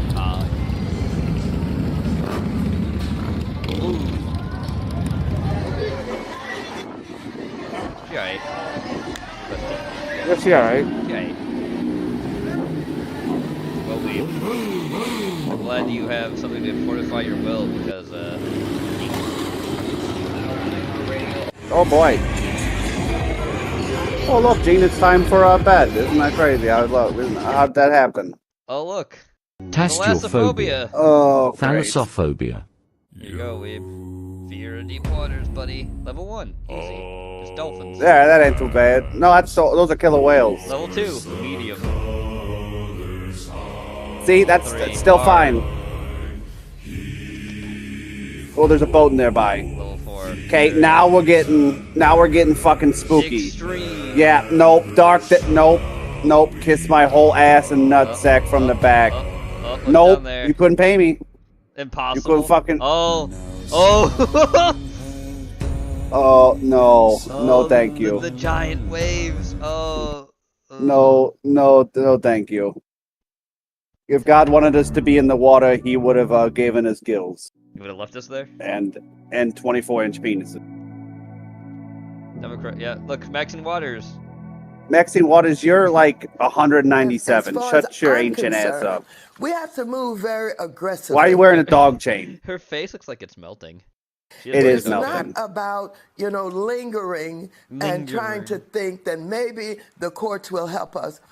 I want, even though I know it may not happen, the cabinet that he's appointed a bunch of his sycophants who probably won't do what I would recommend. It is time to call for Article 25 of the Constitution of the United States of America to determine his unfitness. To determine that something's wrong with this president. And I would suggest that we move very aggressively to talk about the danger to this country and to our democracy and not play around with this. Because this is absolutely one of the most destructive... That bitch on the bottom right there looks like she has soulless fucking eyes. Look That's at that. Debbie Wasserman Schultz. She's a Jew and a whore. Yeah, so like I said, that this president in that order. Yeah, Congresswoman Wasserman Schultz, I mean, your take on this, because she was the head of the DNC during Hillary's first when she tried that. Time for the 25th Amendment. Yeah, she cheated. I mean, like big time. have been impeached for No, I'm talking about that Wasserman Schultz. Like she Jesus, openly fucking rigged that bitch. Oh. Yep. Why is she caked up though? Fan on.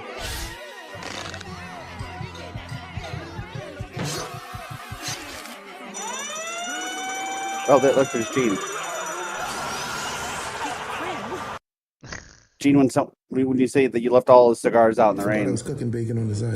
Oh, look what it is. What? You got to heat your Listen, okay, no, listen. If he makes food, that's one thing. He's black. I know his fat ass is gonna eat it. I know he's gonna take a bite of this. Monster. Oh, I'm not a drinker, no, but you a straight nigga. I know you eating that. So the reason I put him here for the food thing, we have watched this before in the past, but I don't know if you've ever seen him cook food. No, I've never seen him with food. So this is definitely not gourmet. It's a channel he does have as a secondary channel. Hasn't uploaded it for a whole year, so there's nothing on it that's new. But if you want to, we could always go back and look at some of his. I'd rather have food than him not drinking drinks, because that like legitimately infuriates me. We got the drinks. Like niggas, oh, of course we do, Gene, because you hate me and think my suffering is hilarious. Not just yours. Oh, I need the fuck out of that. Come in with a little bit of oil. Oh yeah. Bang. So here's what I do. I close like that. I open like that. I put my plate here. Close again. Now we come over with our freshly cooked egg. All right, come on, Jesus. Come on, Jesus. Yes, I thank you, Jesus. Thank you. I shouldn't have succeeded that training, and I did. And you're. Okay. There's bacon Oh. There you go. Oh, mama. Tater tot waffle sandwich, homeboy. Take a bite, nigga. Take a bite. I knew you would. I knew you would. Tastes like freedom, homeboy. I knew your fat ass couldn't resist. Oakland Mayor puts up makeup statistics, because of course she did. Of course she did. Or misinformation, yeah, totally.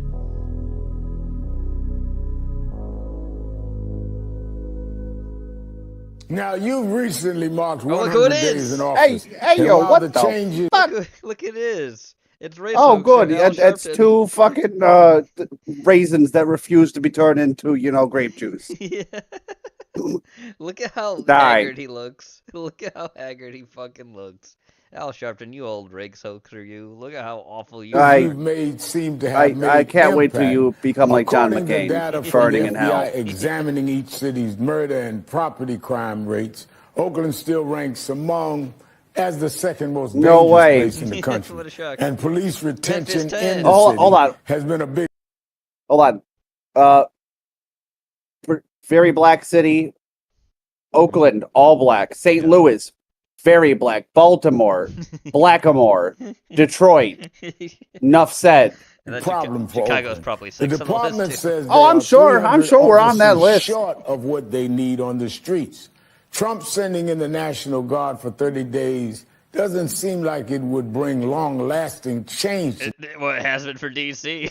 this situation. All right, so hold on. What would Here's do you know what that does, right?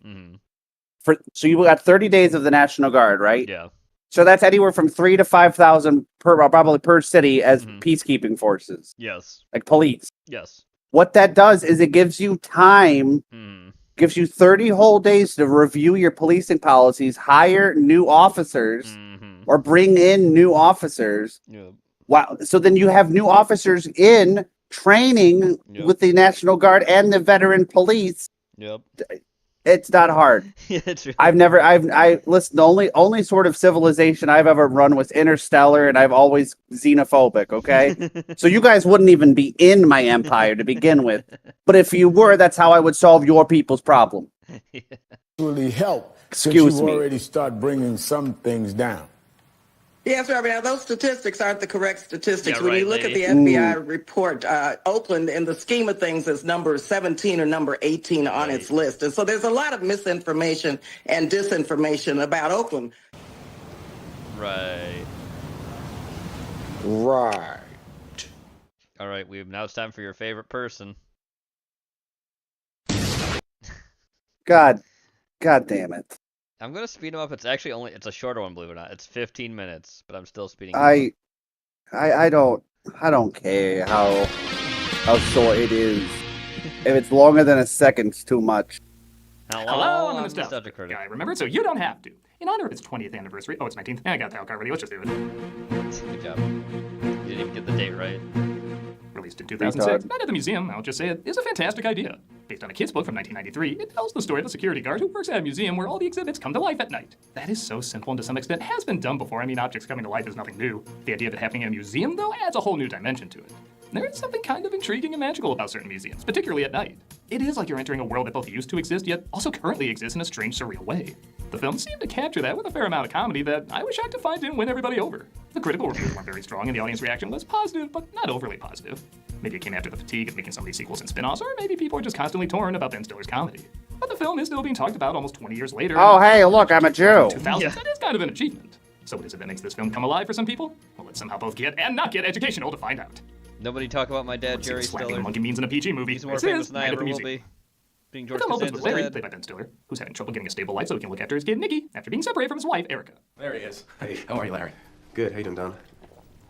Good. Just getting ready to basically play your part in the first third of Batman. She suggests the teacher stay with him Welcome to until he has this life together. horse's But I don't know, anus. This kid seems so disturbingly happy all the time. I don't think anything could dampen his spirits. What do you want to be? I'm a bond trader, what Don does. So what, you want to dress up in a monkey suit like an automaton robot? Sorry, I licked a toad before meeting up today. Larry finally gets a job as a museum security guard, where he meets Rebecca, played by Carla Cugino. Teddy Roosevelt, right? Yes. He was our fourth president, right? 26. 26. Hey, it's an American education. Feel lucky we know there's 83 stars on the flag. Shut Ricky up. Gervais plays the museum director. Shut up, I clearly didn't know how to use Ricky Gervais yet. Please don't touch the exhibits. I cannot tolerate this type of chaos. I mean, this Oh, is a look museum. who it You know is. nothing about the real world. Most of you spent less time in school than Greta Thunberg. And Dick Van Dyke plays Cecil, the head of security, being replaced by Larry. They want to replace us with one new guy. Oh, sorry. Well, what are you going to do? So I'll admit, I was tipped off that Van Dyke was going to be the bad guy, and at first I was like, this film doesn't need a bad guy, that's so lame. You really think he's the one? Oh, yes. He's the one.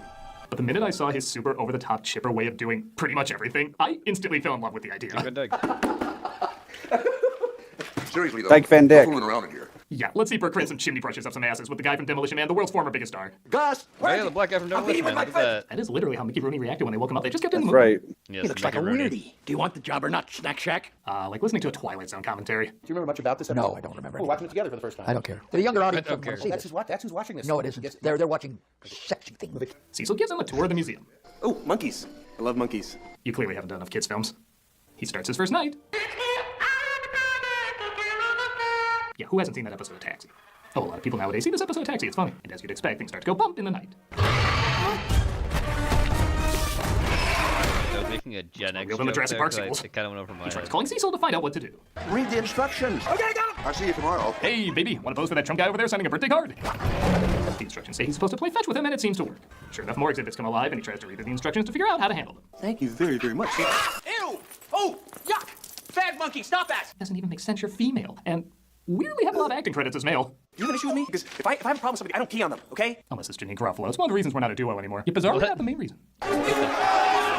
He's also attacked by tiny models, one of them being Jedediah, played by a strangely uncredited Owen Wilson. Stop the train, please. Wait, Big why no isn't he can do, uncredited? Cracker Jack. Everyone knows it's fucking Owen Commercials in the way Wilson. no one would recognize him in the role. I can see why they kept his name a secret. Somebody's got to pay. Pay for what? I don't know. Just pay. That's so retarded. Was becoming Really dumb.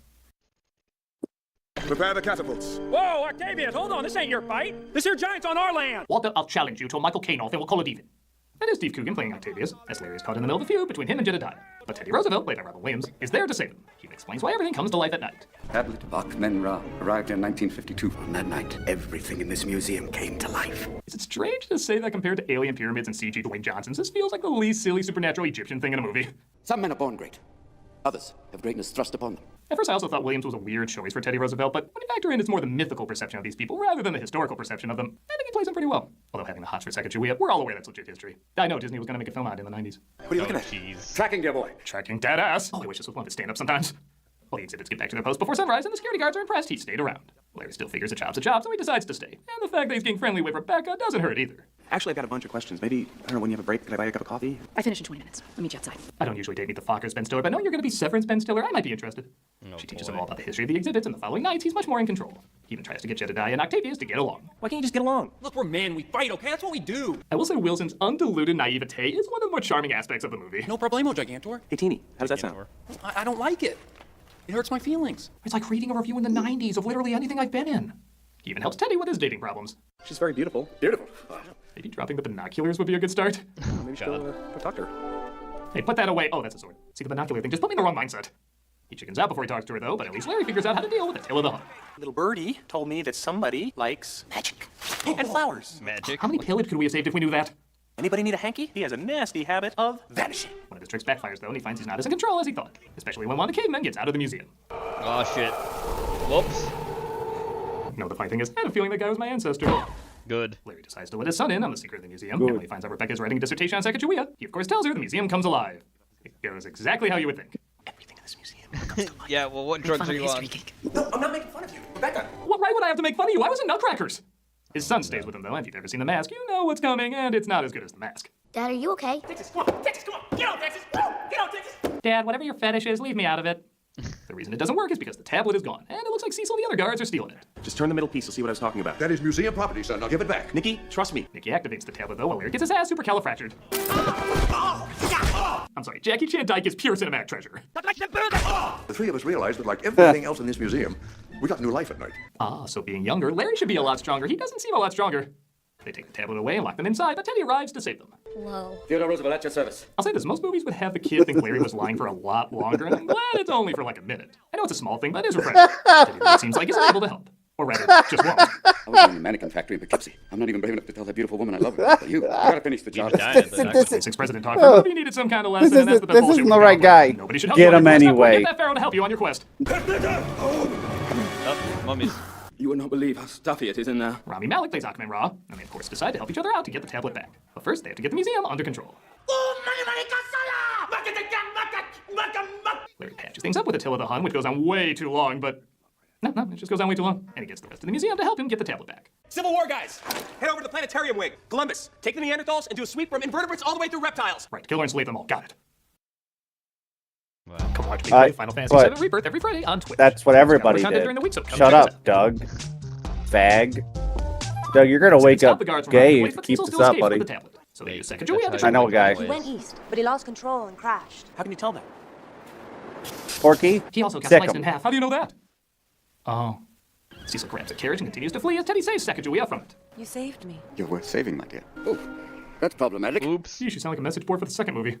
They chase after Cecil through not exactly the best green screen effects, but what do I care? Van Dyke is having so much fun being the villain. Give me the tablet, Cecil! Can't do it, son. Pull over! It ain't gonna happen.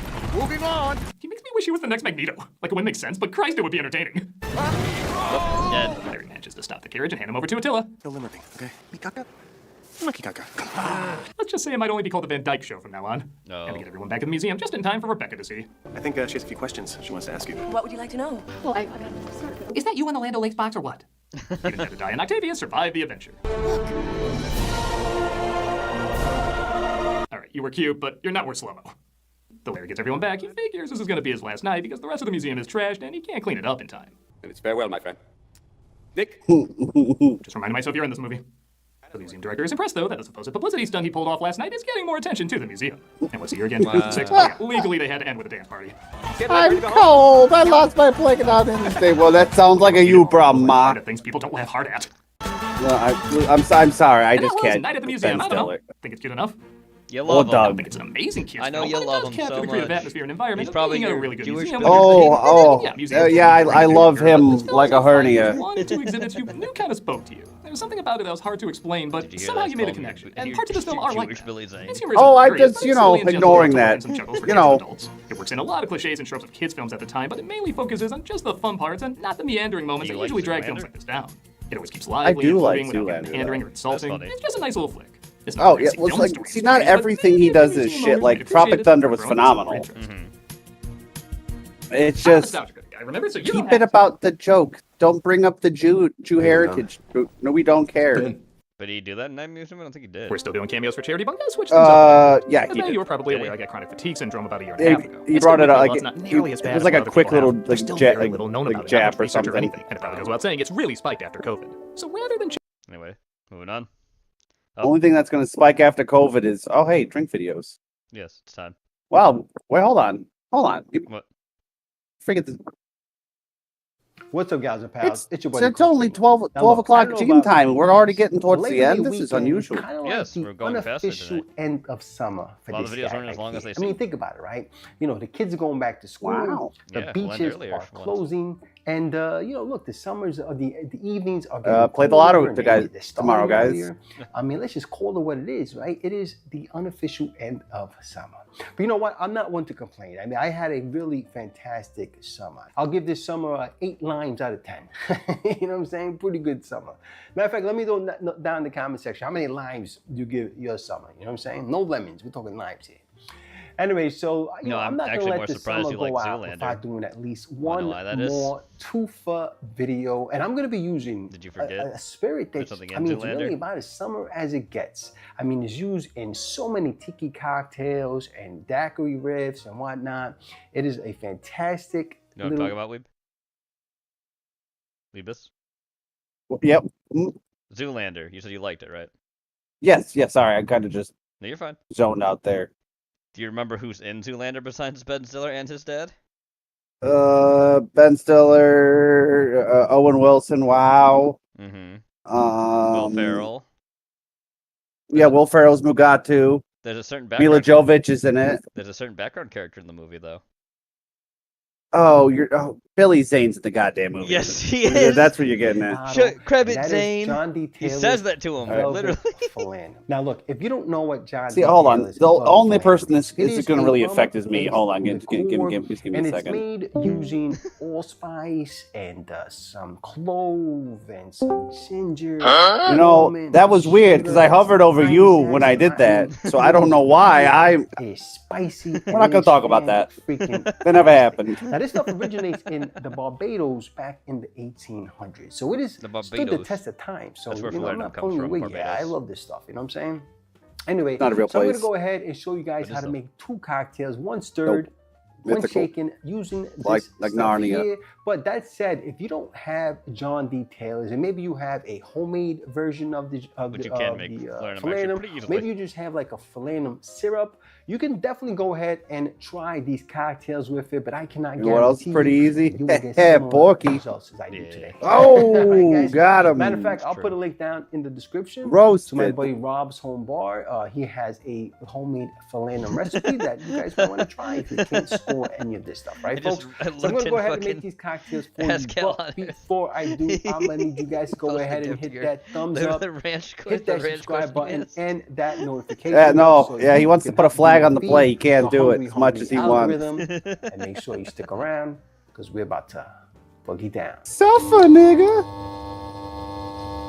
All right, so for anyone that's been watching the channel long enough, you know I don't tend to share some of the more popular cocktail recipes. I mean, I like to try new cocktails out, just as much as you guys do. And I got to tell you, these 2 cocktails I've absolutely never heard of, never had them before, and I'm really excited to try them out. All right, guys? And the first one I'm going to make for you is called Lioness. And this cocktail goes back to 1964. And it was made by J. Popo Garcini at the Palms in the Jungle in Anaheim, California. And I found the recipe on the Total Tiki app, and it sounded really interesting. I mean, it's got some philanum, of course. It's got some cognac, and it's got some peach liqueur, which I don't know if I've used it on this channel or not. And I really like peach liqueur. And it also has some lime juice, right? So this is going to be our shaking cocktail. Let us look at what is in the sauce. Boom, boom. Peach liqueur, falernum, cognac. I do like that bottle. That is a really nice looking bottle. Check it up. Ooh, interesting glass to serve it in. Shrug, you know damn well I was not watching. I didn't watch a minute of Doug. Thank you very much. Cocktail make for you guys on principle. Velvet Philanum is called Velvet Undertow, and this is our third cocktail. I couldn't quite figure out who created this cocktail. I mean, I found it on the Whiskey Advocate website. Ooh, look at that color. And it appears to be from a place called La Mole, maybe La Mole. I can't tell if it's French or not. La Mole. And it is in Portland, Oregon. Oh, it's really Oregon mentioned. I mean, it uses some Velvet Philanum, of course, some dry vermouth, and it uses some blended scotch. So this is going to be a fun cocktail to try, right, guys? Anyway, let us look at what is in the sauce. Let's see what we got. Half an ounce of Velvet Philanum. 0.75 of dry vermouth. An ounce and more than a half. No, it's not an half. Yeah, I'm wrong. That's an half of blended scotch. Straight out of the rocks glass. That's a nice color on that too. Yeah, that is a nice color. Fancy. All right, so let's go ahead and try our two Philanum cocktails. And we're going to start things off with the Lioness cocktail. Because I got to be honest with you guys, I love peach. I love peach or anything. I mean, I could eat a peach for weeks or days or hours. I don't remember what Nicolas Cage says in Face Off, but I could do that with peaches. You know, I can eat a peach for hours. Anyway, guys, let's go ahead and give this bad boy a sip. Cheers. So right in the nose, you're getting the peach flavors. I mean, they're definitely pronounced, which excites me because I gotta be honest, like I said, I love peach stuff. Matter of fact, you know, one of my first cocktails that I ever really started drinking when I was in the clubs was the woo woo. I mean, I don't know if you ever had the woo woo before. Gene, I mean, some would say the earth is our moon. Peach schnapps, cranberry vodka type of situation, and it's pretty freaking sweet. But you know, the peach flavor, what am I gonna do? I was a sucker. I was 18 years old. All right, cheers. Cheers.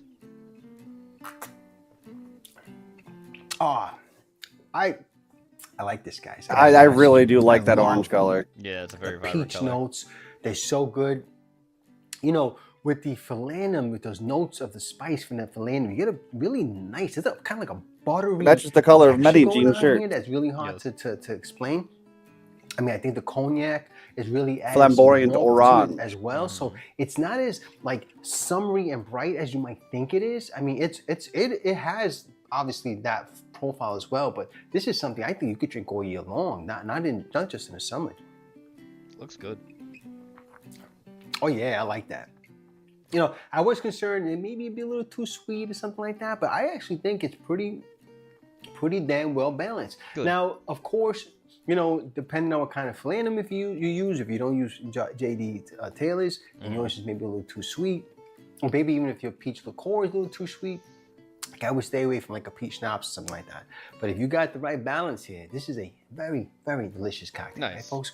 Anyway, so let's go ahead now and try the Velvet Undertow cocktail. And again, this is Velvet Philanum, dry vermouth, and a blended scotch. Okay, now the Isla whiskey that I have squeeze here of lime juice. is Isla Mist or whatever like that. It's a recommendation from my pal Rob of Rob's Home Bar, who I mentioned earlier. Oh, we'll be seeing It's him, got a little Larry, smokiness later on. going on too, because it has some of the Isla in that blend. All right, cheers. Okay, so on the nose, you're getting the smokiness from the scotch. We're also getting a lot of lemon, a lot of lime, I'm sorry, because of that lime coin that we squeezed over, okay? Cheers. I like that. I like that, man. That is like a very bright, stirred cocktail. I mean, it really lifts the whiskey up, which, you know, it's not easy to do that with scotch. You know what I'm saying? It's not easy to summarize the summerify it. Summerify? Is that a word? Anyway, I haven't even started drinking yet. Anyway, yeah, it really does summerify. Let's copyright that. Anyway, it does. I mean, it really brightens up the whiskey. Shit. It's really nice. Even the dry vermouth. I think the dry vermouth helps to maybe balance it a little bit, so it's not too much. Oh, I really like that. That is really, really interesting. And the lime squeeze over the top, I gotta tell you, I think that's what really helps push it over the top. I mean, it takes whatever already is in the Velvet Philanum, it really adds a more additional brightness to it. I gotta tell you guys, 2 home runs here. Cannot end the summer better than this, guys. Right? I gotta give this one another sip if you don't mind. If you don't mind, you can tune out if you want. Oh yeah. Oh. That's how you do it, folks. That is how you celebrate Labor Day weekend with your pal Coach Vino, all right? Anyway, folks, go out there, get yourself a bottle of Velvet Philanum. If you got this stuff already, make these bad boys. Get yourself a little barbecue burger, you know, whatever it is you eat, and have yourself a hell of a Labor Day weekend.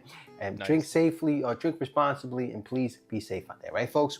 Anyway, look, if you like this video, please press like, please subscribe, and please share with your family and friends. So don't worry, remember, I sharing shared is with caring, my friends and life gives you lemons. Make yourself a cocktail. Cheers. And subcontractors. Yes. Oh, look, Weeb.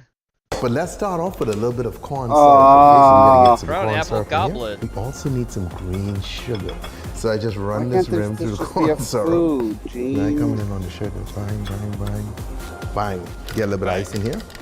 Why You could does blend this she if you hate wanted. Now I'm breaking out my crown apple, okay? Yeah. We hit it with a little sour apple pucker. Sour apple pucker is a little schnapps. This is Mart's apple juice. I grew up on this. So we coming behind here with this green apple soda. We're using Jones. Now hopefully this could turn out liquid green. And I want to decorate with some apple, you know? We just do a little spread like so.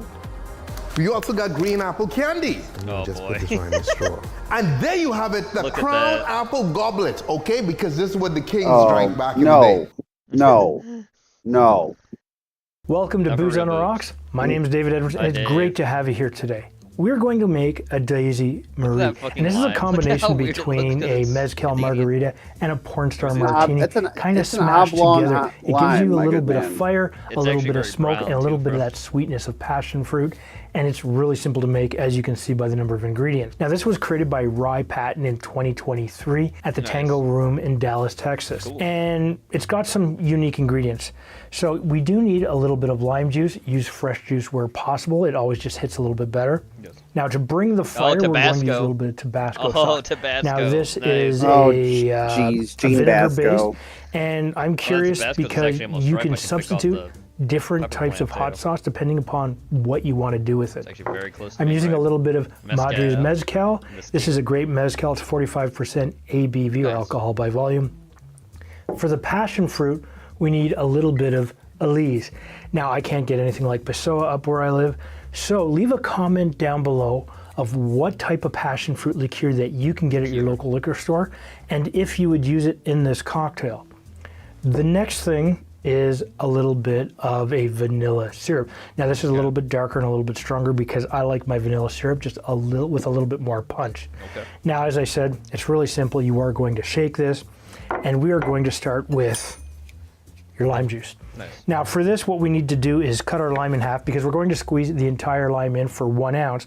But what I want to do is I want to cut just a little piece off as a wedge for my garnish. I'll put that to the side.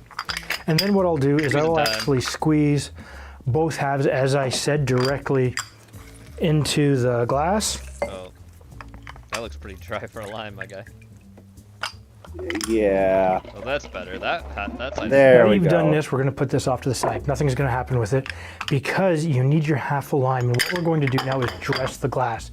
So what we'll do is take a double rocks glass. We will use a little bit of the lime juice on the edge of the glass. We'll then pour out some tagine and dip the glass into the tagine. Tagine, that's also spicy. And yes, I did say tagine. It's pronounced technically tahine. And if I'm incorrect, tell me the correct pronunciation. Apparently I'm having a problem talking today. Anyways, put your glass off to the side and we'll continue on with our glass of lime juice. Now you need some Tabasco and you need a total of 6 drops. Tabasco. 2. Yeah, 3. Now you can go a little bit more with a bit more of a dash. This kind of came out a little haphazard out of the glass, which is fine. So if you like a spicy cocktail, you can really use this stuff to play around with it. Now, as I said, you do need some mezcal. This is the base spirit. We're going to use a total of 1.5 ounces or 45 mils. That probably round up to 2 ounces. Your fourth ingredient is going to be your passion fruit liqueur. And again, depending on the type of passion fruit liqueur you get, you're going to get some that are darker in color, more red in color, for example, Passoa. And even this, you can actually get in a red, a blue, and a yellow. So again, depending on what you want to do and how you want your cocktail to look, I really want your feedback. So for this, we're going to use a total of 3/4 ounce or 22.5 mils. Okay. And of course, your next ingredient will be your vanilla syrup. Now, you do not need a lot of this. No. You're going to use a total of 1/2 ounce or 15 mils. Yeah, that makes sense. Our next step, of course, is to shake this with ice. Now we're going to shake this with solid cubed ice, and you're going to shake this for a good 8 seconds, and you want to get your glass pretty much full to the brim. Slap your lid on, make sure you've got a really good seal, give it a flick, and shake it. Shake it up. And you're going to pop that off with the strength of 1,000 tahini flakes. You're going to put this off to the side, grab your fancy glass, and we're going to add fresh ice to this.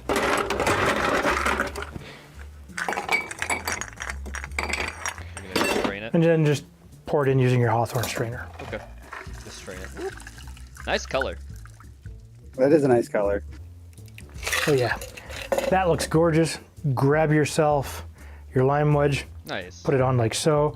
And here you have a Daisy Marie. Visually, you got a fantastic looking dark yellow cocktail with that beautiful tahini rim. And of course, a nice little garnish. You get a little hint of smoke off of this. You get the passion fruit.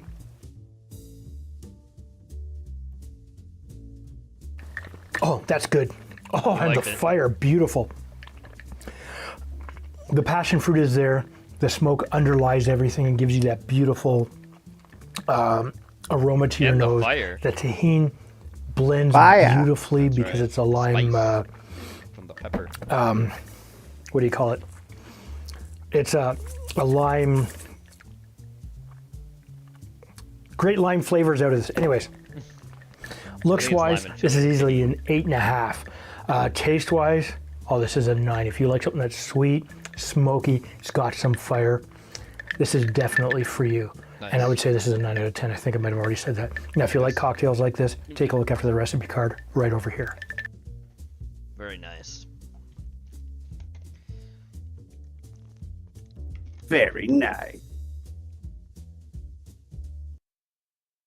Here he comes. You start with the hot fudge, okay? Because nothing says I'm single like fudge. Now we get a brownie, okay, guys? Why wouldn't you let me have anything You don't nice? watch your fingers, Like okay? Look at how I professionally cut this. Well, you know, These Asian cubes, all right? Fresh bottle, okay? Fresh bottle of rum chata. So you get a little rum chata in there. Who's been eating this ice cream, man? Okay, so I get a nice little bang. Some more of our brownies. Okay, this tipsy bartender, man. Let's push this down, okay, guys? You can push down as our rum chata rises up, you see? Bang, look at that. Oh, yes. We got a little rum chata in here, right? Just a little rum chata. So now we come around the front. Forgot the fruits, okay? And there you have it, the boozy rum chata sundae. You just go in, and now you start eating. You get rum chata, ice cream, fudge, brownie. Holy crap, it's loaded. Yeah, you're not going to. Don't care. Star Wars tiki drinks. What's up, homers? It was my birthday recently, and my family got me these 4 awesome Star Wars tiki mugs.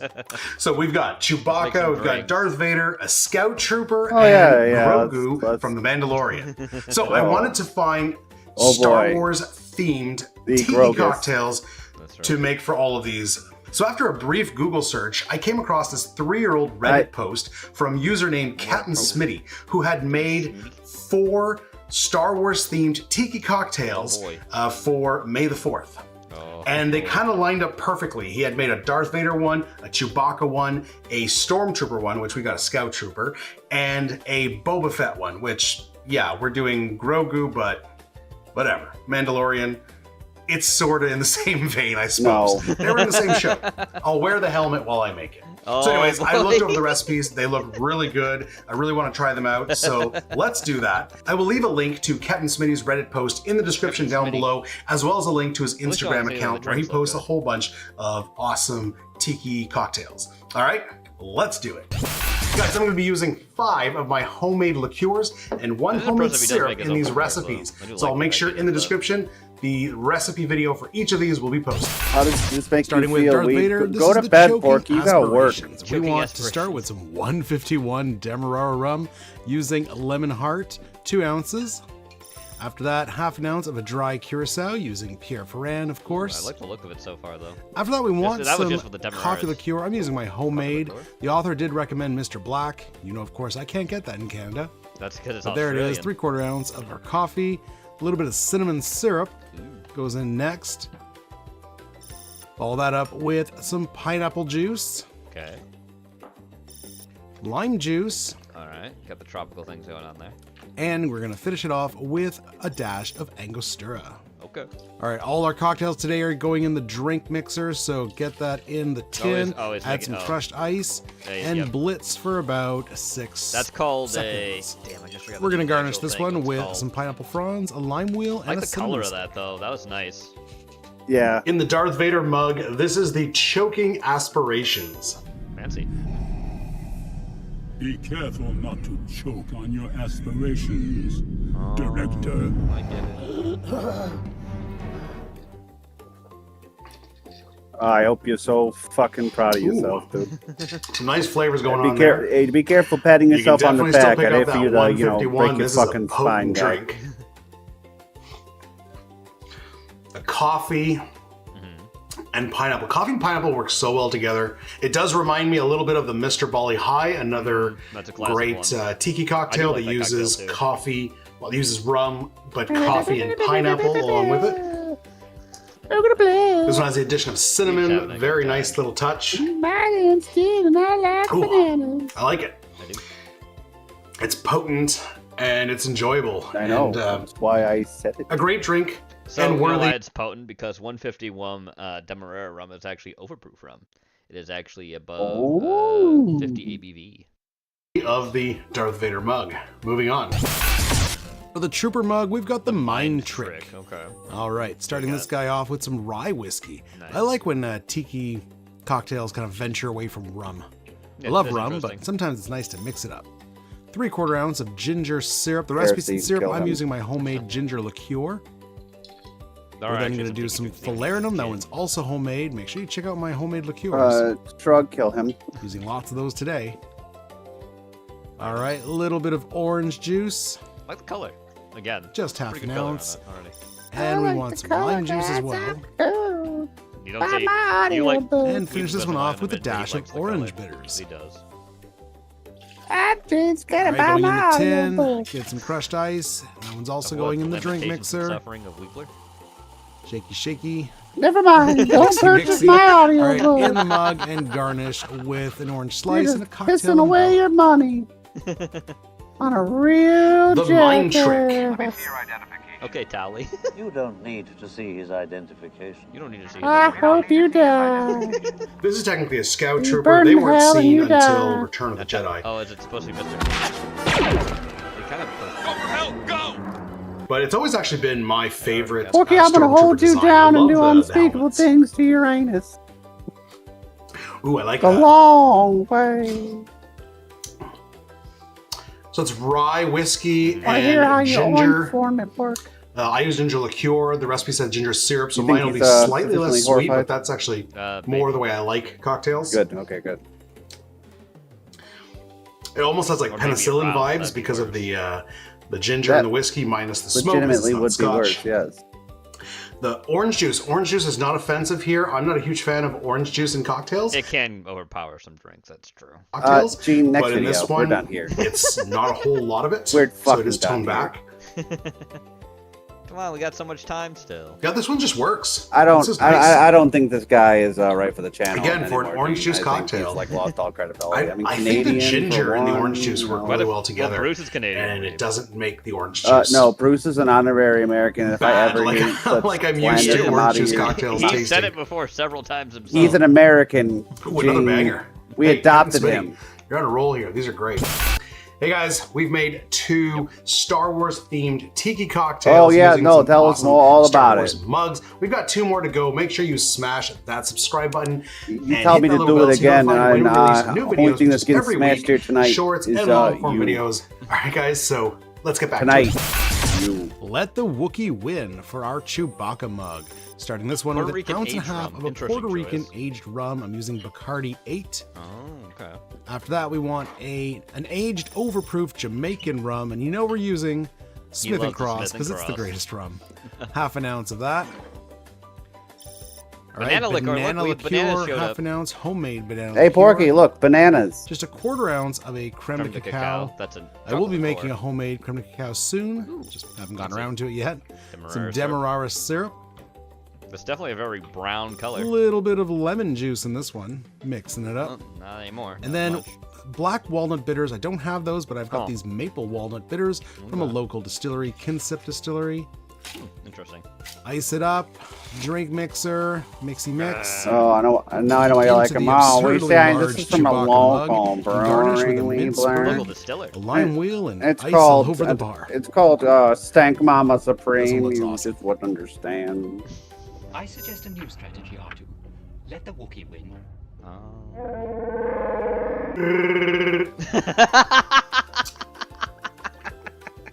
I don't Oh, there's I don't that really banana. want to be around it. I love my homemade banana liqueur because it doesn't have that artificial banana flavor, which that I hate because it always brings me back to childhood. Those like Banana candies. those medicines, amoxicillin. Oh, I believe it amoxicillin. that was banana flavored. Oh, it was gross as crap. I don't remember that. I never liked. No, not in banana America. It wasn't God. Popsicles. It was banana always strawberry ice cream, flavored. Anything banana flavored growing up, I hated it because it made me think Or of that. or cherry. medicine. That's how And strawberry cherry. when That I was first started the making medicine. Or cocktails, when I grape first if you bought know my you first, went to the Family banana Dollar. liqueur, and it was that flavor. I was like, oh, so put off. But then when I made my own, I don't know which what it have was a called. I recipe for, just so know it check was out. grape and it It's did what it needed to 10 do. times better. It's so good. Tastes like fresh bananas.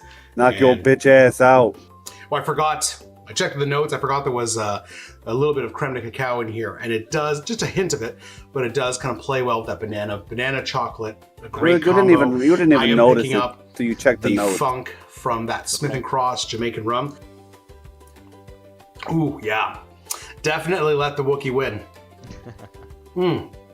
For the Grogu mug, no disintegrations, wearing our Boba Fett helmet. All right, 2.5 ounces of That aged doesn't make rum up for it. agricole. I'm going to do 1.5 ounces of St. James and 1 ounce of this unaged Savannah rum agricole. That one's really funky. Okay. I decided to do white that rum. because the St. James on its own is not that funky, so I wanted to give it some funk. A teaspoon of allspice dram, that's homemade. I'm going to do about 1/8 of an ounce. Nice.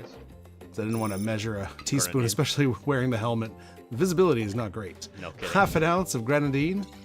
No 1/2 ounce shit. of passion fruit syrup. I'm using homemade passion fruit liqueur. Once again, check out that recipe. Using lots of the homemade stuff today. Yeah, you are. 3/4 ounce of lime juice. And 1 ounce of soda water. Okay. Go. Finally, a couple dashes of Angostura bitters. And we're going to do 2 dashes of absinthe. The recipe said 6 drops of Pernod, but I'm going to do dashes of absinthe here. It's going to give it a Pernod good is technically an absinthe anise liqueur, flavor. Kind All right, mixy with the drink mixer. Into the the Grogu mug. brain. Garnish with a mint sprig, a lime wheel, and some Luxardo cherries. Ooh, fancy. You are free to use any methods necessary, but I want them alive. No disintegration. As you wish.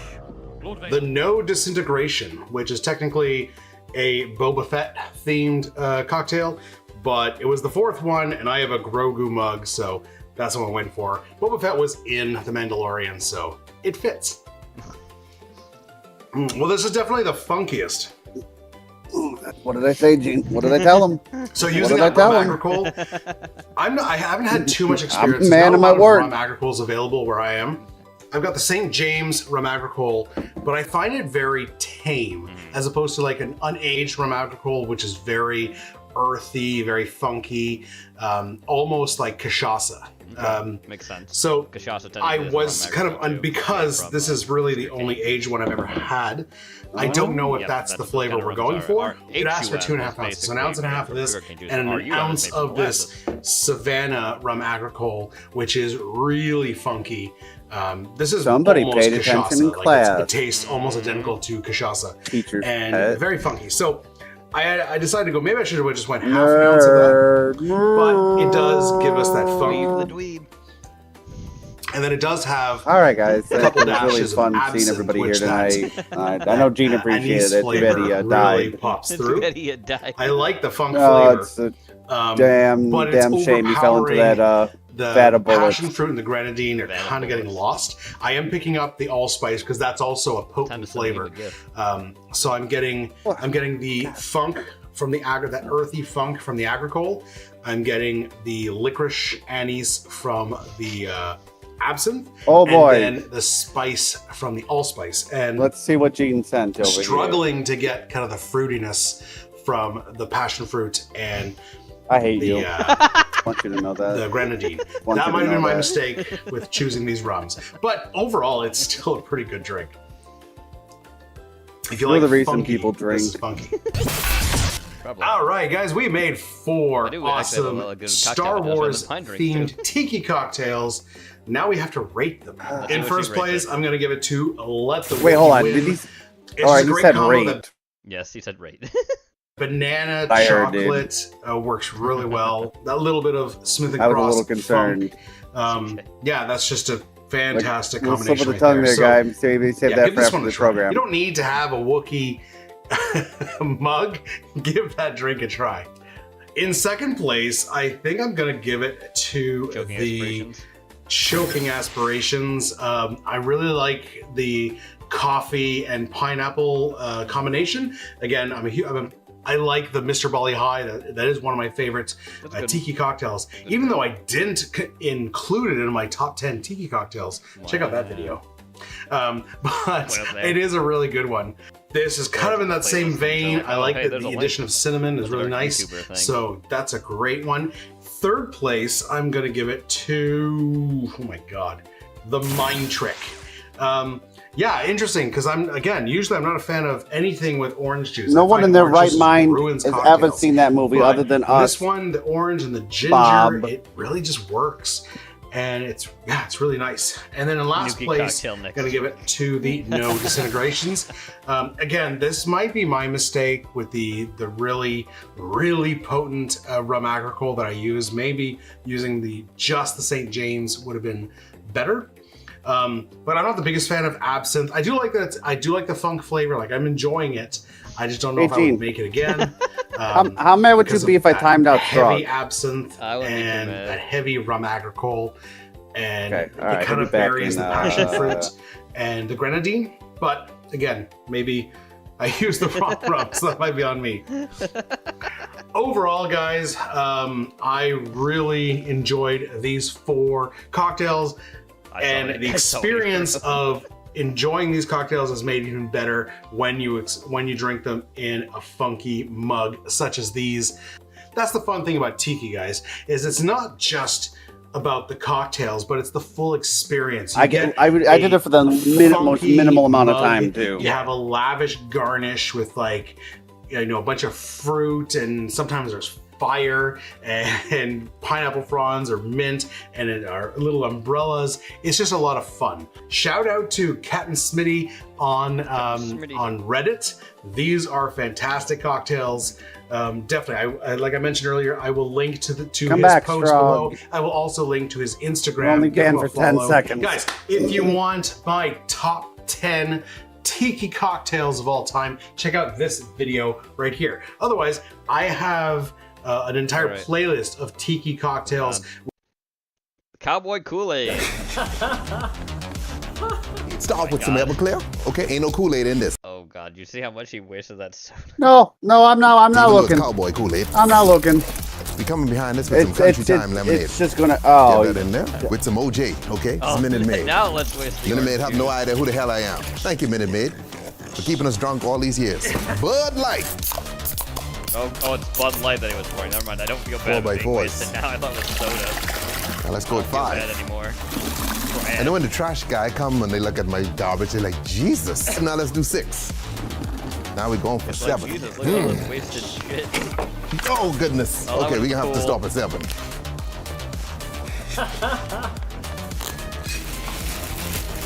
So I'm recycling. Them damn cowboys know what they're talking about. And there you have it. Whoa, you actually took a sip. Whoa. Whoa. All right. That is damn Whoa. good. Whoa, what the? Wow. Maybe just a beer guy. It's summer. Yeah, it is. Whoa, that's a little. Hey, Bruce. Last video. Spiked Pinot Lemonade. Wow. Hey, Gene, you know what day it is? Wow. I know. It's summer day. Could be one. Right. That's why I just want to say I'm proud of you. What are you That's talking impressive. It's summer. And as you can see, I'm decked out for summer. You would definitely fucking have that in your closet. I can see that. You know what, guys? When the day comes and they have to haul an ancient Skinner out of his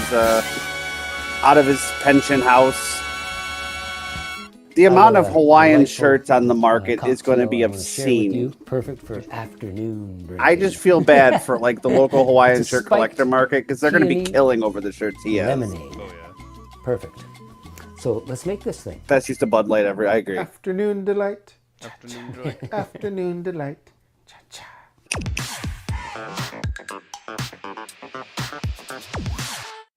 First thing we want to do is ice up our glass. I've got this wonderful. You got to ice up your glass. Actually, Ice it up. it's actually kind of a beer Pilsner style glass, isn't it? Yes. That'll do. Yes, it is. You want a tall glass, okay? We're gonna throw in lots of ice. Hi, Sash. Welcome back. Would you like to come Because my it's hot face? summer. The next thing is our peony syrup. And I'm going for... So that's what we made last week. So make this. wonderfully floral.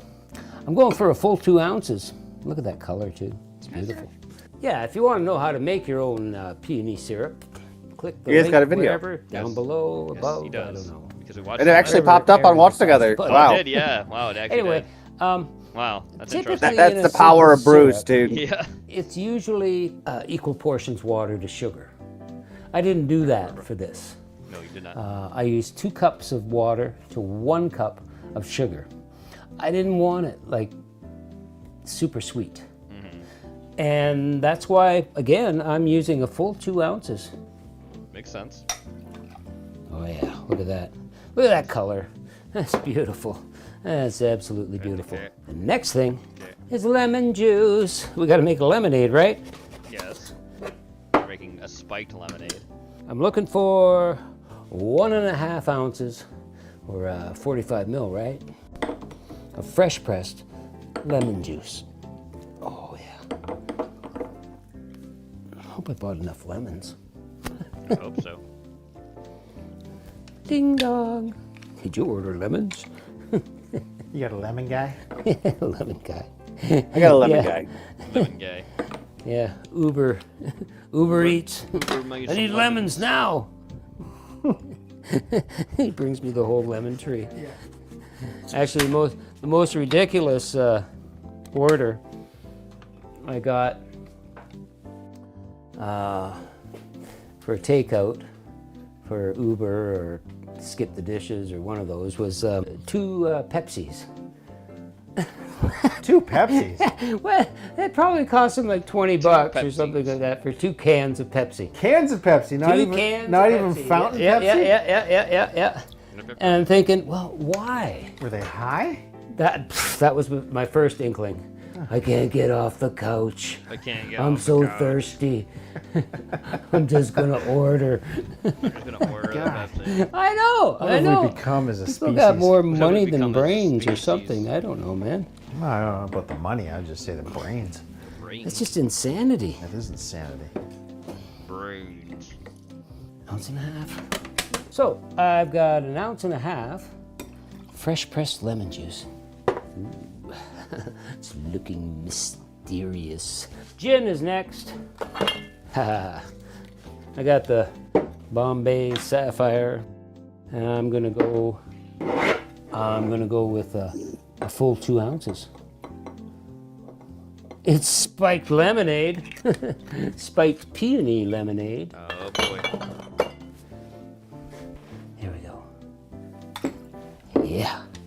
And now we gotta get some fizz going on. I got a nice chilled can of soda. You could use mineral water, of course you could. I'm looking for about 4 ounces, and that's gonna, you know,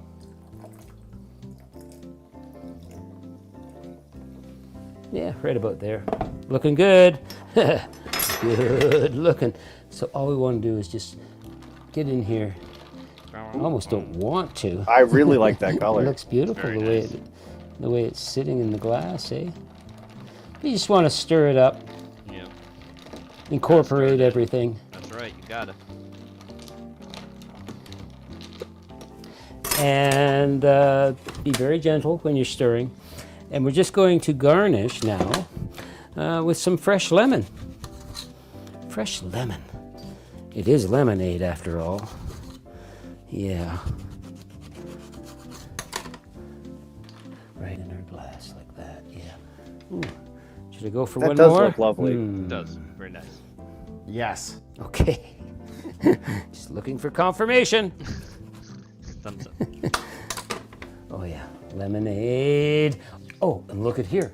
I've got some fresh lavender that I just picked out of my garden.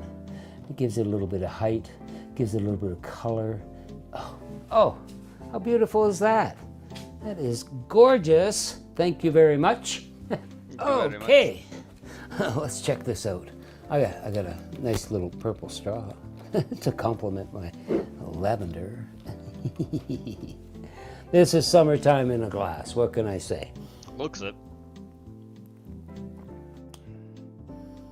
Wow, very floral. A little sweet, which is nice for afternoon drinking. Very cold, very delightful. If you find it a little too sweet, you can back off on the syrup, the peony syrup. The gin cuts through that very nicely. It's just a refreshing spiked peony lemonade. What can I say? What more can you say? That's right. Oh, I was gonna make a peony teeny next time. Interesting. Okay. Just gonna keep using them for more stuff. Very nice. Get hype.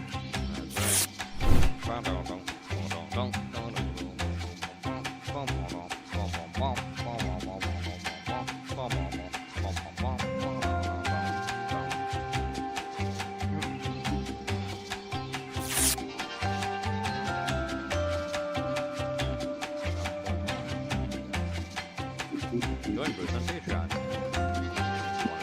If you like Bruce, you should. Oh, and look. Oh. I've got some fresh Oops. lavender. Wow. Ah! Oops. Ah!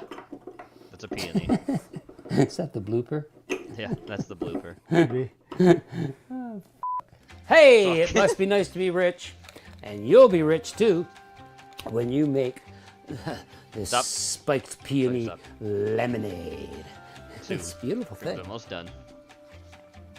If you want some more It's even summertime early cocktails, too, Sash. You should know what to be do. happy. Hit that subscribe button and check these other muffin. cool That she be. refreshers.